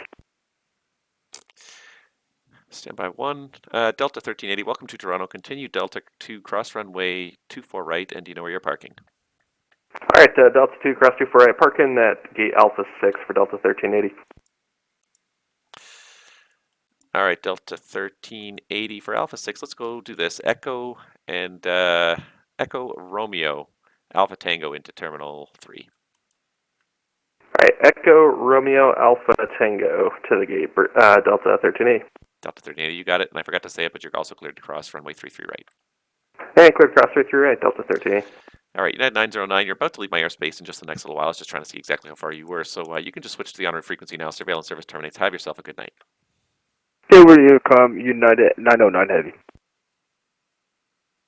Somebody's flying in Burlington. Look at that. VFR target in Burlington. Romeo Hotel Delta, Toronto winds 270 at 6, clear to land runway 23.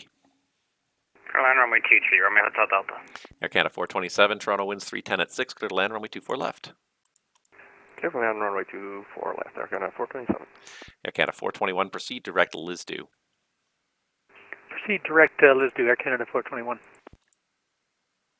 Somebody's actually flying in Burlington. Toronto Centre, good evening. Air Canada 2701 requesting IFR clearance of formation Alpha to Minneapolis with Ursula 3, transition Zohan. And delivery, you still online there? Okay. Air Canada 2701 Toronto, good day. You're cleared to Minneapolis. Actually, I'm just looking at this here. Your altitude's incorrect. I'm going to have to put you up to 380 for the final altitude.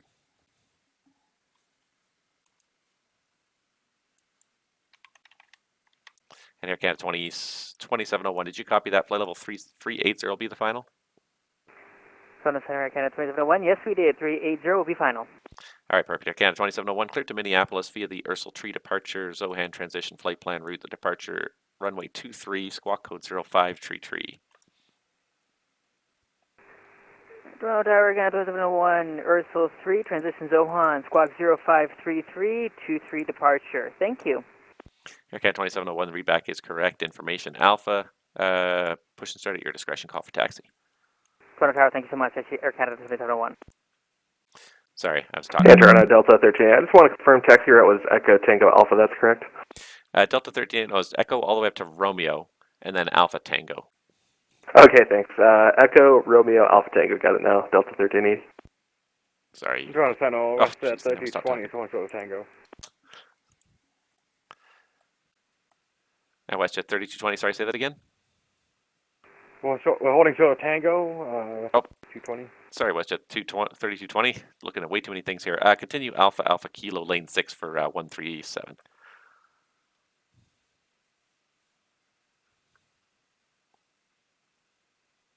Now continue Alpha Alpha Alpha Kilo for gate 137 for WestJet 3220. Thanks for the ATC. No problem. Sorry for the delay there. Romeo Hotel Delta, welcome to Toronto. Right turn Papa if you got it, and then Juliet to Kilo. Have a good night. Right turn Papa, Juliet Tequila. Have a good night, Romeo Hotel Delta.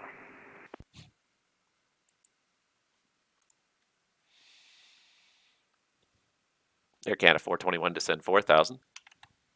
Descend 4,000, Air Canada 421. All right, sorry, somebody called me for clearance. I didn't know if you're still there or not, so I was just trying to figure out what's going on. I also have you guys turned down so low I could barely hear you. It's not your fault, it's my fault. Too many distractions. Toronto Center, good evening, Cessna 172, November 700 Sierra Bravo. Yeah. November 700 Sierra Bravo, Toronto. November 700 Sierra Bravo, just southeast of Burlington, 2,500. Coming up to the lakeshore, request flight following to Toronto City Center. All right, November 700 Sierra Bravo. Let me see. Yes, you do. Squawk code 1211. 1211 for 07 Bravo.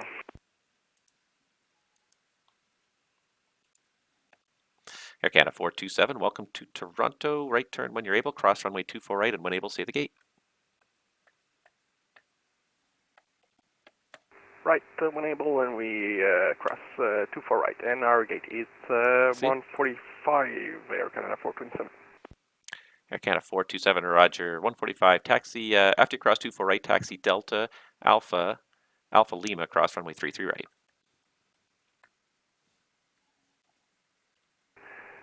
Cross 24 right, and Delta Alpha Lima, and cross runway 33 right, Air Canada 427. Roger. November 700 Sierra Bravo, you're identified 2,500. Toronto City altimeter is 3012. It's information Delta there, and you're cleared shoreline route up to City. Okay, we got Delta and cleared up the shoreline to City Center for 00 Bravo. Air Canada 421, descend 3,000 at Lisdu, cleared the ILS 24 left. Sorry, can you repeat for Air Canada 421? Air Canada 421, descend 3,000 at Lisdu, cleared the ILS 24 left. Descend 3,000 at Lisdu, cleared for the ILS 24 left, Air Canada 421. Oh, all right, just going to wind this up. Gonna get this Toronto Terminal, with 3220, bit of mixed action. Is there another way to get to Alpha Kilo? WestJet 3220, yeah, sorry, that was the last one there. So just right turn there onto the apron, and you can go back on the apron to 137. Sounds good. West at 8020. Should be Toronto, catching this this. is Air Canada 84, ready to taxi. Air Canada 84 Toronto. Make sure the transponder's on. I don't see you. All right. Not going to see anything if you don't turn the transponder on.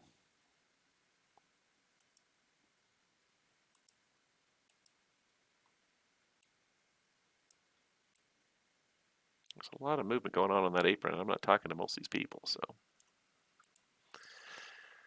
There we go. Air Canada 84 Toronto, thank you. I see you're on lane 4 there. Runway 23, information Alpha, altimeter 3011. Taxi down lane 4, Alpha Juliet Alpha, and hold short of runway 23. Who's this guy? I'm not gone yet. Taxi and hold short of runway 23 using taxiway Alpha Juliet Alpha.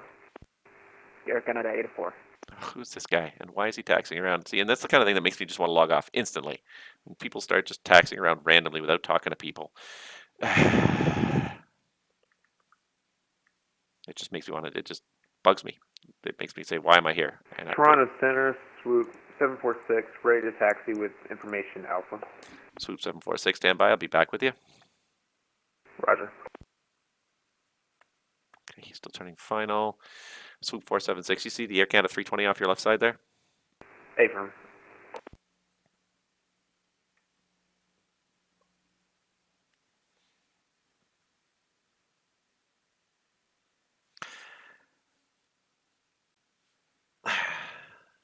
All right, is that Delta 21, I guess? Is that who that is? I don't even see a flight plan for this guy. I don't see anything.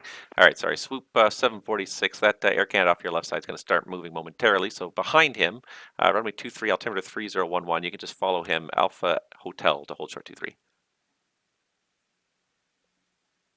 All right, follow behind the Air Canada via Alpha Hotel to runway 23, swoop 746. Okay.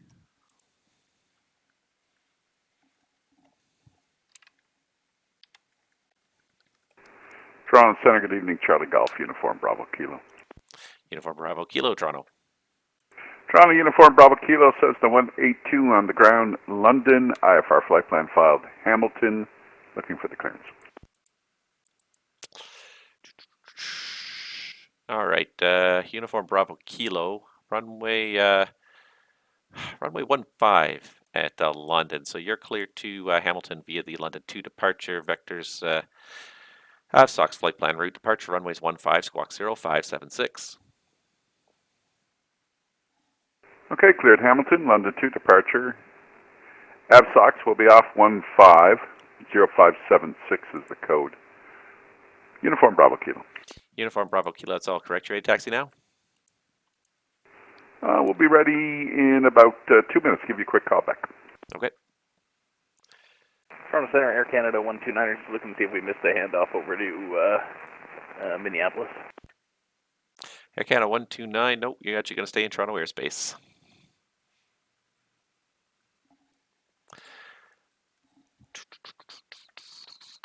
Sorry, can you say again for 129, or was it really low? Air Canada 129er, yeah, you're going to stay in Toronto airspace the whole way today.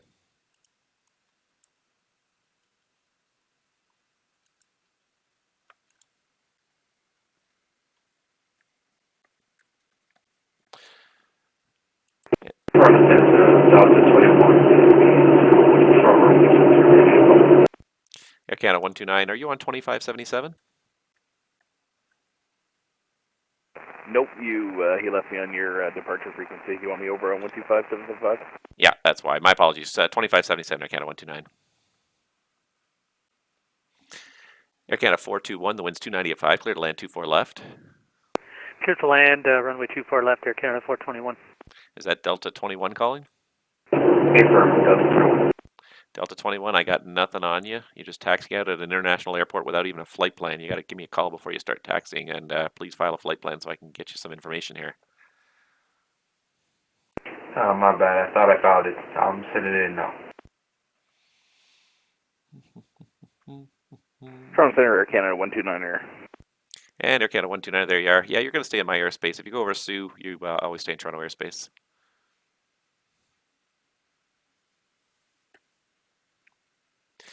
Golf Oscar Yankee Echo Toronto. You're about to leave my airspace to the west. Cleveland's not online. Switch to the en route frequency. Surveillance service terminates. Have a great day. Over to Unicom for Oscar Yankee. All right. This is about 10 minutes longer than I planned. I'll be in here, so. There he is, Delta 21.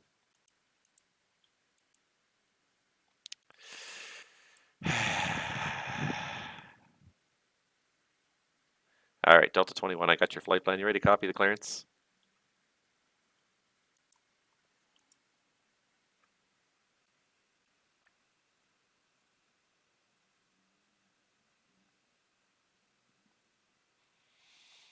Delta 21, you ready to copy the clearance? Delta 21, affirm. Delta 21, you're cleared to Atlanta. Beats 3 departure. Foxy transition. Flight plan route off runway 23, squawk code 0515. Clear to Atlanta as file 0515, your squawk Delta 21. Delta 21, your read back is correct, and let me know when you're ready for takeoff.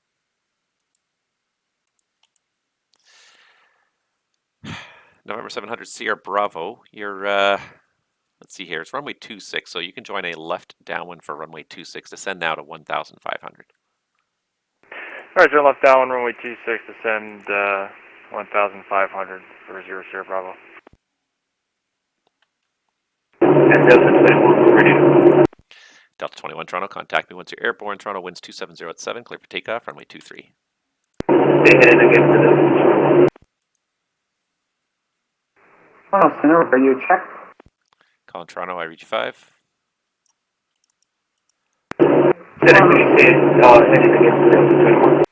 And Delta 21, you can contact me once you're airborne. Winds are 270 at 7, clear for takeoff, runway 23.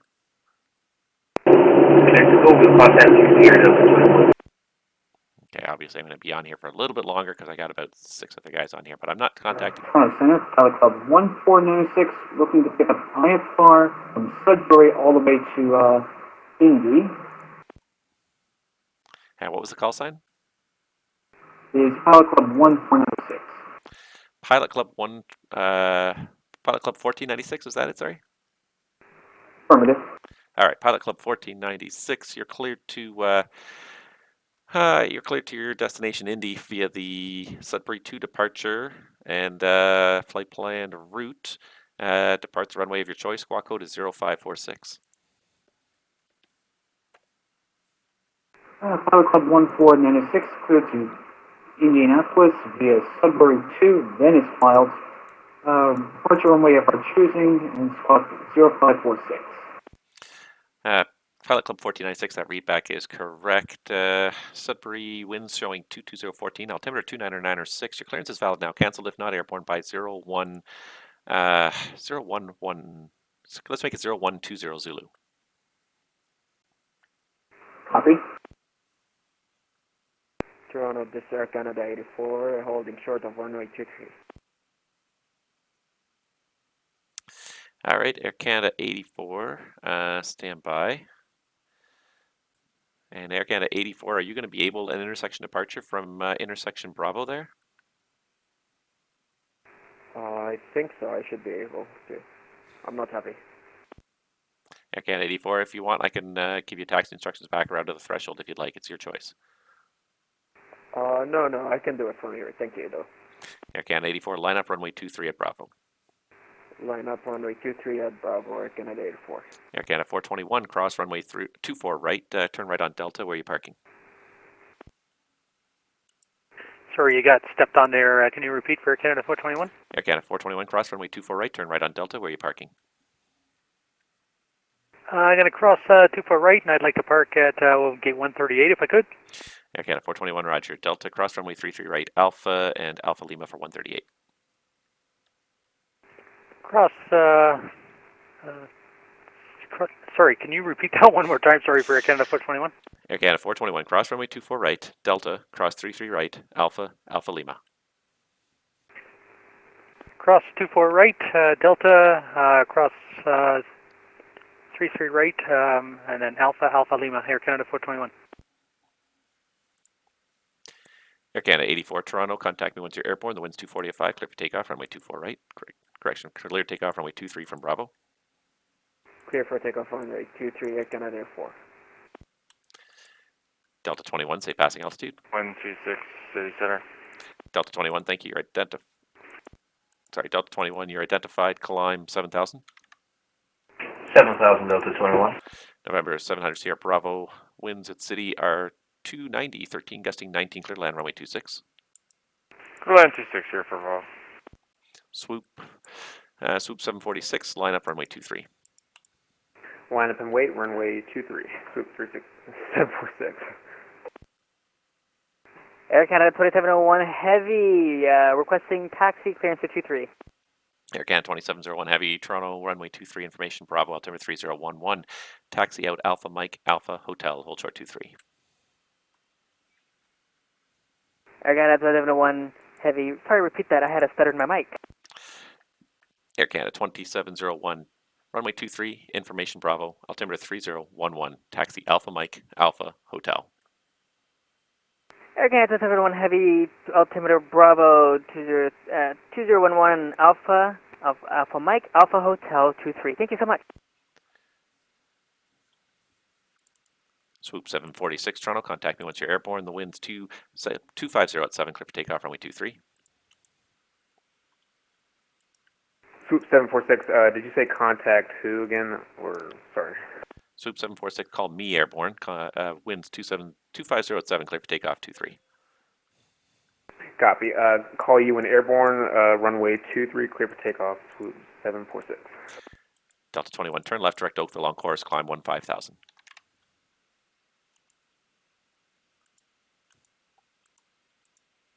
Toronto District, Air Canada 84, airborne. Air Canada 84, say you're passing altitude. 6,500 feet. Air Canada 84, what's the top altitude on the SID? Can you repeat, Tracy? Air Canada 84, what's the top altitude published on the SID? 33,000 feet. Negative, Air Canada 84, it's 5,000 feet. 5,000 feet. Air at Delta 21, turn left, direct Oakville on course. Left direct where Delta 21? Direct Oakville on course, Delta 21. Direct Oakville on course, Delta 21. For all you guys, and nobody's listened to me. You're really starting to... Toronto Centre, uniform Bravo Kilo, ready to go, London. Uniform Bravo Kilo, runway, let's see what I give you here. Runway 15, taxi Golf. The altimeter is 3013, cross runway 09. All right, Golf and cross 09, we'll call you holding short 15. Uniform Bravo Kilo. Okay, you know what? I'd give up on that guy. I'm not even going to bother. Toronto Centre, good evening, Air Canada, 788 Bravo, flight level 300 on the Ragged 5. All right, Colin Toronto on the Ragged 5, going to be closing down here momentarily, so you can stay on Unicom. Toronto Centre, swoop 746, airborne at this time. 700 Sierra Bravo, taxi in. Taxi in, Sierra Bravo. Have a good night. Good night. Swoop 746, say you're passing altitude. Currently passing 3,000 feet at this time. And you're still on heading 245? Alright, fly heading 245, swoop 746. If nobody wants to read the SID, then I'm not going to bother giving SIDs to anybody. Swoop 746, proceed direct to look on course, climb play level 230. You can switch to Unicom, have a good day. I'm done. I am so done. I stayed on. Fly altitude 240, switching over to Unicom, swoop 746. Delta 21, you can switch to Unicom as well, 122.8. Have a good day.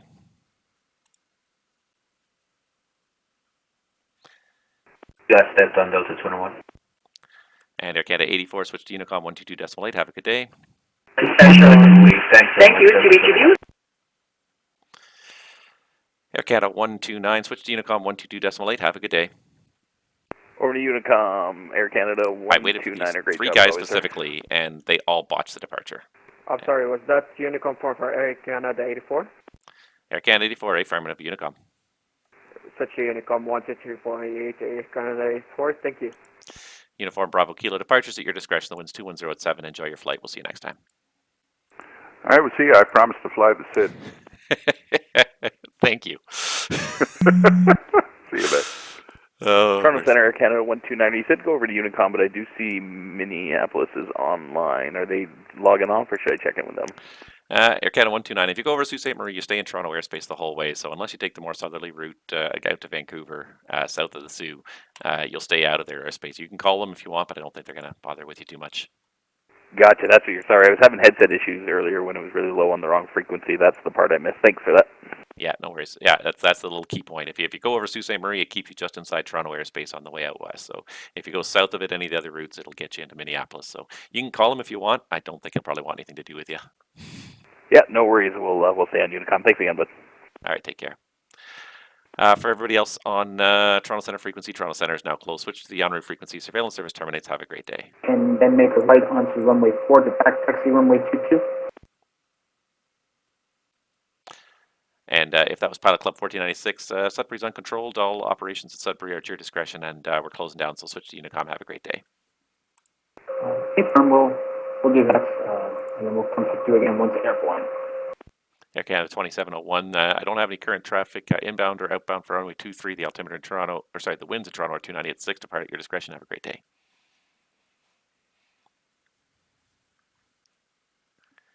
And Toronto Centre is closed. Have a good night, all.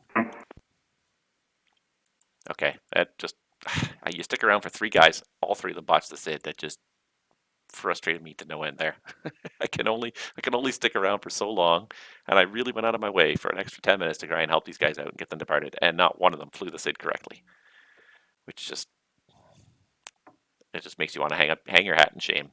It's like, what's the point? So, anyways, it frustrates me. Oh, Center, good evening, Black Fly, turn on. There are some guys that are good and will try and do stuff properly. Most people will, and the majority of the pilots today were really good. But it's funny how I went out of my way to stay an extra 10 minutes, 15 minutes for these guys, and they botched it all. So anyways, that's it for me. Thank you guys so much for watching. I hope you enjoyed that stream. It was lots of fun. It was really much busier than I anticipated, and especially that end part when I took over center as well. Then I was just blowing up, trying to keep going. So thank you guys so much for watching. Have yourselves a great night. We'll see you guys all next time. And yeah, stay safe out there wherever you are. Take care.